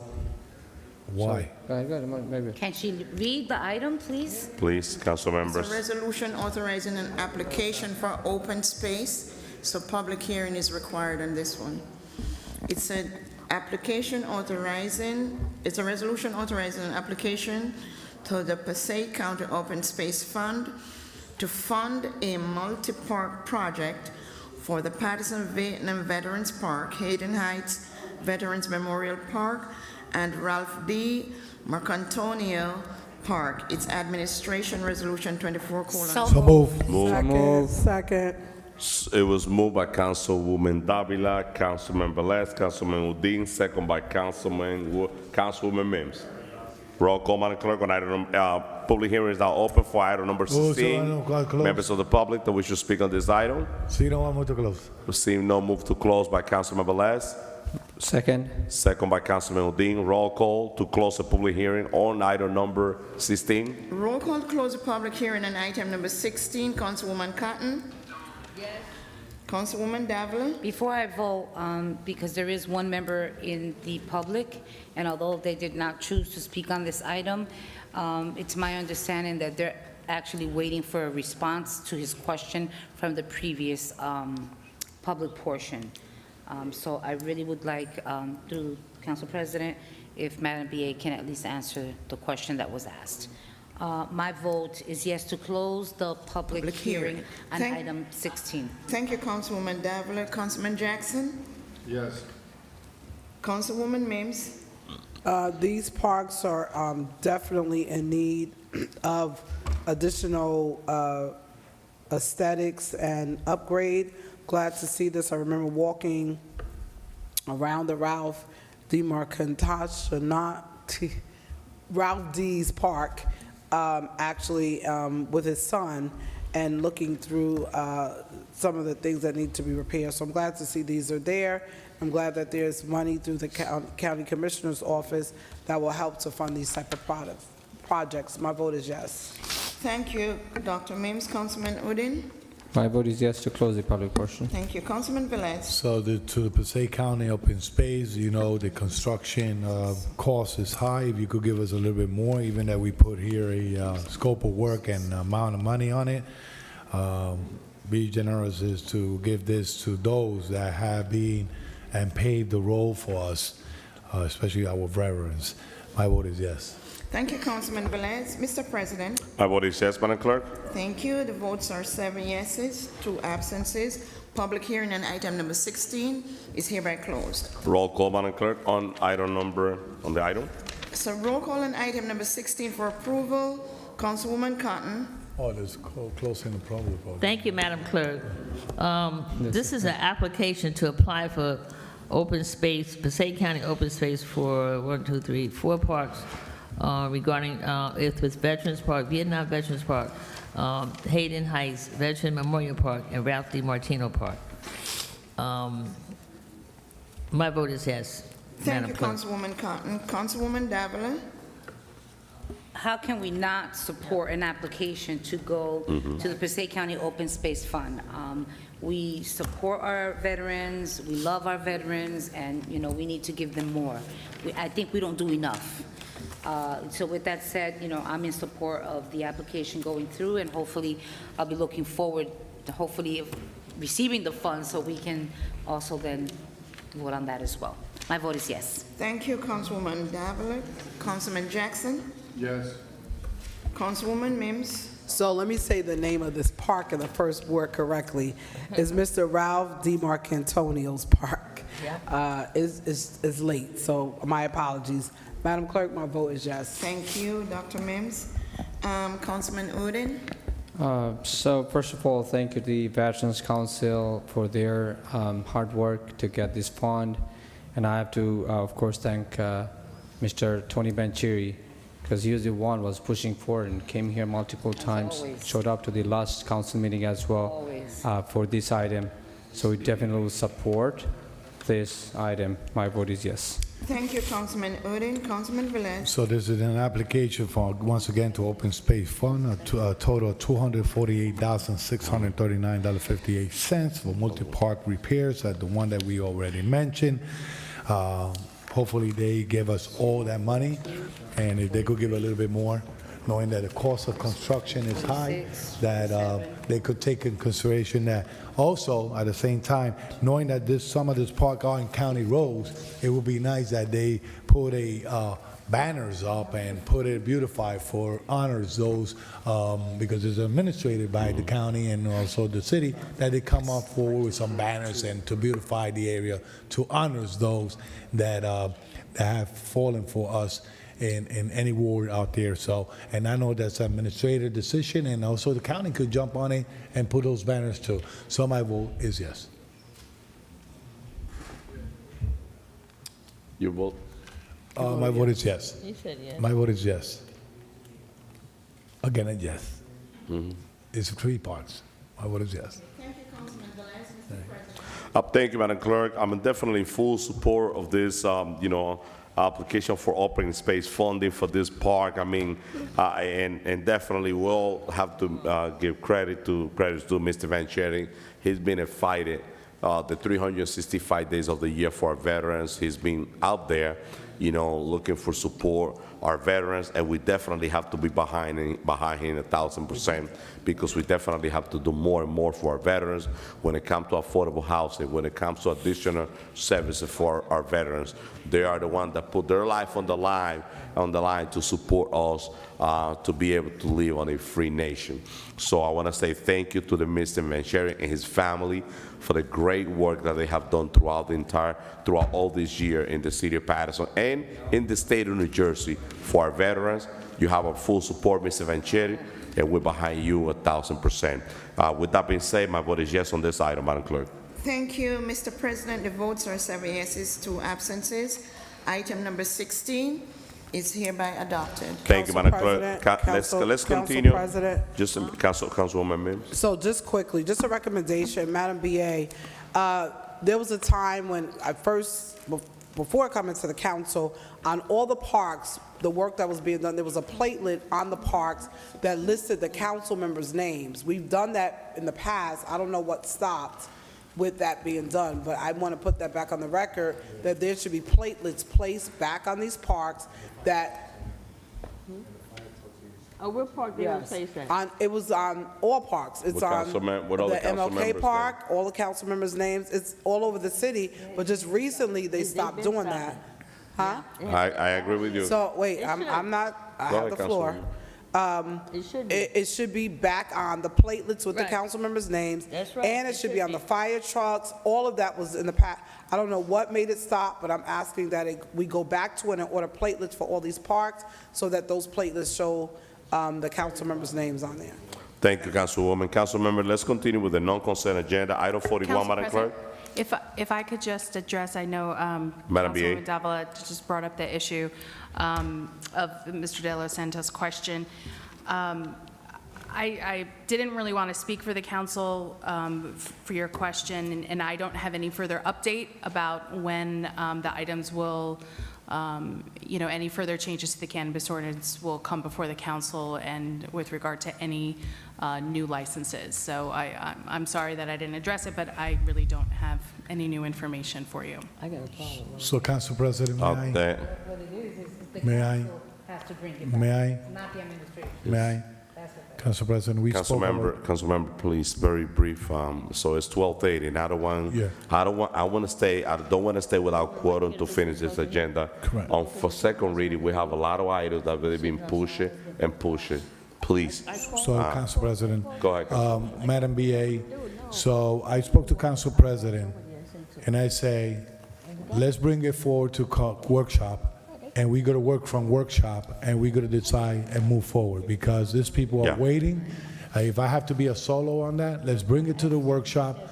The way they drafted, they already went to committee, they draft something, bring it to the workshop, and let's move forward. Thank you, Councilmember Les. Item number 41, Madam Clerk. Item number 41 is a resolution honoring Joan Campbell Douglas for 25 years of excellent service to the city of Paterson. It's sponsored by Councilman Luis Velez, Councilwoman Dr. Lilisa Mims, and Councilman MD Farid Udin, and co-sponsored by all remaining council members. It's a city council resolution 24:165. So moved. Second. Moved by Councilman Velez, Councilwoman Mims, and Councilman Udin, and second by Councilwoman Davila. Roll call, Madam Clerk, on item 41. Roll call on item number 41 for approval. Councilwoman Cotton. It don't make sense, really don't.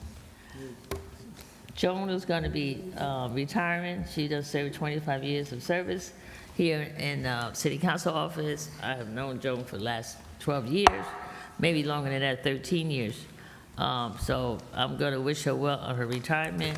And thank you, Joan, for your service that you have done for us here in the city of Paterson, done for us in the city council, city clerk's office. Now she's in the city council's office. With that being said, Madam Clerk, my vote is yes. Thank you, Councilwoman Cotton. Councilwoman Davila. So I've known Joan before I was even an elected official. Yeah. And she has been that same person from day one that I met her. She's a professional. She is going to be missed.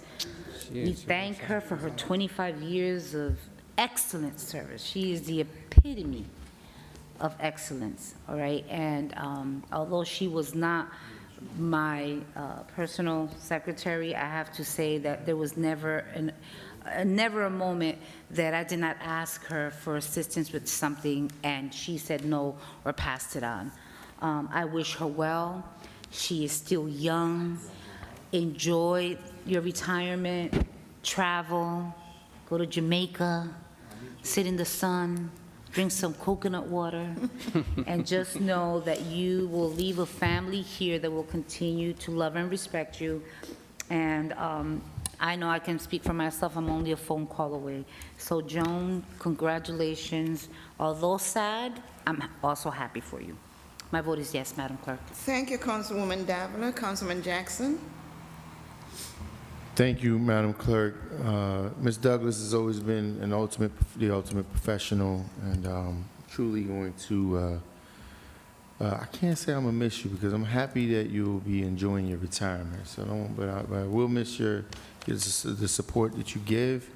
And with that being said, my vote is yes, Madam Clerk. Thank you, Councilman Jackson. Councilwoman Mims. Words can't express your expertise, your love, your dedication, and commitment to the city of Paterson, first and foremost, but secondly, to those that you have served, myself and others, as their secretary. I want to thank you so much for your diligence. Even if it's at the 9th hour, you get it done, and you do it with excellence and a smile. Thank you, Joan. I'm sure there'll be more days to come, and we'll do some celebrations internally in the office. This is just one of the ways that we will celebrate you. Thank you so much for your years of service.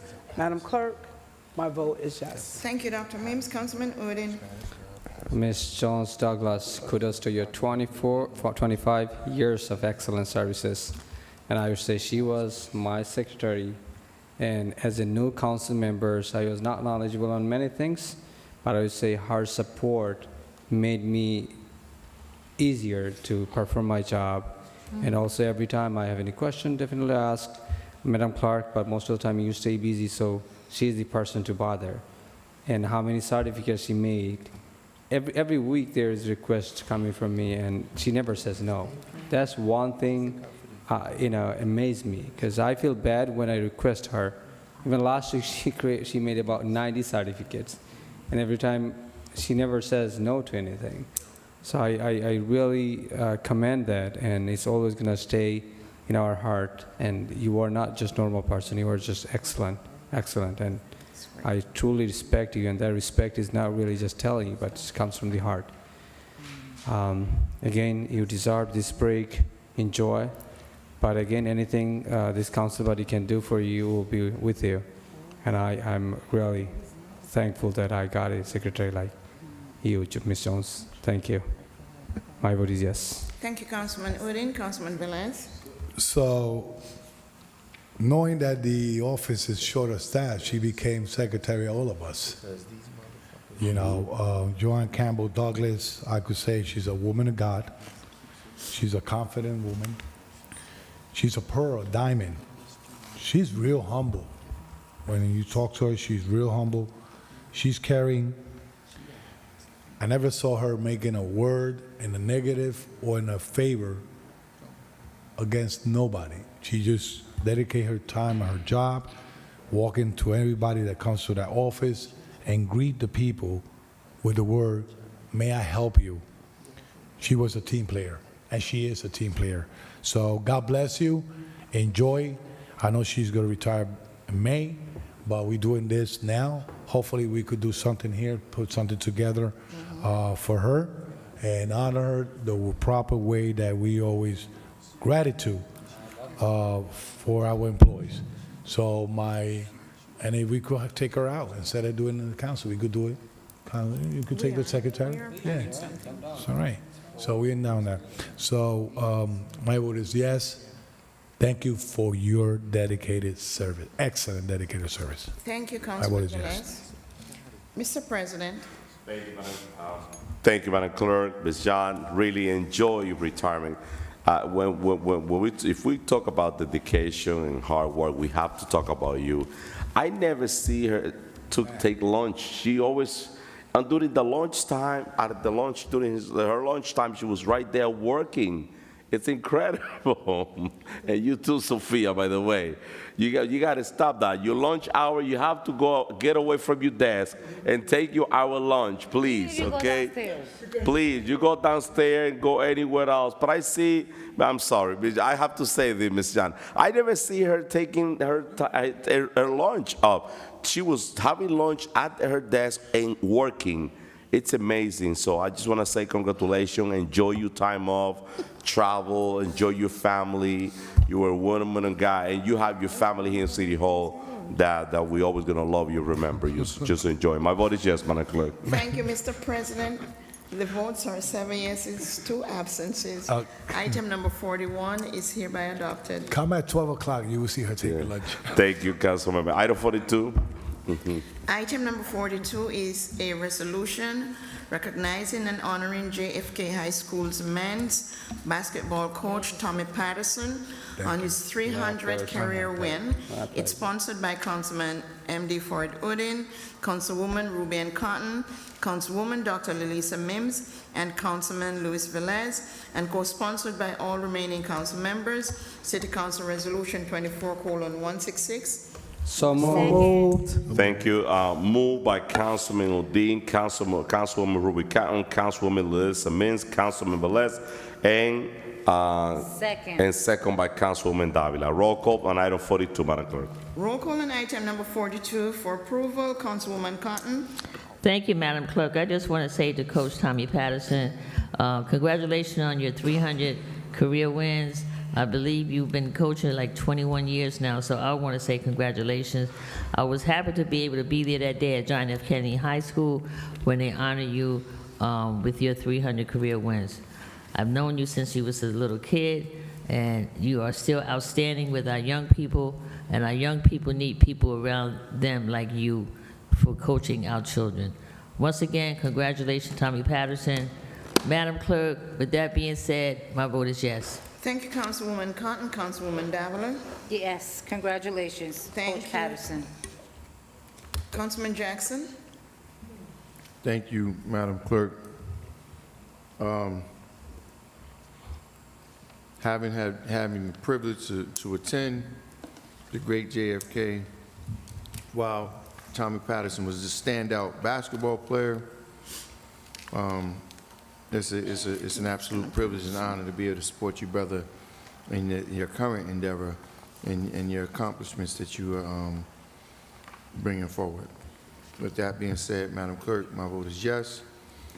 And Council President, if I may, it was just a shooting in my ward.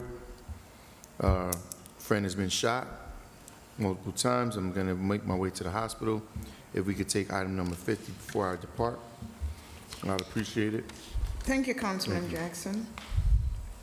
Councilwoman Mims. To my brother, my big bruh, congratulations. Thank you for saving our young people's lives. Anytime someone steps up and takes the opportunity to coach, whether it's volunteer, paid or non-voluntary, paid or non-paid, it's just exceptional because our young people need outlets, they need recreation, they need like structures and family extensions to help save their lives. And I commend you, Coach Tommy Paterson, for all that you do, the things that we don't know about, the things we know about, the times when you had to pack up your truck and pack up your car and get these students and these kids to the games and back home and make sure they eat and all those type of things. Thank you for your sacrifice. This is well-deserved. Madam Clerk, my vote is yes. Thank you, Dr. Mims. Councilman Udine. Thank you, Madam Clerk. So Tommy Paterson is not just well-known in our city, but in the entire state. He was a standout player at JFK High School. Now he's a standout coach. Last February 18th, he completed his 300th career win. And coming, I think, March 27th, I'll forward the information to all the council members.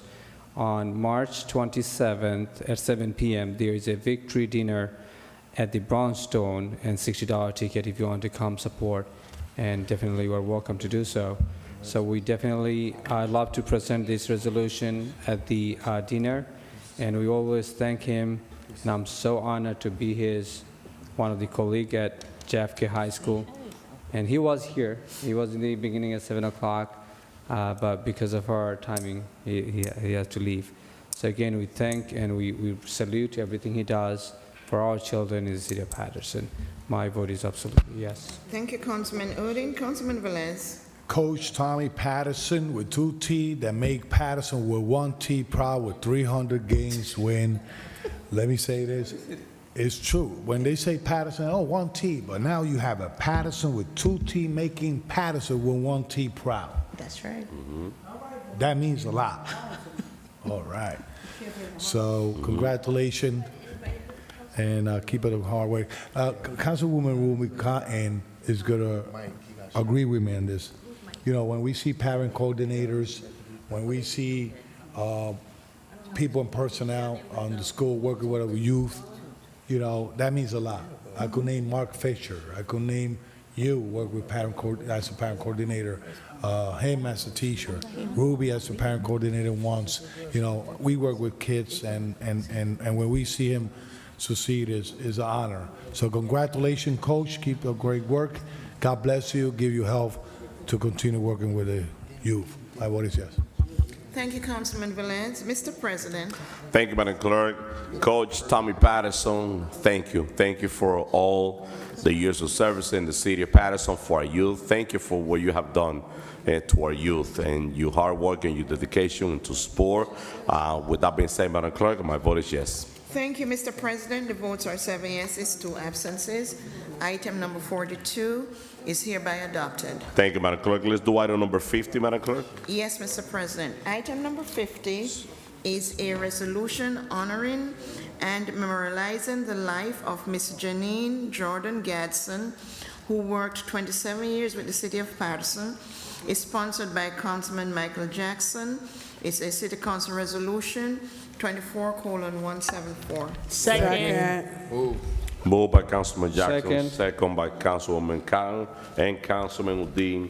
No, it was Mims. No. Her. Councilman Udine, second. No. I did. And Councilman Velez as well. Roll call. Roll call, Madam Clerk. Intentional. Roll call on item number 50 for approval. Councilwoman Cotton. Thank you, Madam Clerk. I want to say to Janine's family, today, the day that I got the call that she had passed, I could just say that coming into the City Hall, stopping in at the city clerk's, the tax collector's office, always looking over there to see if she was there. She was absolutely a beautiful person. She's going to be dearly missed, dearly, dearly missed. And I just want to say, I'm going to always remember all the good conversations that we had when I came into the tax collector's office. May you rest in peace, Janine, and may you rest in peace. Madam Clerk, my vote is yes. Thank you, Councilwoman Cotton. Councilwoman Davila. Janine Jordan Gadsden, may you rest in peace. You gave 27 years of your life working for the city of Paterson. And I don't want to go negative, but I'm not sure that she was giving her flowers while she was alive. So with that said, to the family and to Ms. Gadsden, may you rest in peace. My vote is yes. Thank you, Councilwoman Davila. Councilman Jackson. Thank you, Madam Clerk. So I've known Janine a very, very long time, and many things were said at her funeral services that was so accurate about her being blatantly honest and her being very straightforward.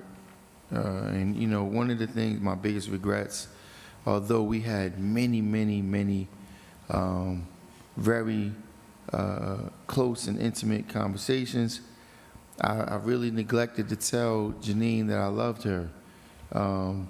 She was such a good person, and sometimes we move around and we take for granted that people will be here continuously. And relative to her job here at the city, is even as much as we had a very close relationship, she was the ultimate professional, and the city did not appreciate the value in what she brought here. Meaning not just any specific, we're not talking about one specific person, or just saying the city in general. So with that being said, Janine, you're going to be greatly missed. You deserve much better, and I will remember all of the moments that we shared together, all of the advice, and it also puts me in a space where I know not to take other people for granted. So I want to make sure that people like Amanda, who is also dealing with cancer battle, who's also such a beautiful person. We have some really beautiful people who work for the city, who put in the time, who relentlessly make a commitment to the community. And I just wanted to say, Janine, I love you, gonna miss you, and may you rest in peace, my dear. Thank you, Councilman Yes. Jackson. About the picture, I thank everybody for allowing, Raphael, if you can pan to the, some of the pictures, I couldn't make up my mind which to use, so all the ones that all of her great friends, her beautiful friends sent me, I made sure I put them up there. So you will be missed, and it's the least that we can do as a municipality, just to acknowledge you and your commitment and your time that's shared in the city. Madam Clerk, thank you. My vote is yes. Thank you, Councilman Jackson. Councilwoman Mims. So this is a well-deserved recognition of a wonderful life well lived. Janine and I went to high school together. We went to Paterson Catholic together. So I've known Janine since 1983. And it's just a blessing to be able to come in and start working as the elected official, as your councilwoman at large, and her be here at City Hall to be able to send text messages, to reach out and make phone calls, and we have long dialogue in relations to taxes and sewer. I want to thank her family for sharing her with us. She had a nice girlfriend circle. She had a good group of people that surrounded her even in her last days. I want to thank Pastor Clayton. And you know, a lot of times we don't give people their flowers, but Pastor Clayton, he set up, because he was concerned about, you know, her last days, and he set up this group of women that took care of her every hour. They never left her. And it was announced at the funeral, and it brought tears to my eyes that so many times, even in life, we forget people, but the fact that he went beyond, and I call that going beyond your pastoral duties. That shows that you have heart and compassion for people, and all those women that stood up, I just want to salute them here at the City Council and say thank you for sacrificing your time and being there for someone else when they were going through. And to all of her friends, I don't want to start calling them by name, you know, and it's one thing to tell people how much you respect them and admire them when they're living, but it's a greater thing to know that their legacy will never leave us, because the mark that they left can never be erased. So to the life and legacy of Janine, I'll never forget you. Thank you for all the wisdom and advice. I'll treasure all of our text messages and private conversations that we've had. And you're someone that a lot of people will remember in the days and the years to come. Madam Clerk, my vote is yes. Thank you, Dr. Mims. Councilman Odin. First of all, my sincere condolences to the family of Janine.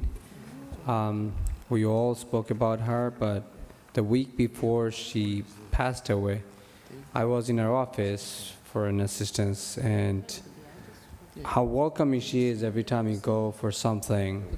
Every time you go, she come up from there, her seat, and hug and laugh. That was the personality she was carrying. And when I got the news, I could not believe that. I saw her, met her like 4 or 5 days before she passed away. So she'll be missed. Again, we pray to God for, for eternal peace. And again, the family of Janine is in our prayer as well. With that being said, my vote is yes. Thank you, Councilman Odin. Councilman Velez. So I believe I was on an event. Marissa Davila also was there, and we received a text of the passing of our friend Janine. You know, and when it came up, the thing I remember is right away was the time and dedication and overtime that she gave during the pandemic down there at that office. So she dedicated 27 years of service, dedicated all this time to the service of Paterson and the residents, and at the same time, she went through her tribulation of health quietly. So rest in peace. My condolences to the family. And publicly, I want to say, sorry I missed her funeral arrangement. I was not around. But my heart and my prayer was the whole entire family and the family of the tax office that she works for many, many years. So my vote is yes. Thank you, Councilman Velez. Mr. President. Thank you, Madam Clerk. On item number 50, Janice, may you rest in peace, and may you be in heaven resting in peace, and to the family. I would like to express my deepest condolences to the family, and yes, thank you. I want to say thank you to the family for sharing her with us, with the city of Paterson, for having, her with us for 27 years of her life, serving this great community. So with that being said, my vote is yes, Madam Clerk. Thank you, Mr. President. The votes are 7 yeses, 2 absences. Item number 50 is hereby adopted. Item 43, Madam Clerk, on non-consent agenda. Item number 43 is a resolution honoring Myrna Chalas for 40 years of service to Paterson Free Public Library in the city of Paterson. Is sponsored by Councilman Luis Velez and co-sponsored by all remaining council members. City Council Resolution 24:1. Second. So move. Moved by Councilman Velez, second by Councilwoman Davila. Roll call, Madam Clerk. on item Councilwoman, 42. second by And Councilwoman. second by Councilwoman Cotton. Thank you, Council President. Thank you. Roll call, Madam Clerk, on item Roll 43. call on item number 43. Councilwoman Cotton. Wait a minute. 40 years. I know. I said that's, yeah. I just want to say, Councilman Velez, you're honoring one of the ladies that worked for the City of Paterson Public Library for 40 years. She's retiring, Council Velez? We're just honoring her. Oh, she's still working? Yeah. Wow. And she's still, and we honor her. Wow, she's still there. Yeah. I want to make sure I go by there tomorrow to see her, too. That's a wonderful to be here and still working for 40 years. Congratulations, Myrna, for 40 years of giving us service and continue to give us some more years of service. Congratulations. With that being said, Madam Clerk, my vote is yes. Thank you, Councilwoman Cotton. Councilwoman Davila. Miss Myrna Chalice, you have to be somebody very special to work for 40 years and continue to work. Okay, that says a lot about you. That says a lot about dedication to our city. And I will say to our children, because if all of your 40 years have been in the Paterson Public Library, okay, that means you have seen so many children have children and grandchildren. So congratulations on your 40 years of service, and I look forward to actually meeting you in person. Oh, exactly. Councilwoman Cotton and I will be going to visit you, bring you some flowers. And Councilwoman Mims. How beautiful that for Women's History Month, we are able to vote on this resolution. So thank you, Councilman Velez, for putting this forth.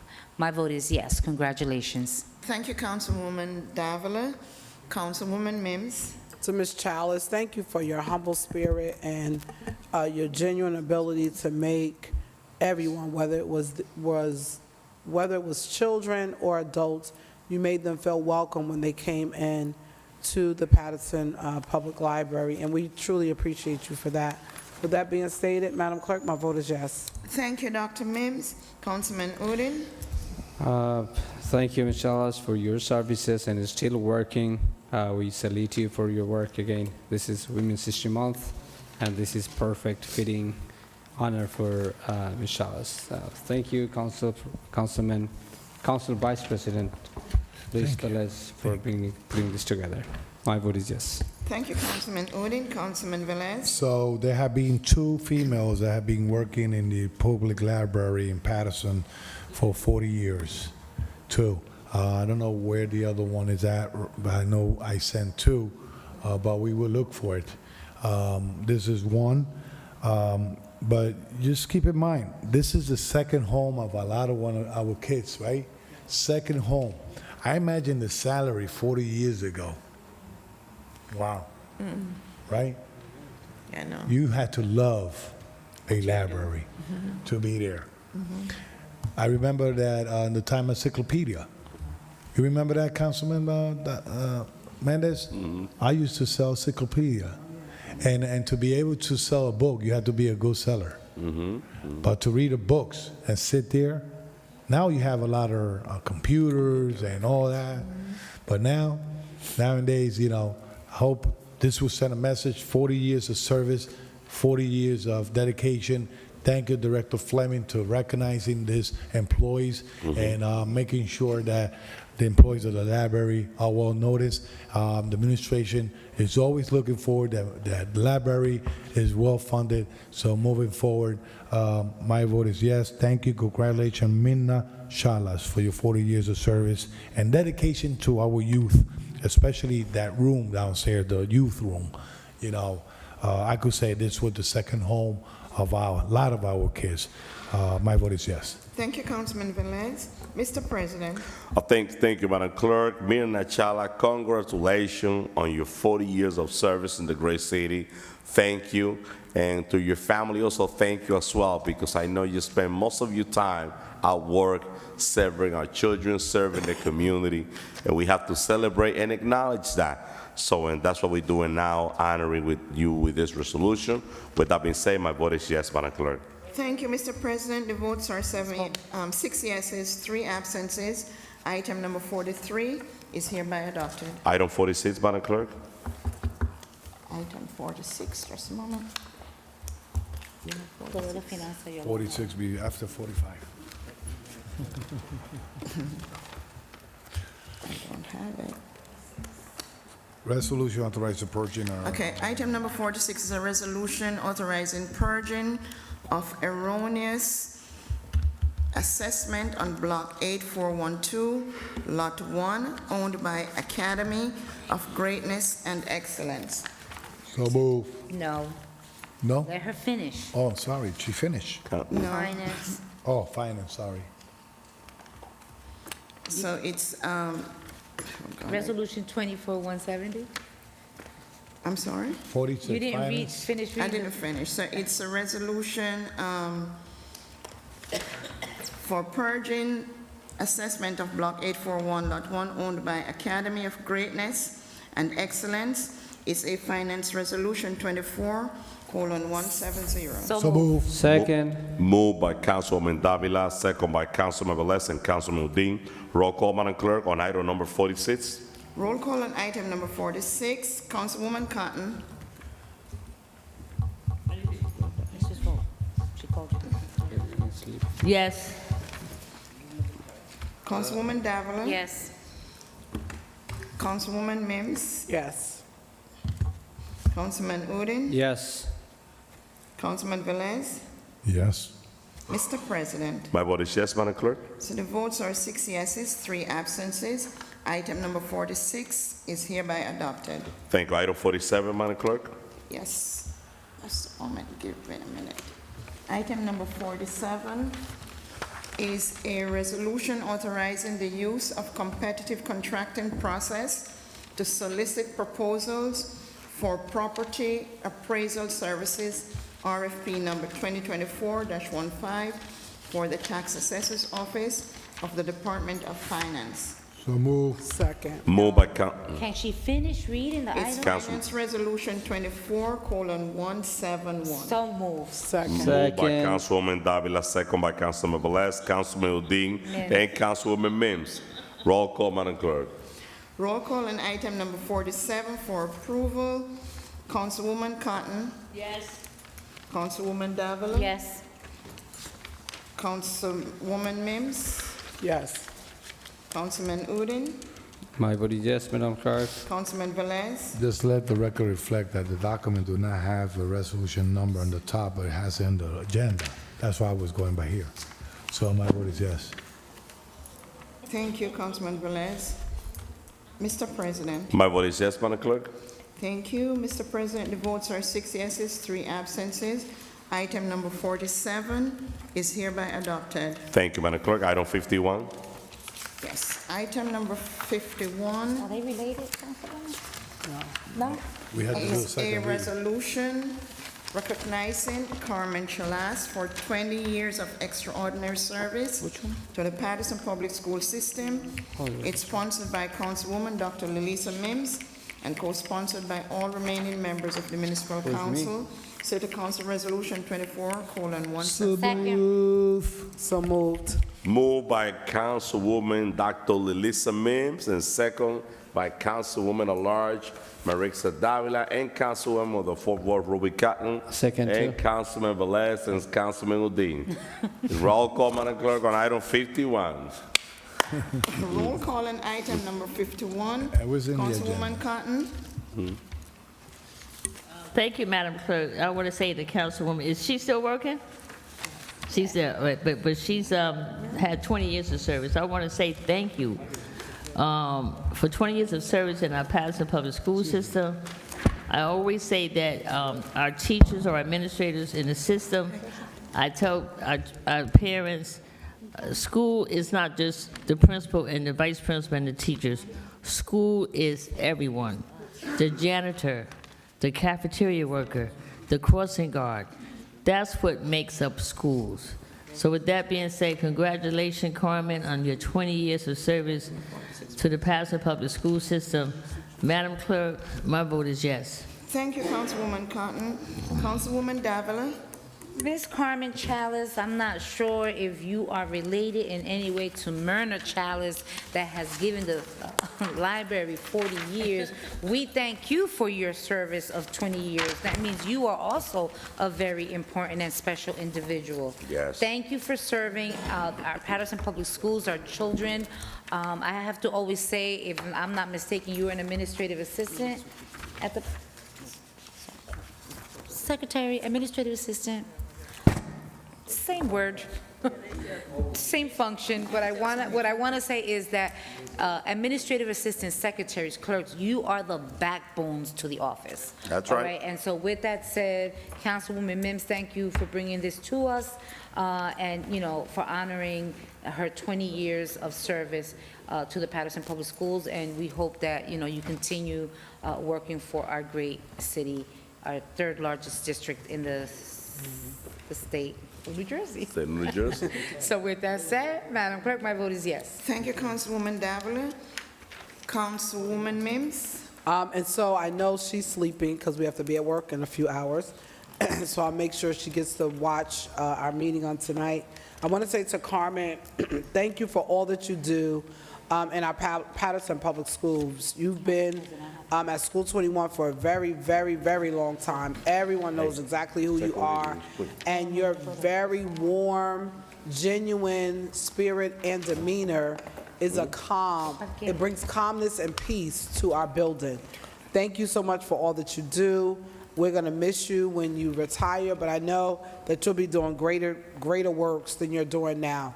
Thank you for all that you do. I stand in total support of you, and I'm asking to Ms. Sophia, can this be taken to be matted in pink on tomorrow, and I'll pick it up on Thursday. My vote is yes. Thank you, Dr. Mims. Councilman Udine. So, first of all, thank you, Ms. Shalas, for your service. As a Paterson Public School teacher, I know how much the secretary does. And comparing to their job, they get paid very less.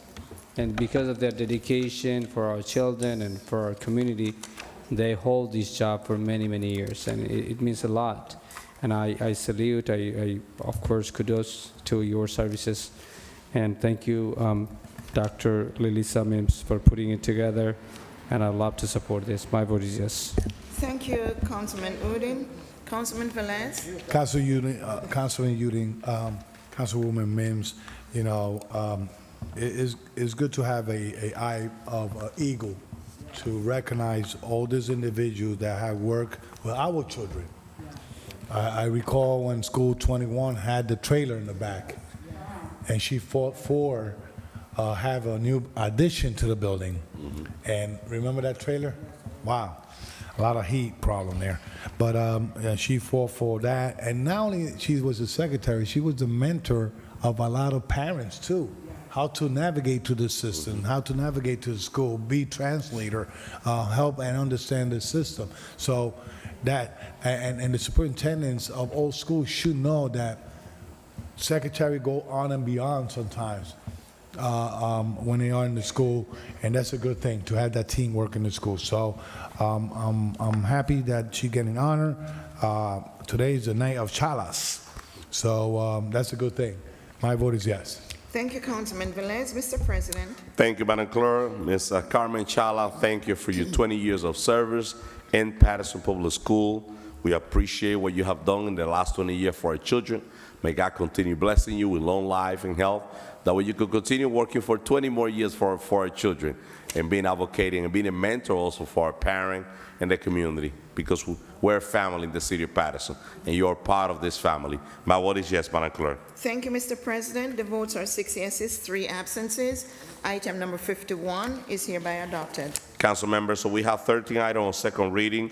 I think we've been discussing those items. We could jump right on item number 2 on second reading. Item number 2 is an ordinance amending Paterson Code, Chapter 5, Section 52, Purchasing Division, Purchasing Agent as head, general duties to delegate authority to award window contracts to city's qualified purchasing agent. QPA is a finance ordinance, number 24-009. So moved. Moved by Councilwoman Mims, second by Councilman Udine. Roll call, Madam Clerk, on item. Public hearing is now open for item number 2. Members of the public who wish to speak on this item. See no move to close by Councilwoman Mims, second by Councilwoman Cotton. A roll call to close the public hearing on item number 2. Roll call to close the public hearing on item number 2. Councilwoman Cotton. Yes. Councilwoman Mims. Yes. Councilman Udine. Yes, Madam Clerk. Councilman Velez. Yes, Madam Clerk. Mr. President. My vote is yes, Madam Clerk. Thank you, Mr. President. So the votes are 5 yeses, 4 We absences. got 4 absent. Like, this is horrible. 4 absences. Public hearing on item number 2 A is roll- hereby closed. Roll call, Madam Clerk, on item number 2. Roll call on item number 2 for approval. Councilwoman Cotton. Yes. Councilwoman Mims. Yes. Councilman Udine. Yes. Councilman Velez. Yes.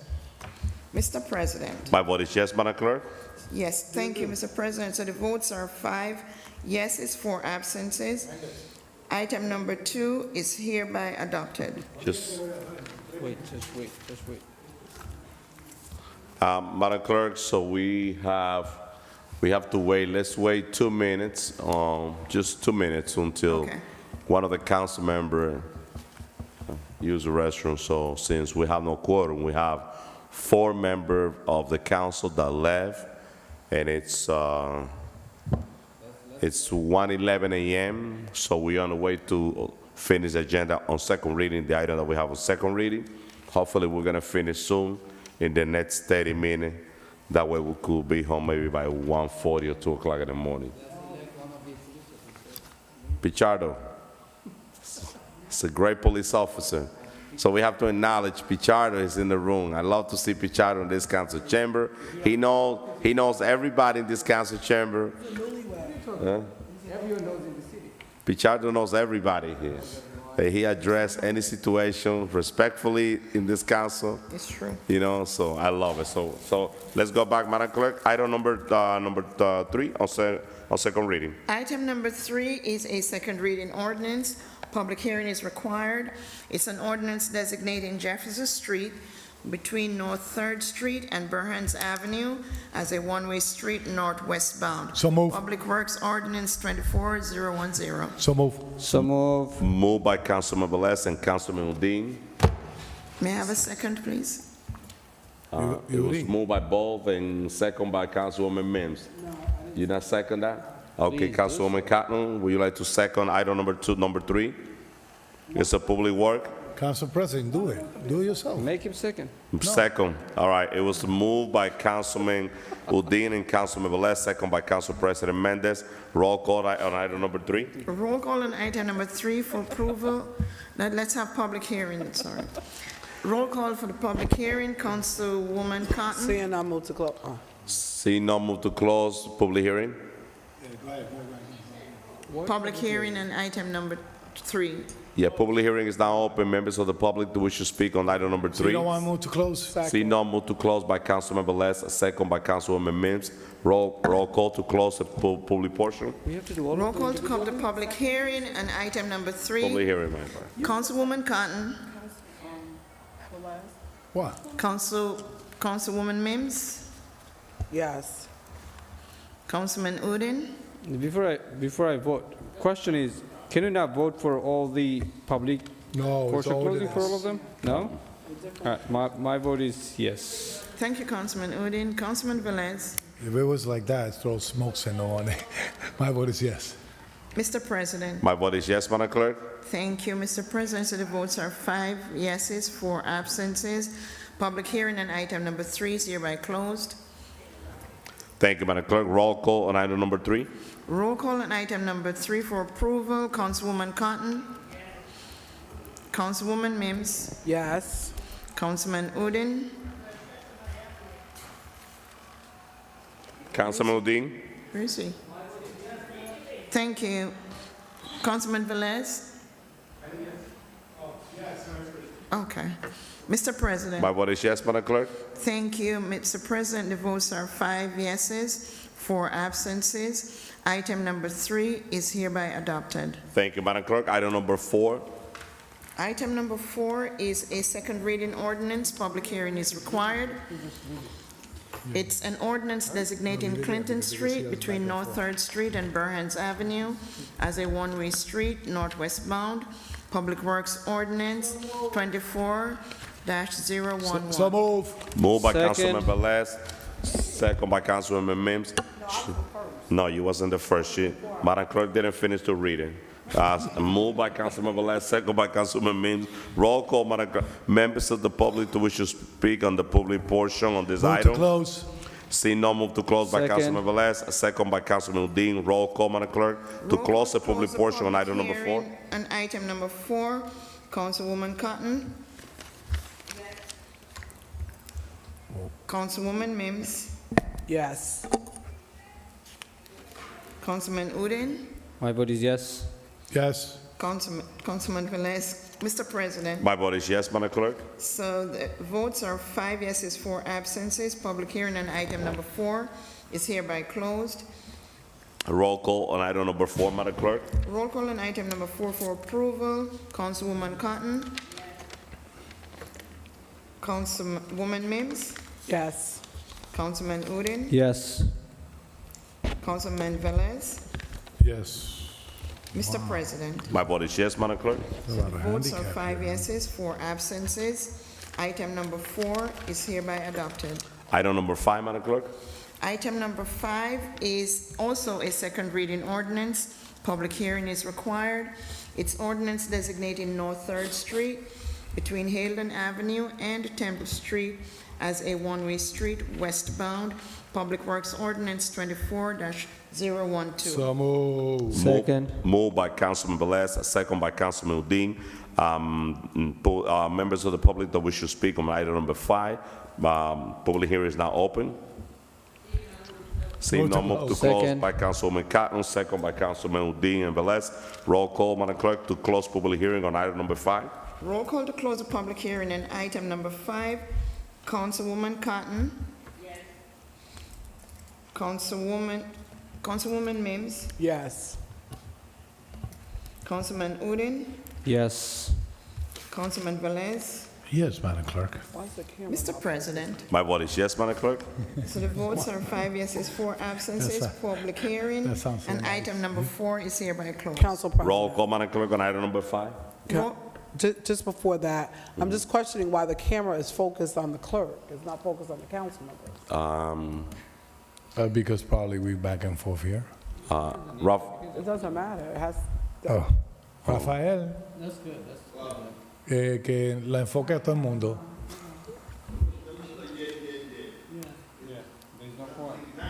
You just focus on me. You don't need to worry about. that's no, you can. Roll call, Madam Clerk, on item number 5. Roll call on item number 5 for approval. Councilwoman Cotton. Yes. Councilwoman Mims. Yes. Councilman Udine. Yes. Councilman Velez. Mr. President. My vote is yes, Madam Clerk. So the votes are 5 yeses, 4 absences. Item number 5 is hereby adopted. Item number 6, Madam Clerk. Item number 6 is a second reading ordinance. Public hearing is required. It's an ordinance designating Circle Avenue between Temple Street and North 3rd Street as a one-way street northeastbound. Public Works Ordinance 24-0. So move. Moved by Councilman Velez and Councilman Udine, and second by Council President Mendes. Roll call, Madam Clerk. Roll call on item Members of the public? Yes, we had to do public hearing. Yes, members of the public to wish to speak on this item. Public hearing is now open. No one in presence. See no Close. move to close by Councilman Velez, second by Councilman Udine. Roll call, Madam Clerk, to close the public hearing on item number 6. Roll call to close public hearing on item number 6. Councilwoman Cotton? Councilwoman Mims? Yes. Councilman Udine? Yes. Councilman Velez? Yes, Madam Clerk. Mr. President? My vote is yes. So the votes are 5 yeses, 4 absences. Public hearing on item number 6 is hereby closed. Roll call on item number 6, Madam Clerk. Roll call on item number 6 for approval. Councilwoman Cotton? Councilwoman Mims? I'm just watching the camera, I'm sorry, you know. I mean, it could just stay as a full view or something. People are texting me, and they're saying, where are the council members, because they can't see us. So that's why I keep stating it, that it's not a full view. My vote is yes. Thank you, Dr. Mims. Councilman Udine? My vote is yes, Madam Clerk. Councilman Velez? Yes, Madam Clerk. Mr. President? My vote is yes, Madam Clerk. So the votes are 5 yeses, 4 absences. Item number 6 is hereby adopted. Thank you, Madam Clerk. Item number 7 on second reading. Item number 7 is second reading ordinance. Public hearing is required. It's an ordinance designating Welcome Street between Garfield Avenue and North 3rd Street as a one-way street northbound. Public Works Ordinance 24-014. So move. Welcome. Moved by Councilman Velez. Second. Second by Councilman Udine. Members of the public to wish to speak on item number 7. You're welcome. Public hearing is now open. Seeing no move to close. Move to close by Councilman Udine. Second by Councilman Velez. Roll call to close the public hearing on item number 7. Roll call to close the public hearing on item number 7. Councilwoman Cotton? Councilwoman Mims? The reason why the public is not saying anything, because they are home in their bed sleeping at 1:30 in the morning. My vote is yes. Councilman Udine? Yes. Councilman Velez? Welcome. Oh, the street is welcome. Yes. Mr. President? My vote is yes, Madam Clerk. So the votes are 5 yeses, 4 absences. Public hearing on item number 7 is hereby closed. Roll call on item number 7, Madam Clerk. Roll call on item number 7 for approval. Councilwoman Cotton? Councilwoman Mims? So before I vote, because we've made some, based on the last item that was approved and then all of these items that are being approved in the first ward, there needs to be some level of communication, Madam BA, that goes out to the first ward residents. There's going to be some major changes, and anytime you have changes to this magnitude, number one, I made the request for the traffic studies to be attached, which I still don't see here, but it draws a concern for me as it relates to our children getting out of school and a lot of the speeding that's going on in the community. So let's put some communication out to the first ward. This will take place 20 days after our vote on tonight. And I just don't want any issues with our youth or anyone getting injured because these streets are reconfigured and no one knew, and they're just flying through all these streets, because there are a lot of streets that are being approved in the first ward on tonight. My vote is yes, or this morning. My vote is yes, Madam Clerk. Thank you, Dr. Mims. Councilman Udine? My vote is yes, Madam Clerk. Councilman Velez? I vote yes. Mr. President? My vote is yes, Madam Clerk. The votes are 5 yeses, 4 absences. Item number 7 is hereby adopted. Thank you, Madam Clerk. Item number 8 on second reading. Item number 8 on second reading is an ordinance. Public hearing is required. It's designating Arch Street between North 1st Street and Garfield Avenue as a one-way street northbound. Public Works Ordinance 24-015.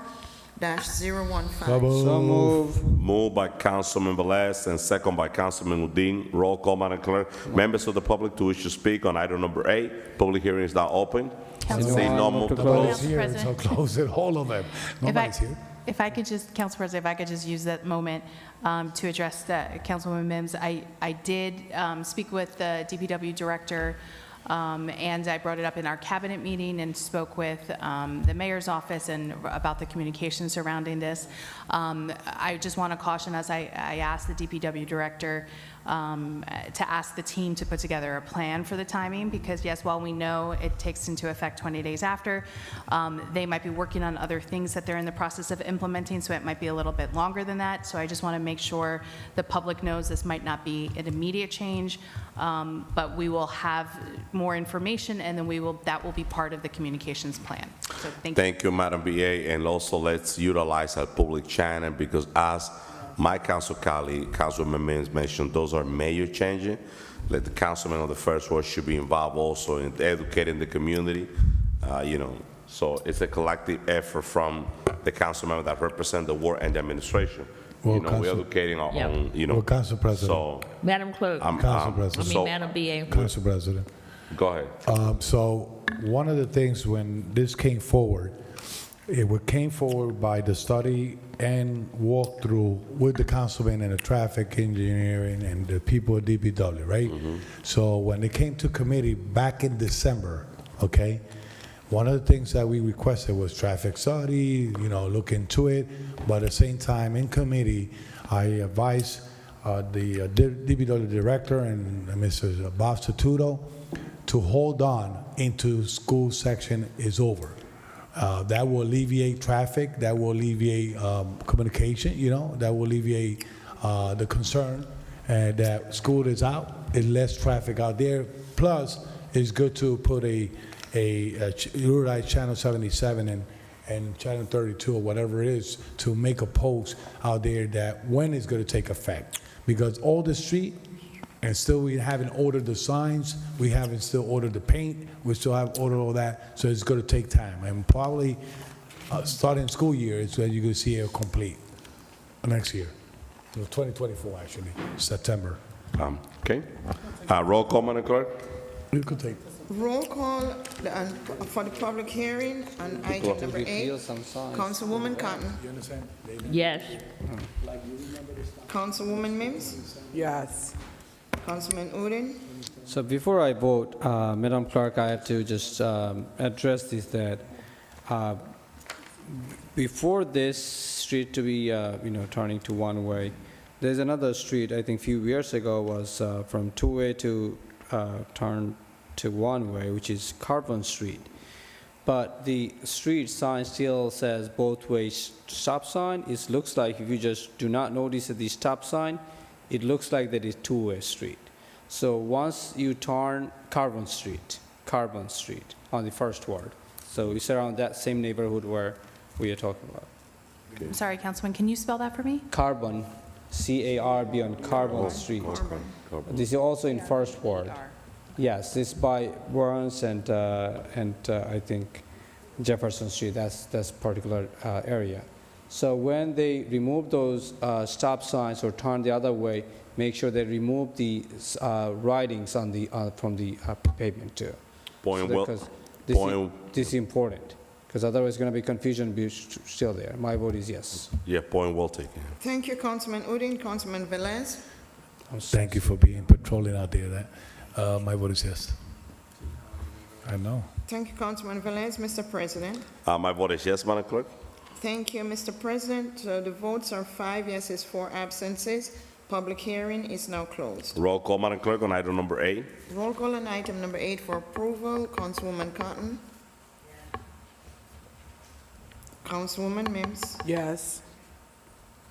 Councilman Udine. My vote is yes, Madam Clerk. Yes. Councilman Velez. Yes, Madam Clerk. Mr. President. My vote is yes, Madam Clerk. The votes are 5 yeses, 4 absences. Item number 8 is hereby adopted. Item number 9, Madam Clerk. Item number 9 is a second reading ordinance. Public hearing is required.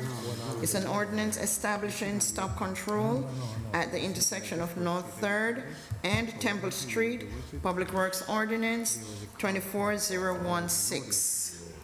So moved. Moved by Councilwoman Mims, second by Councilwoman Cotton. Members of the public to wish to speak on item number 9. Public hearing is now open. Seeing no, move to close. All right, move to close by Council President Mendez, second by Councilwoman Cotton. Roll call, Madam Clerk, to close public hearing on item number 9. Roll call to close public hearing on item number 9. Councilwoman Cotton. Councilwoman Mims. Yes. Councilman Udine. Yes. Councilman Velez. We did it at the same time. Okay. Yeah.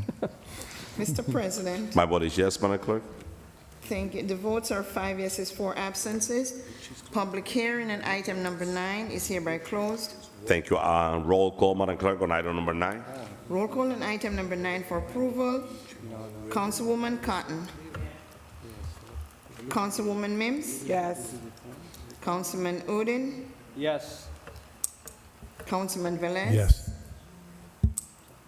Mr. President, My vote is yes. thank you. Mr. President, the votes are 5 yeses, 4 absences. Item number 9 is hereby adopted. Item number 10, Madam Item, Clerk. Councilwoman. Yeah, I just want to make a note to Madam Clerk, Madam BA, I mean, but Madam Clerk, there was a stop sign probably about 4 or 5 months ago, Godwin Avenue and Auburn Street. It hasn't been put up yet, so I know it's at least 4 or 5 months. Godwin Avenue and Auburn Street. It needs the stop sign. We voted on it, it was passed, but it was never put up. Thank you. Thank you, Councilwoman. Roll. Go ahead, Madam Clerk. yes, so next item is item number 10. It's a second reading ordinance. Public hearing is required. Sure. It's a, Let's take 2-minute break. Councilwoman Mims Okay. needs to go to the restroom. all right, thank you. Oh, I'm sorry. Oh, okay. All right. Can you do a break? Yes, members of the public, so we only have 5 council members, so when one of the council members need to go out to the restroom or to drink water, whatever the case might be, we have to take a minute break. So we'll take 2-minute break, so we'll stay still on. Ruby, let's go downstairs and have a... No, council members, we only have 2 minutes break, so we have only a few more items.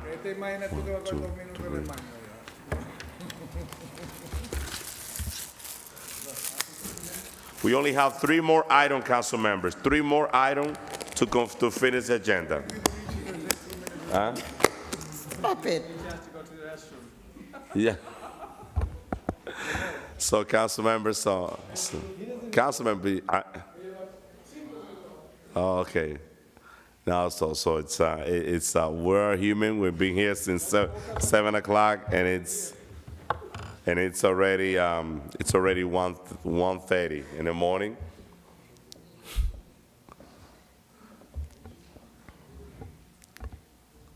So let's stay on. So in a minute. So it's only 2-minute break. So you can leave it on. So you know what? Let me take this quick moment to invite the community on Friday. So they just. Yeah, so there's going to be a special event on Friday. So we're going to be honoring International Women's Month. It's going to happen on Friday here at the council chamber at 6 p.m. We're going to have a third ward, a group of powerful women from the third ward that will be recognized here in the council chamber. One of the beautiful councilwomen is Councilwoman Dr. Lilisa Mins, who's going to be honored on this Friday. Yeah. Here in the council chamber at 6 p.m. Good. From the third ward. One of the powerful women that we have in the third ward. So, Council I'm President, looking forward to see the community here in this beautiful, beautiful event. We have to continue acknowledging the great contribution of our powerful women in the city of Paterson. So, Councilman Velez. Council President, I want to announce that tomorrow we're celebrating women here in the city of Paterson at the chambers on the 3rd floor. We're going to be giving some lunch to all the women of the city employees that have, yes, all the women are invited. And it had to be city employee, huh? Oh, you don't read your emails? It was an email blast. No matter what, you could come tomorrow 12 noon. You're invited, and also because, yes, council member could come and join with me and serve our employees. This is That would be nice. Hey, listen, I put it together, but when it comes to us, it's we. Yes, yeah, you could come. And please come at 12 noon. I know that Madam BA authorized that all those women are going to come out, even buses from us. Council President, could I also make an announcement? Yes, Madam BA, please. I would like to remind council members, I know the mayor's office sent something out, and council members and members of our community to join us for the Irish flag raising on Friday in honor of St. Patrick's Day. And we'll also, the mayor will be presenting the Hibernian of the Year Award to Thomas Kelly of the Passaic County Central Labor Council. So please come join. My daughter Saoirse and her dance school, the McLaughlin School of Dance, will be dancing again in celebration of our Irish heritage. And we invite everybody to come celebrate with us. Thank you, Madam BA. That's the Irish one, and he's not going to serve. Councilwoman Mims. And since we're making an announcement, next Friday on the 22nd, I will be honoring 24 women for my Women Who Rock Award here in the great city of Paterson. There's a great diversity of women that will be honored. The ceremony is at 6 o'clock. Where? Here in the chambers of City Hall. So can't wait to rock out with you. We have some great surprises and things in store. And I'll announce. Just go to my Facebook page. All the people that are being honored. Thank you, Councilwoman. All the people that you cut me off. I'm sorry, Councilwoman. Go. You honoring me Friday and then you cut me off tonight. No, I'm just. All the people that are being honored will be on my page. So please, Paterson, take a look at them and congratulations to all the honorees. Thank you, Councilmember. We have Councilwoman from the 4th Ward, Ruby Cotton, back on the chamber, so we could continue with the agenda, Madam Clerk, with item number 11. So we close the public hearing on item number 10. So let's take formal action on item number 10. Item number 10, public hearing. I'm sorry. Item number 10 is a second reading ordinance. Public hearing is required. It's an ordinance establishing stop control at the intersection of North 3rd and Clinton Street. Public Works Ordinance 24-017. So move.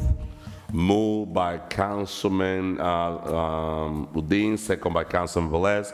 Roll call, Madam Clerk, on item number 10.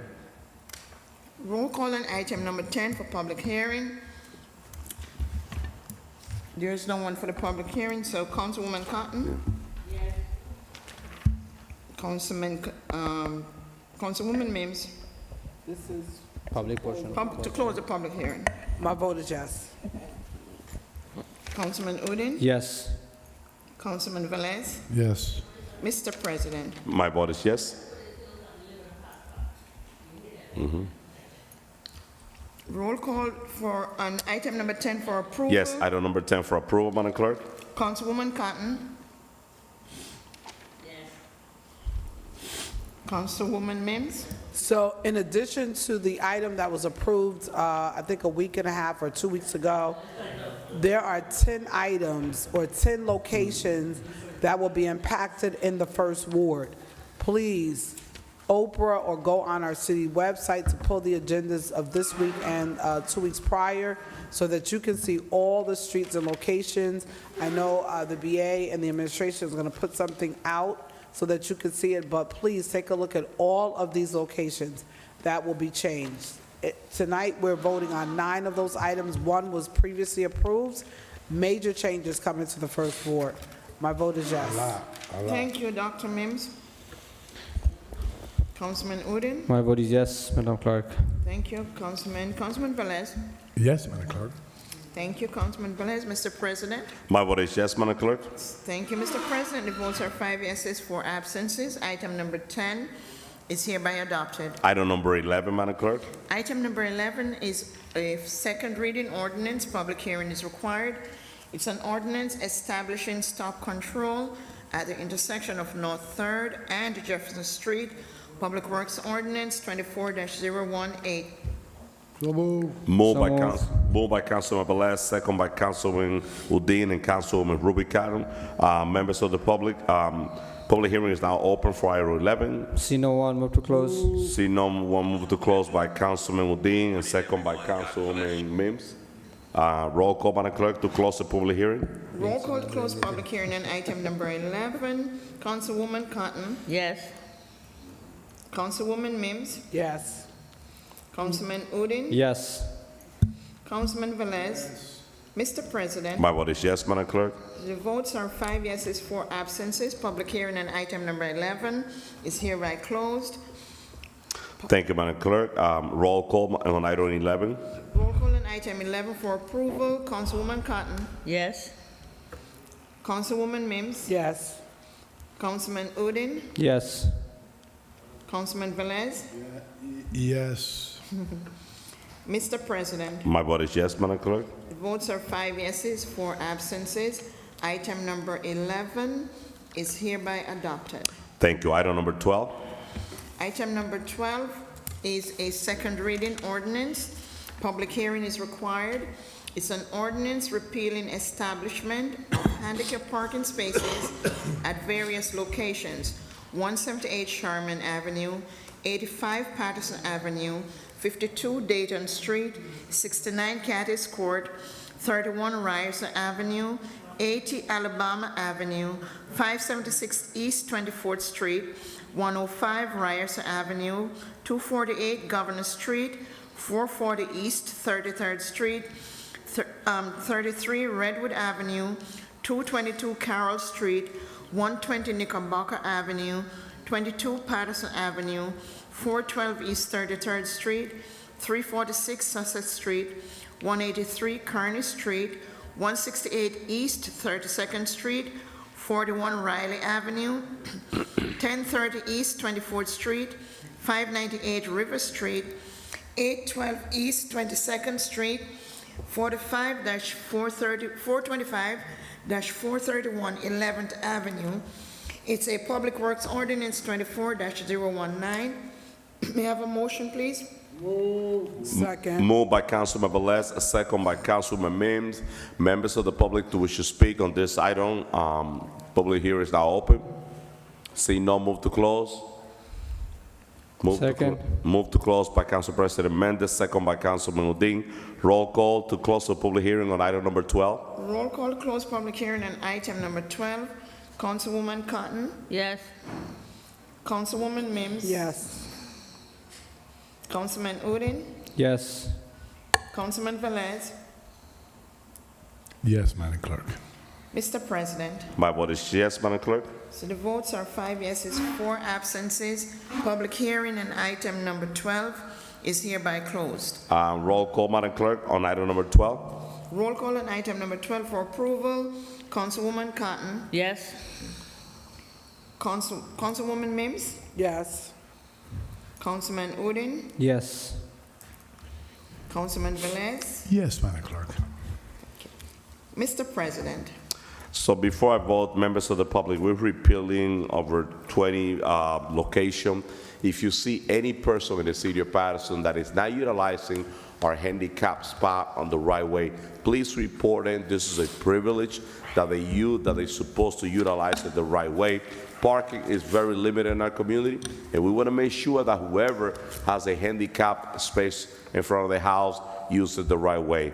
With that being said, my vote is yes, Madam Clerk. Thank you, Mr. President. The votes are 5 yeses, 4 absences. Item number 12 is hereby adopted. Thank you. Last item, Madam Clerk, on the second reading, item number 13.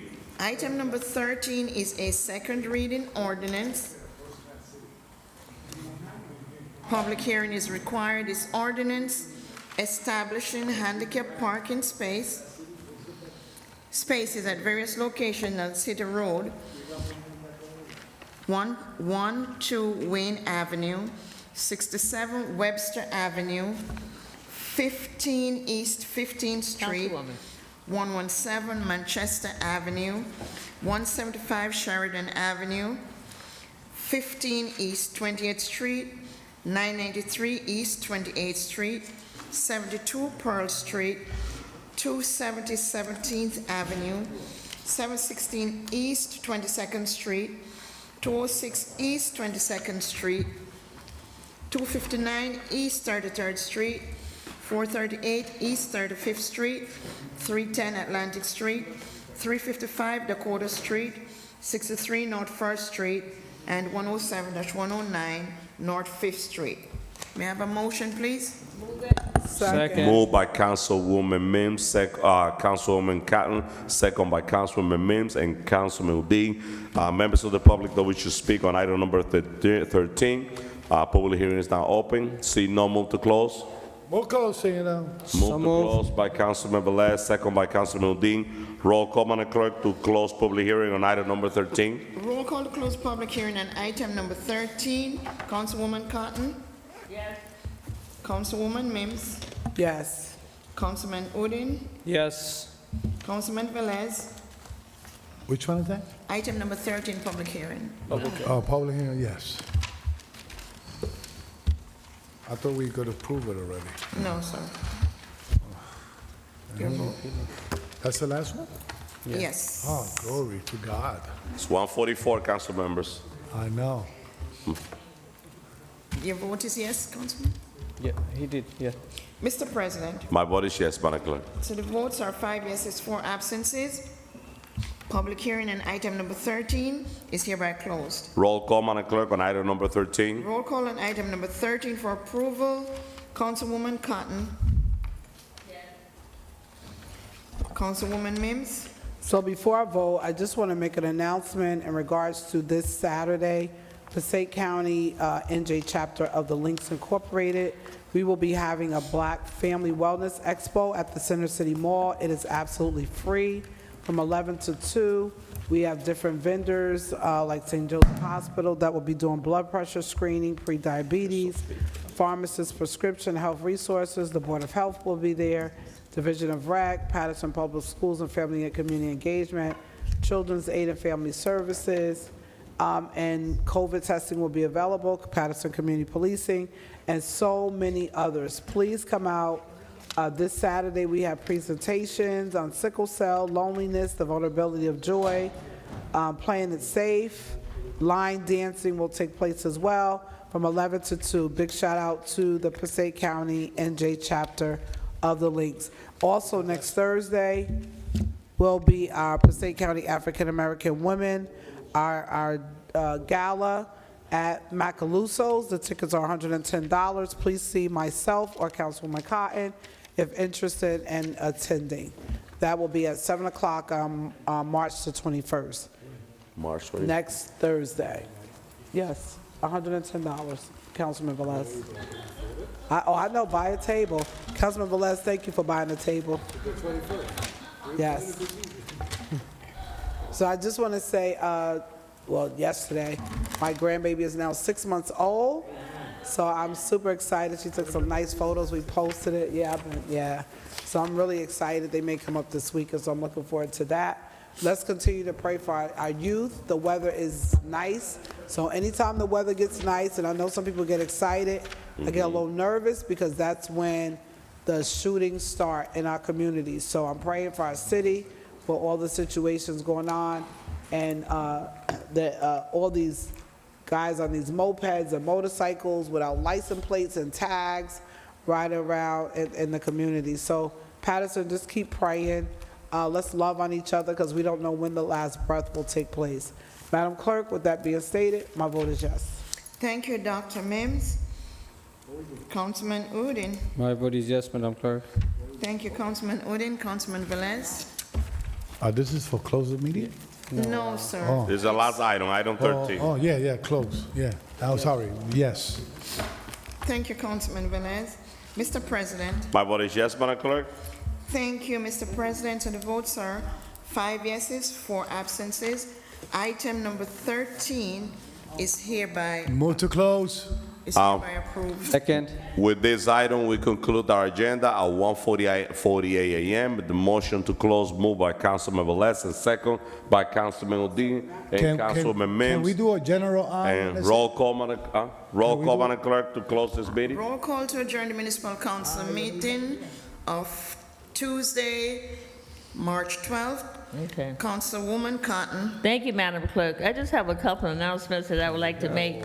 I get many calls regarding landlords and rentals.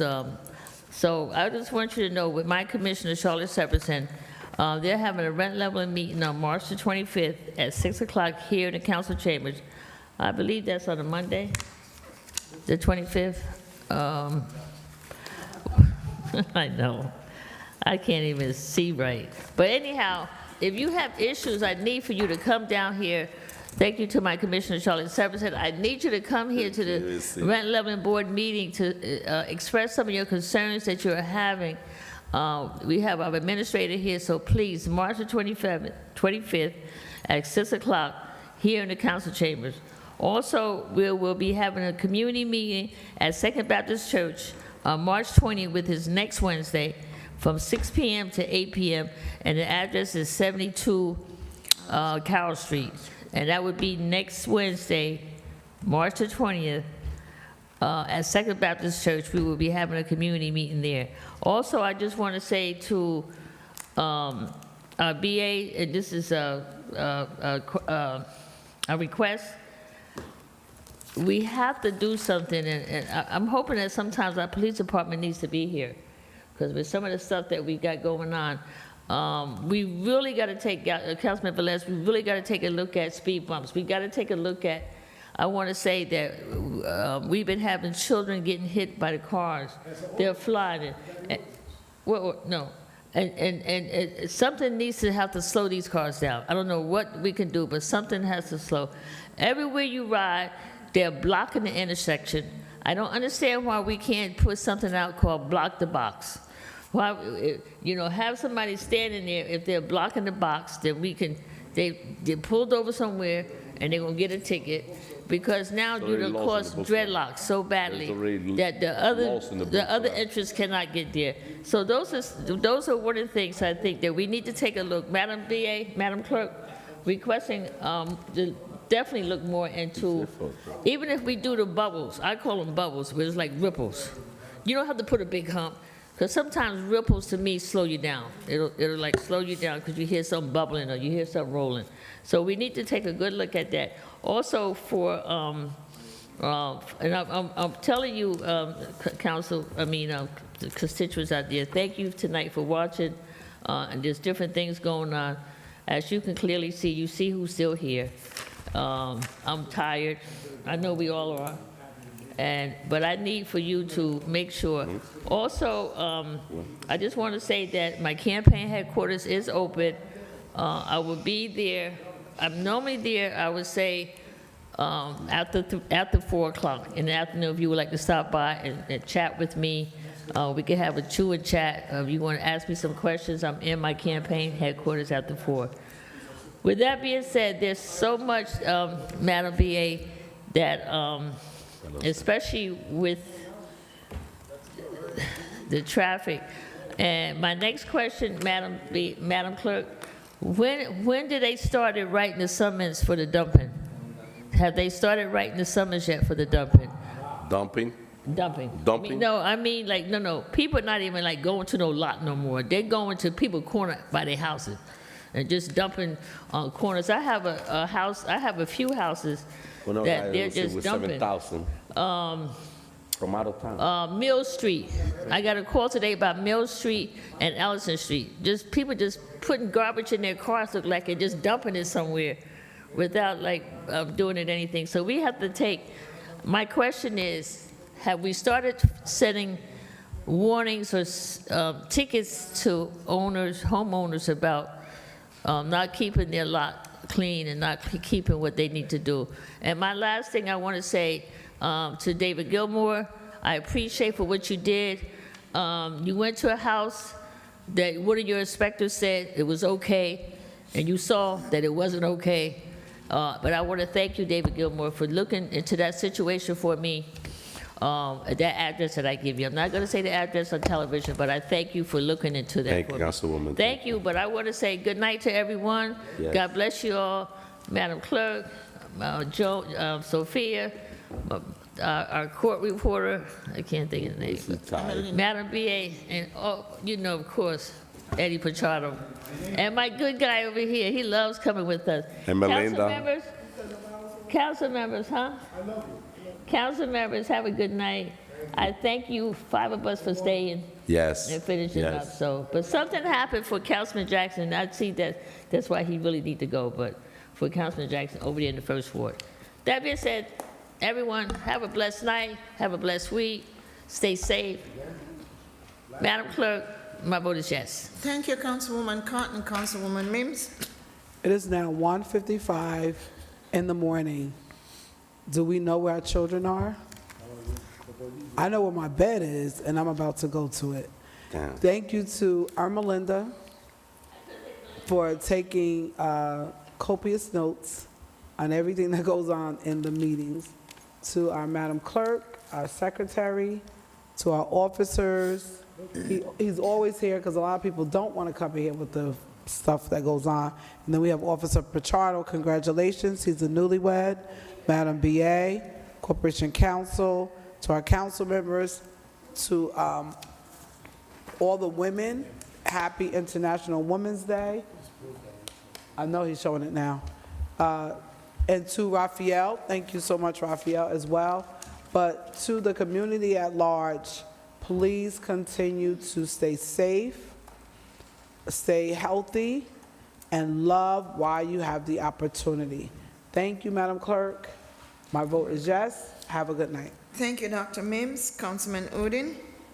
Thank you, Madam Clerk. Before I leave, I just want my council members an announcement that we are going to celebrate Bangladeshi Heritage Week on the 29th here in the chamber at 5 p.m. Tomorrow I'll send in, of course, a letter to send an email as a reminder if you want to honor anybody. Please submit the names by Monday to the Corporation Council or Madam Clerk. I'm going to send you a reminder email tomorrow morning. Today morning.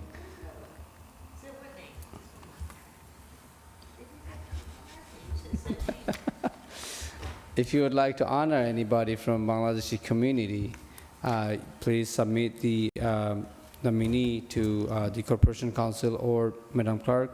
By Monday, we are going to have the celebration on the 29th of this month here in the chamber. You're going to get the details by email.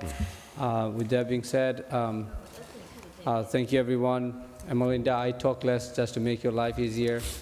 Nobody understands you, but I do. Thank you so much for everything you do. Those who are watching us, thank you. Have a wonderful night. My vote is yes, Madam Clerk. Thank you, Councilman Udin.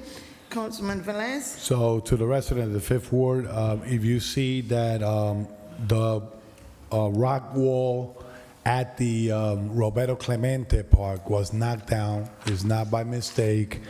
We invested $250,000 from the city to install a new fence on the front of the Roberto Clemente Park, Rose Street and entrance and exit entrance and Oak Street entrance. The only one that's going to be open for exit is Oak Street because the student used the step to go to school 15, and it's going to be a gate for during the day. They could go back and forth, but the park has going to have a new face, and it's going to be more safe as we speak. So Roberto Clemente Park is getting that renovation in the fence, installing the fence. Madam BA, there's some area I know that we've seen posted out there of personnel is posting a position.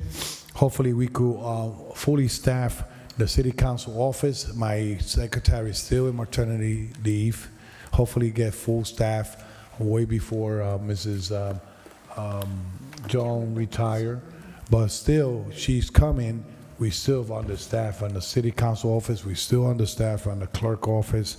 A real important one, Madam Clerk, Madam BA, the construction official office, a construction, yes. Yes. I know, I saw the posting. Madam Clerk, Madam BA, I saw the posting, but we need to expedite them as soon as they get hired, interview, whatever.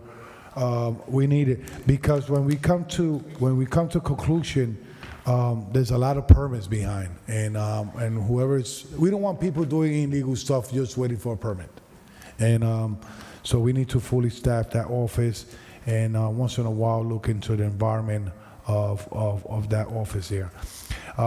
Madam BA, we approve speed bumps ordinance in the city of Paterson. It's an ordinance. And if a councilman requests speed humps or speed bumps in the street, please try to certify that request and try to locate the funding for it. Thank you. Madam BA, I also spoke to legal. No. I also spoke to legal regarding my. No, because I got constituents that ask me and they don't hear me talking about it, so they're gonna think I'm not having a communication with administration. So, citywide parking permit ordinance was draft. Citywide parking ordinance was draft, and it was sitting in the Alfred desk. So I requested to bring it to the committee again to get it approved. That will alleviate a lot of cars parking that are not registered in the city of Paterson. Saying that, Madam Clerk is going to explain something that Councilman Mendez requested regarding the propaganda, political propaganda. There's a policy in the city, but she will explain it quite good about leaving propaganda for political ad or whatever in the city building. So that's, it's not something that we are creating. That's been a policy in the city hall that nobody should have propaganda, political propaganda, any floor of the city of Paterson. So saying that, Madam BA, thank you. Melinda, I know you're enjoying your retirement, but we're giving you overtime here. Rafael, thank you for focusing us today. Madam Clerk, thank you. Sophia, keep the great job. Council member, I love you all. Good night. Thank you, My vote is yes. Thank you, Councilman Velez. Mr. President. Thank you, Madam Clerk. Finally, we finished this agenda. 2 o'clock in the morning exactly. Councilwoman Cotton, Councilwoman Mims, Councilman Dean, and Councilman Velez. Thank you for stay here. And be able to have quota to finish this agenda. To all my third ward residents, I want to say thank you one more time for the great support that I receive every time I'm up there. We continue working. I'm continue reporting all those potholes that need to be fixed in the third ward. There is a list of roads that need to be repaved. I already got that. The administration got that list, and we're working on that. Also, the speeding in our community, let's be mindful. We have children, senior in our community. Please slow down. Let's stop speeding in our community. Also, continue educating our community, my third ward residents, about the ball pickup, the way that they have to do it, and also reporting those people that are throwing garbage in our community, like dumping garbage in the city of Paterson. We have people that are coming from out of town just to dump garbage in our community. I'm staying on top of all those issues that are affecting the quality of life in our third ward. But if you have any question, you want to reach out to me, please call me on my cell phone, 973-930-1436. We're looking forward to continue serving the community. I'm your councilman, and I'm your candidate on the ballot for this May 14 election. And let's stay healthy. We have the Amistad Park with exercise machine.